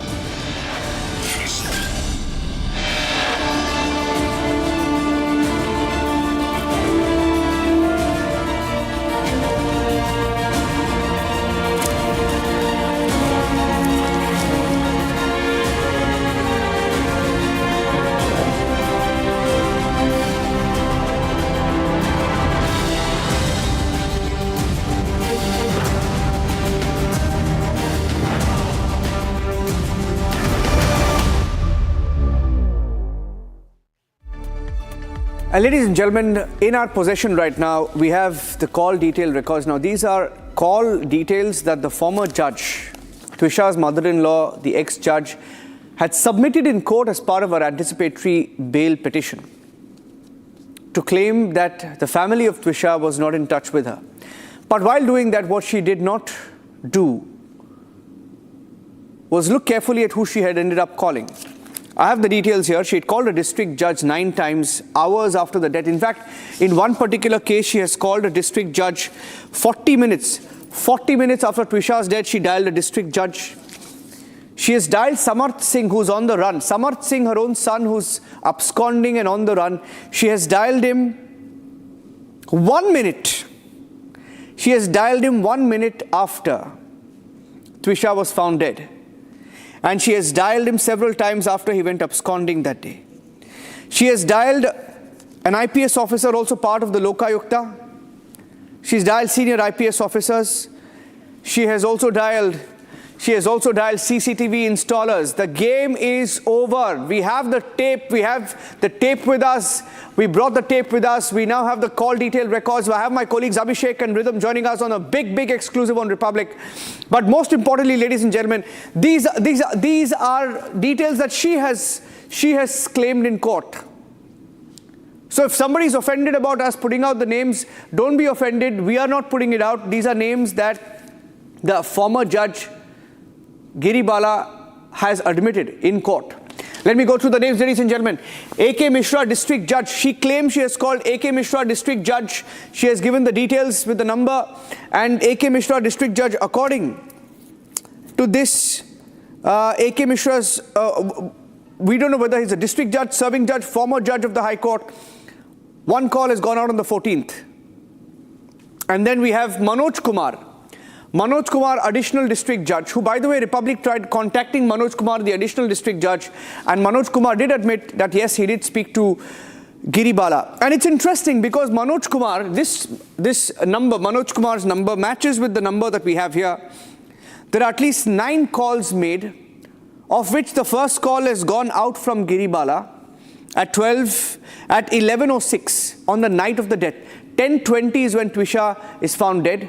40 minutes later, the call goes out to a district judge. Now, what are we to make of it? Why would anybody, that is, why would Giribala, a judge, call a district judge hours after her daughter-in-law is found dead? Would you call the police, would you call the ambulance, or would you call a judge? Next point. She calls Samarth Singh. The number is also here with her. She calls her own son after he goes absconding. So what we know, public knowledge, he went absconding after the body of Twisha is taken to AIIMS, but she has called him 2 times after that, which means she was in touch with Samarth Singh, and it is a lie to say she has no idea where he went because she was in touch with him. That's what we know from the call detail records. She's called somebody called Sai Bala Baghel, who we are told is the sister of Giribala. She has dialed Abhay Kumar, according to the details submitted in court. These are publicly available details. She has also called Rohit Vishwakarma, CCTV. One of the most interesting names, 2 of the most interesting names are Rohit Vishwakarma, Vinod Vani, CCTV. And if you look up who these people are, these are CCTV installers. Why would you call? And the call details here show that she dialed the CCTV installers or the CCTV operators hours after the death of Twisha. Why would anybody dial the CCTV operators after the death of Twisha unless you want the CCTVs removed or maybe tampered with or the memory of the CCTVs to be deleted altogether? And that is why it becomes suspicious, ladies and gentlemen. Think about it. So far, there is only 2 sequences of CCTV that have come out of the house of Giribala. And then one, you can see her going up. That is, you can see Twisha walking up. Second, her body being brought down. What happened before? What happened in the 57 minutes? What happened after that? Where is the rest of the CCTV? Nobody knows. And that is why these numbers become very important. And somebody called Gopal, AJK, Additional District Judge, ADJ. We don't know who this is. Justice Satyendra Lokayukta is one of the numbers that is mentioned here as part of what she has submitted in court. So this is a public document, ladies and gentlemen. Some of these people may be upset. we're not invading any privacy, by the way, because all of this is publicly available. 1, 2, we are masking the numbers, we're not putting out the full number. So they shouldn't really be upset. In fact, they should ask questions and take questions from the media on why they took calls from Giribala and what was the nature of the conversation with Giribala. Abhishek Kapoor, my colleague, and Rhythm Anand Bharadwaj, both of them have been tracking the story with us here on Republic TV. You will not see any other channel reporting this. Yesterday, 12 p.m., we put out the tape. Till now. And it's taken them 36 hours to copy Republic TV and play the tape today. They're all following Republic after looking at the impact of the investigation. Abhishek is joining me live along with Rhythm. Abhishek, it's suspicious. What do you make of these numbers, Abhishek? Niranjan, this is clearly a veritable influence operation panning out in front of our eyes, or panned out at that time by Giribala Singh, the judge, and former judge and mother of Samarth Singh. Remember, these phone call detailed records have a timeline, and the timeline is immediately after the death of Twisha. Rhythm joins me with more details. Rhythm, I believe you have spoken to some of these people whom Giribala approached immediately after the death of her daughter-in-law Twisha. Yes. What can you share with us? So Abhishek, one thing is for sure, we spoke to District Judge Arun Kumar Mishra. He got a call, or he gave a call to Giribala Singh on 13th May. Remember, 13th May is the day when Samarth goes absconding. Very interestingly, something which we need to find out, we're going to go into investigation. Giribala Singh, in the 40 call records that they have given, has also stated that there were 3 calls apparently from her number to Samarth Singh's number. Something we're going to try and find out for ourselves. But how was Giribala Singh, a district judge, knowing the law, Abhishek, in touch with Samarth, who was absconding on 13th May? 3 calls. So what does this prove? She gets anticipatory bail.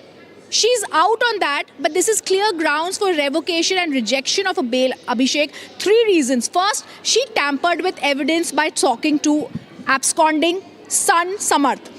2, she's trying to influence witnesses by the 40 calls that she has given, the people whom she spoke to. And 3, very interestingly, she's not only trying to influence the investigation, she's also trying to do character assassination of the deceased. Well, Niranjan, that's one part of it. In fact, I believe you have more audios, more phone calls made to these numbers, these people, and there is a pattern if you stitch together those call detailed records. Niranjan, if you can come out with more of those photos, we can take this conversation forward. Rhythm, stay with me, Rhythm and Abhishek, because I have the call, I have the audio tape, Abhishek.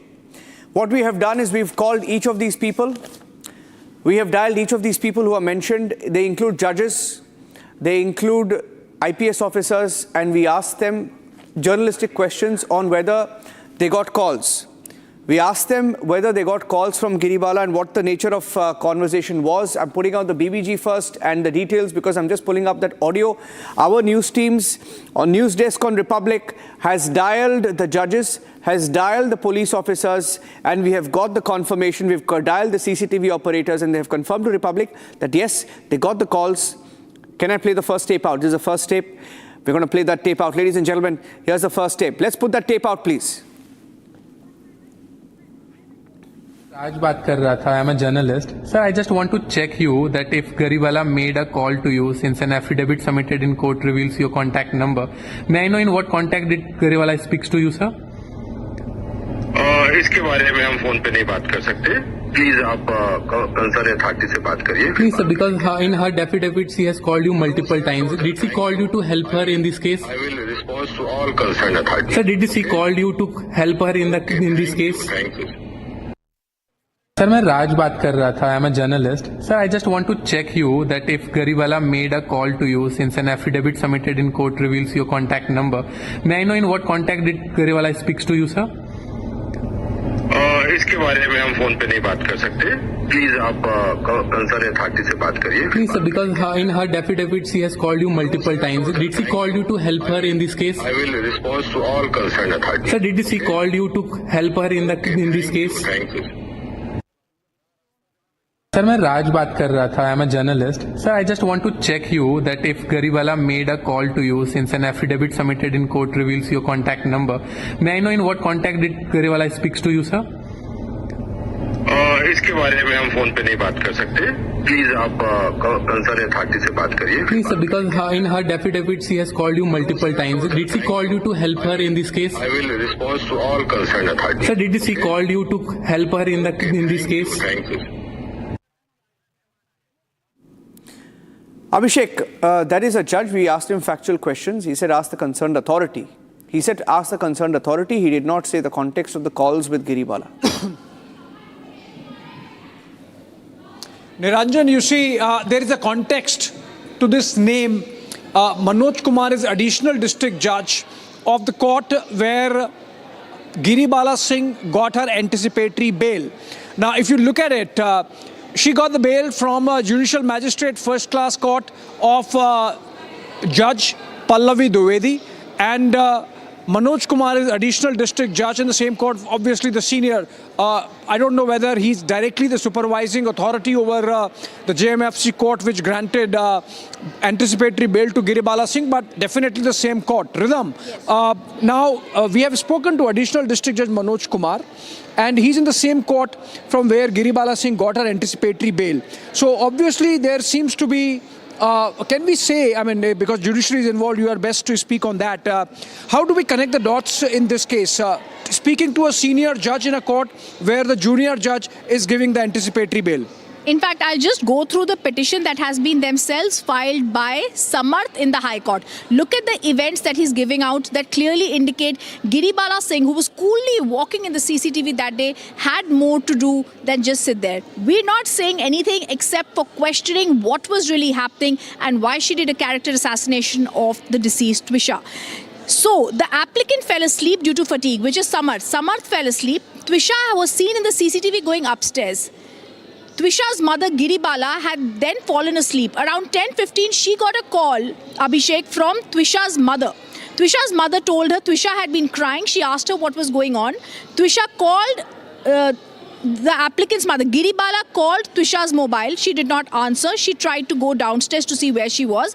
Then Giribala went to ask Samarth what was happening. Samarth is still absconding. Samarth answered his phone and said Twisha was not there, suggested go to the terrace. He himself did not go. Giribala then went to the terrace upon this phone call.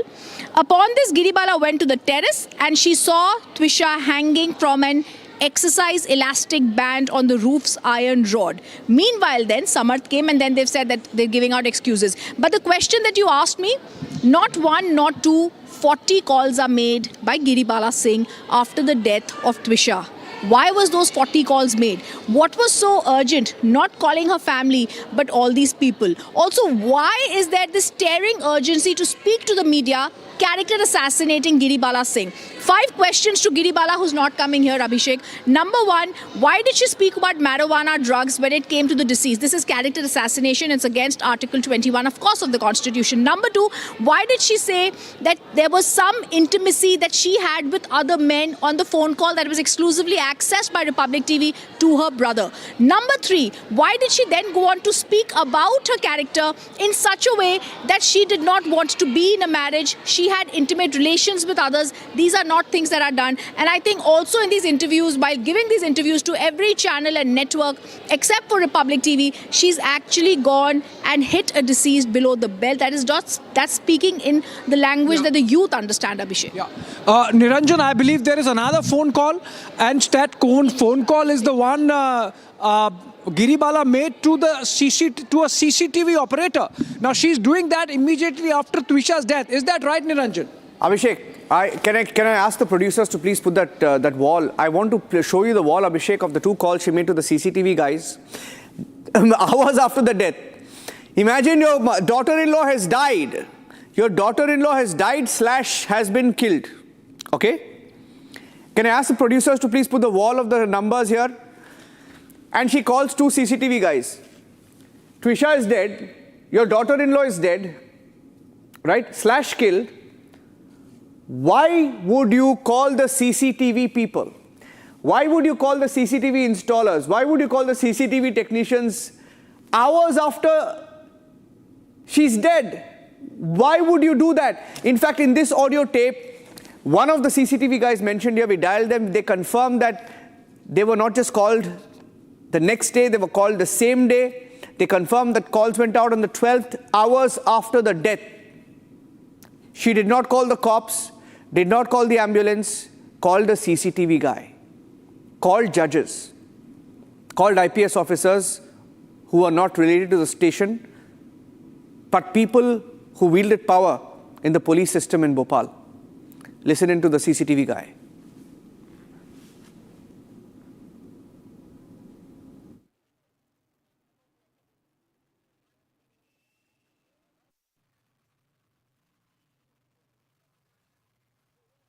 Sir मैं राज बात कर रहा था. I am a journalist. Sir I just want to check you that if गरिवाला made a call to you since an affidavit submitted in court reveals your contact number. May I know in what contact did गरिवाला speaks to you sir? इसके बारे में हम phone पे नहीं बात कर सकते. Please आप कंसर्न अथॉरिटी से बात करिए. Please sir, because in her affidavit she has called you multiple times. Did she call you to help her in this case? I will respond to all concern authority. Sir did she call you to help her in this case? Sir मैं राज बात कर रहा था. I am a journalist. Sir I just want to check you that if गरिवाला made a call to you since an affidavit submitted in court reveals your contact number. May I know in what contact did गरिवाला speaks to you sir? इसके बारे में हम phone पे नहीं बात कर सकते. Please आप कंसर्न अथॉरिटी से बात करिए. Please sir, because in her affidavit she has called you multiple times. Did she call you to help her in this case? I will respond to all concern authority. Sir did she call you to help her in this case? Sir मैं Raj, I am a journalist. Sir I just want to check you that if गरिवाला made a call to you since an affidavit submitted in court reveals your contact number. May I know in what contact did गरिवाला speaks to you sir? इसके बारे में हम phone पे नहीं बात कर सकते. Please आप कंसर्न अथॉरिटी से बात करिए. Please sir, because in her affidavit she has called you multiple times. Did she call you to help her in this case? I will respond to all concern authority. Sir did she call you to help her in this case? Sir मैं राज बात कर रहा था. I am a journalist. Sir I just want to check you that if गरिवाला made a call to you since an affidavit submitted in court reveals your contact number. May I know in what contact did गरिवाला speaks to you sir? इसके बारे में हम phone पे नहीं बात कर सकते. Please आप कंसर्न अथॉरिटी से बात करिए. Please sir, because in her affidavit she has called you multiple times. Did she call you to help her in this case? I will respond to all concern authority. Sir did she call you to help her in this case? हाँ बोलिए sir. हाँ बोलिए. हाँ, वो 13 तारीख को phone आया था मेरे पास, तो मैंने उनको 13 तारीख की शाम को भेजा है. अच्छा.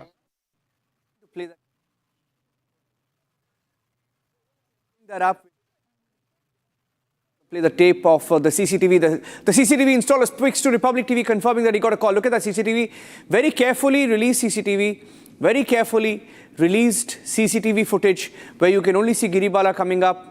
You can only see Twisha going up. And she just goes, the body goes down, but nothing in between. We have the audio. I'm going to play the audio in just a while. We have another breaking news update, but I want to show the story of the moment. Story of the moment. The call records. Can we please put the call records on air? And then we'll take the judge's phono again. 2 judges have confirmed. Can we please put the breaking news out? 2 judges have confirmed that they got the calls from Giribala that night. 2 judges speaking to Republic TV have confirmed, yes, they got the calls. On your screen, the names of the judges who she dialed. This is a list that Giribala gave. Giribala gave this list in the court while applying for anticipatory bail. Her call detail records were given to the court, and among the call detail records that she herself has submitted in court, A.K. Mishra is one of the judges that she reportedly dialed about 9 times. Manoj Kumar, additional district judge, reportedly dialed. And he has also confirmed, by the way, Manoj Kumar has confirmed that he got at least 9 calls. He got 9 calls. That's what the logs show. We'll take a break. We'll take a break and we'll come back with the other big breaking story. Another exclusive coming up at 7:30 that does not add up. We will tell you why Giribala is facing more questions. The Twisha case is getting murky, ladies and gentlemen. And that's why we're not letting go of the story. All other channels are trying to switch. They're trying to switch. We are trying to go harder on the investigation. Stay tuned.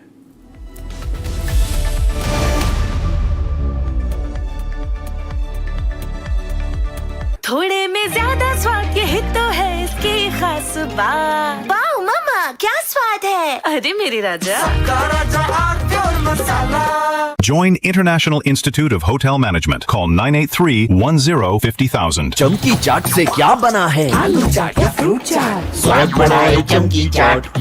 क्या बात है? स्वादिष्ट पकोड़े और परेशान, अरे चमकी चाट है इसकी जान। असली स्वाद सिर्फ चंकी चाट। केसरिया से मन जोगी हुआ रे, दिल झूमे देखो मतवारा हुआ रे। केसरिया से मन जोगी हुआ। हर पल मनाओ केसरी त्योहार, विमल बोलो जुबान केसरी।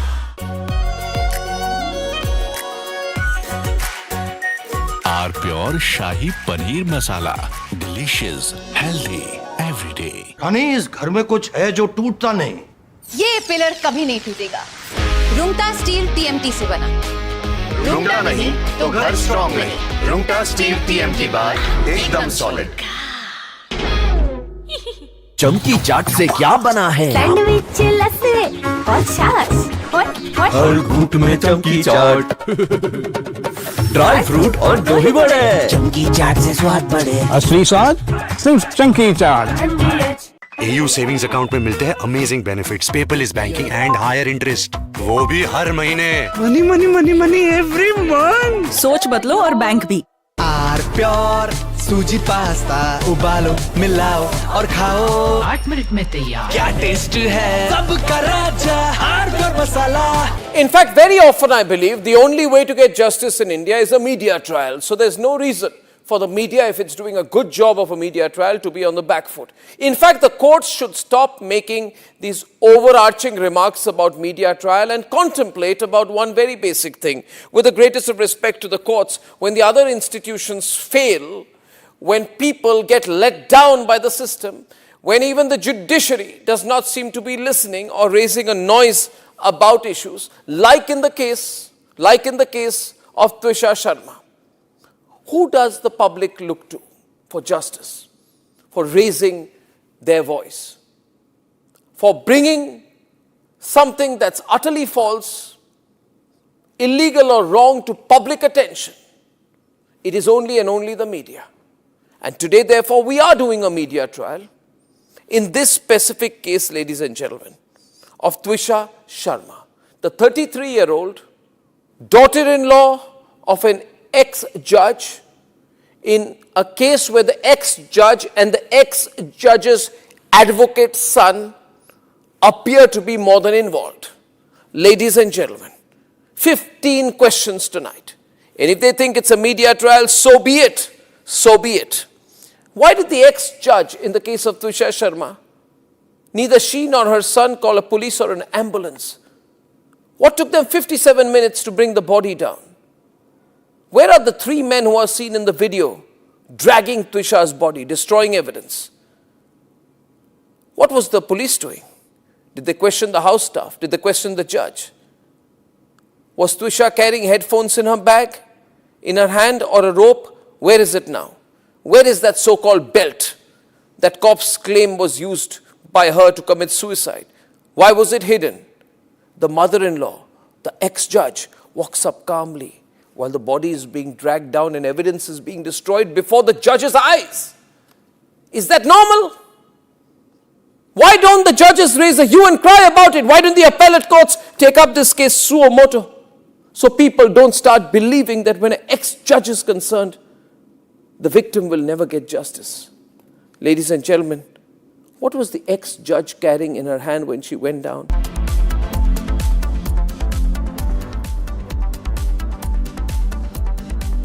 थोड़े में ज्यादा स्वाद यही तो है इसकी खास बात। वाओ मामा, क्या स्वाद है? अरे मेरे राजा। At Amity University's 2-week summer school, students of classes 9 to 12 get to explore future undergraduate programs as per their interest from over 30 disciplines. Students attend lectures by Amity University faculty, gain experience at over 400 labs and learning studios, and attend personality enhancement workshops. Register now at amity.edu/summer school. चमकी चाट से क्या बना है? Sandwich, लस्सी और छाछ। हर घूंट में चमकी चाट। अब बताओ स्वाद आया? असली स्वाद सिर्फ chunky chaat.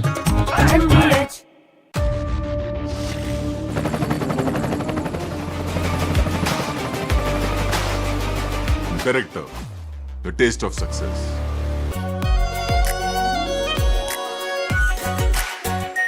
Are pure shahi paneer masala, delicious, healthy everyday.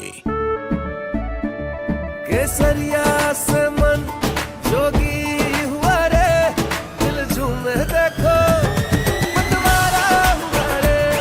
केसरिया से मन जोगी हुआ। हर पल मनाओ केसरी त्योहार, विमल बोलो जुबान केसरी। प्यास बुझाए ठंडक लाए सबको भाए जीरा से MTH का जलजीरा जीरा से। जीरा से असली रिफ्रेशिंग, असली स्वाद, असली मजा। MTH।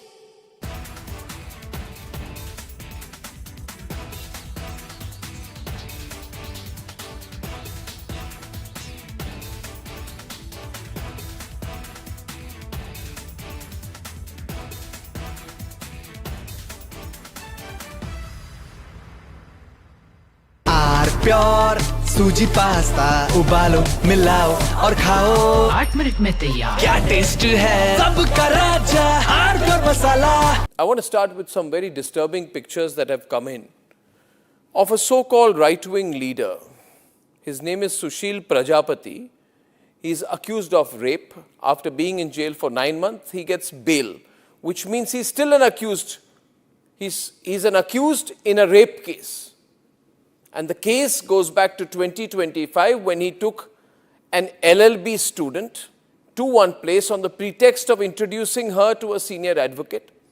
He drugged her drink and then he sexually assaulted her. He is still under trial for rape. He has not been released. But when he comes out, this rape accused, garlands are put on him. Giribala faces probe and termination.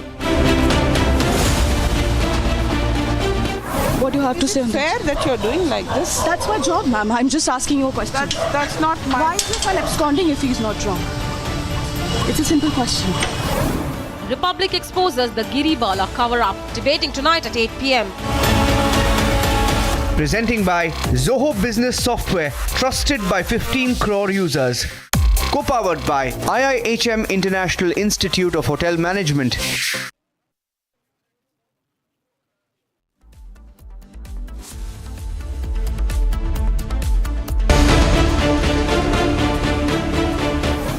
Twisha closer to getting justice.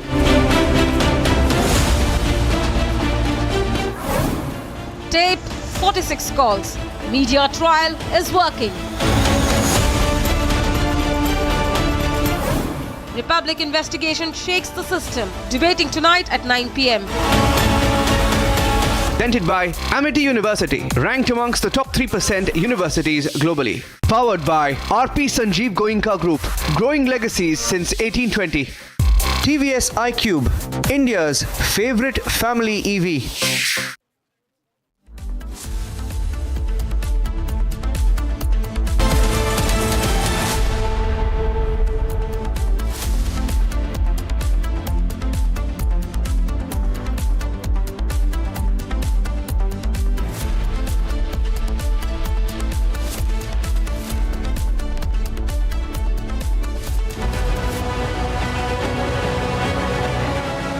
After a relentless Republic campaign, Twisha's mother-in-law and former judge to face action, Giribala Singh to be sacked.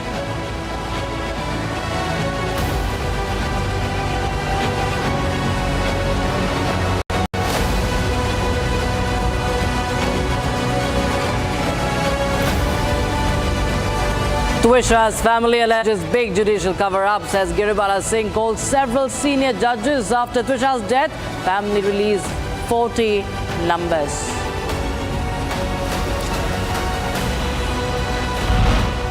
Pulwama Mastermind Hamza eliminated by unknown gunmen in Muzaffarabad of Pakistan-occupied Kashmir.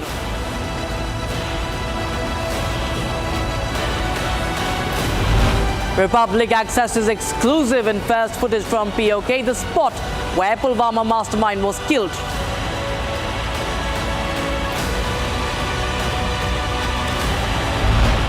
Pakistan's terror politician nexus exposed. Pakistan's Prime Minister advisor briefs Shehbaz Sharif after Lashkar meeting.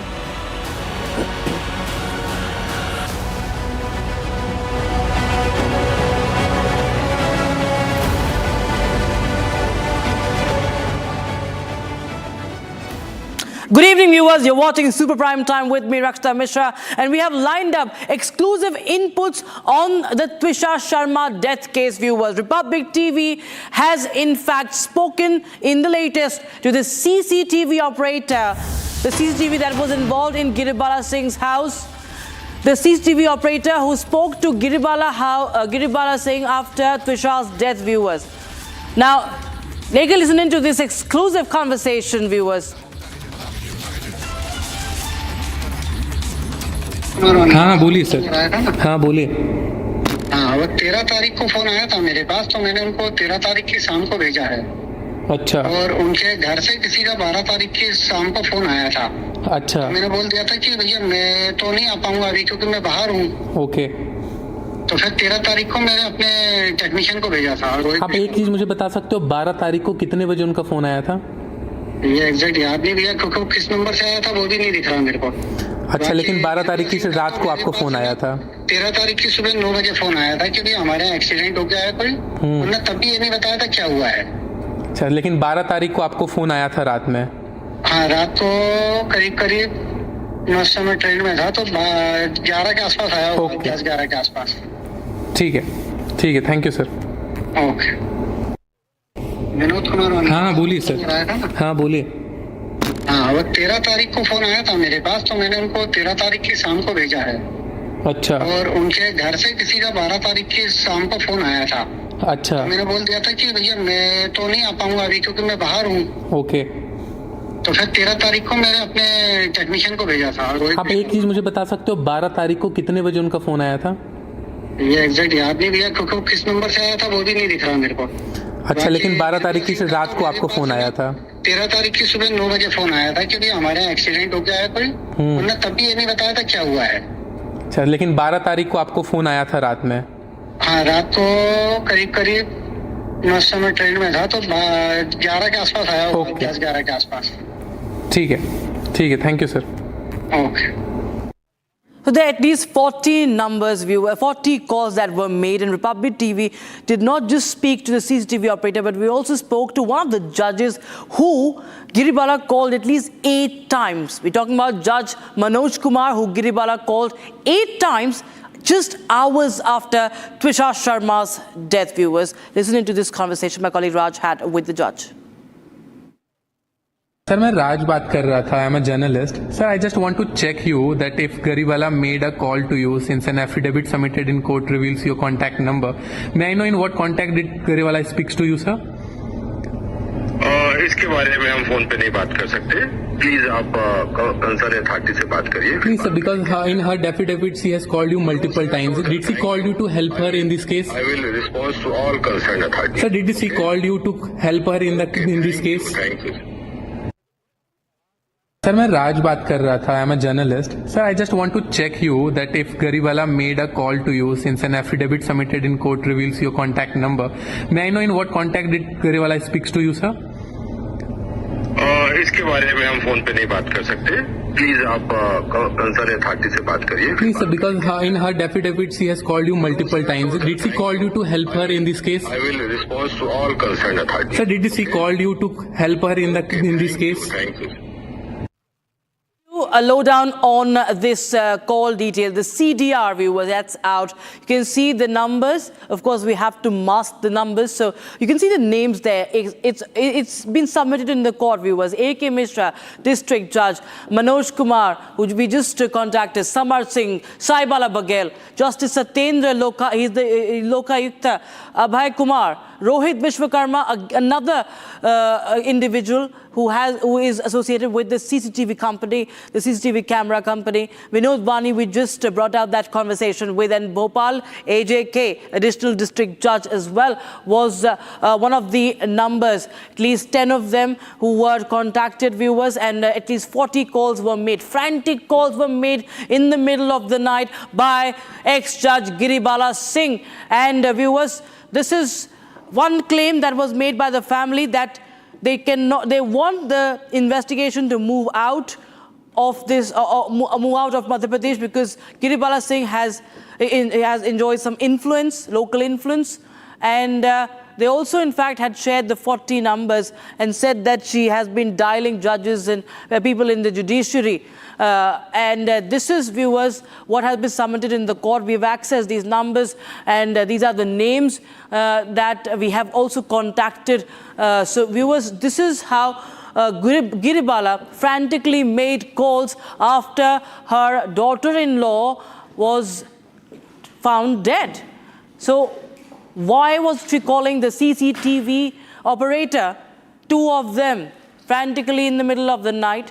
So many judges that she was contacting. Lokayukta also, remember, Lokayukta was mentioned by the father of Twisha Sharma also when he was on the debate on Republic TV as well, viewers. So let's give you this understanding how the investigation, Republic TV has been unrelenting in its campaign.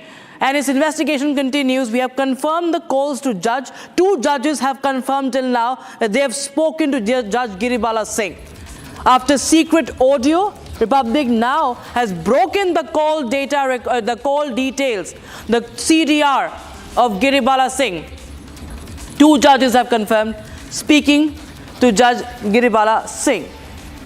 So, viewers, from the tape, the audio between Major Harshit Sharma, who's the brother of Twisha Sharma, and how the mother-in-law, speaking to Major Harshit Sharma, had defended even the harassment towards Twisha Sharma. Now we have 2 judges confirming that they spoke to Giribala Singh, that Giribala had dialed them.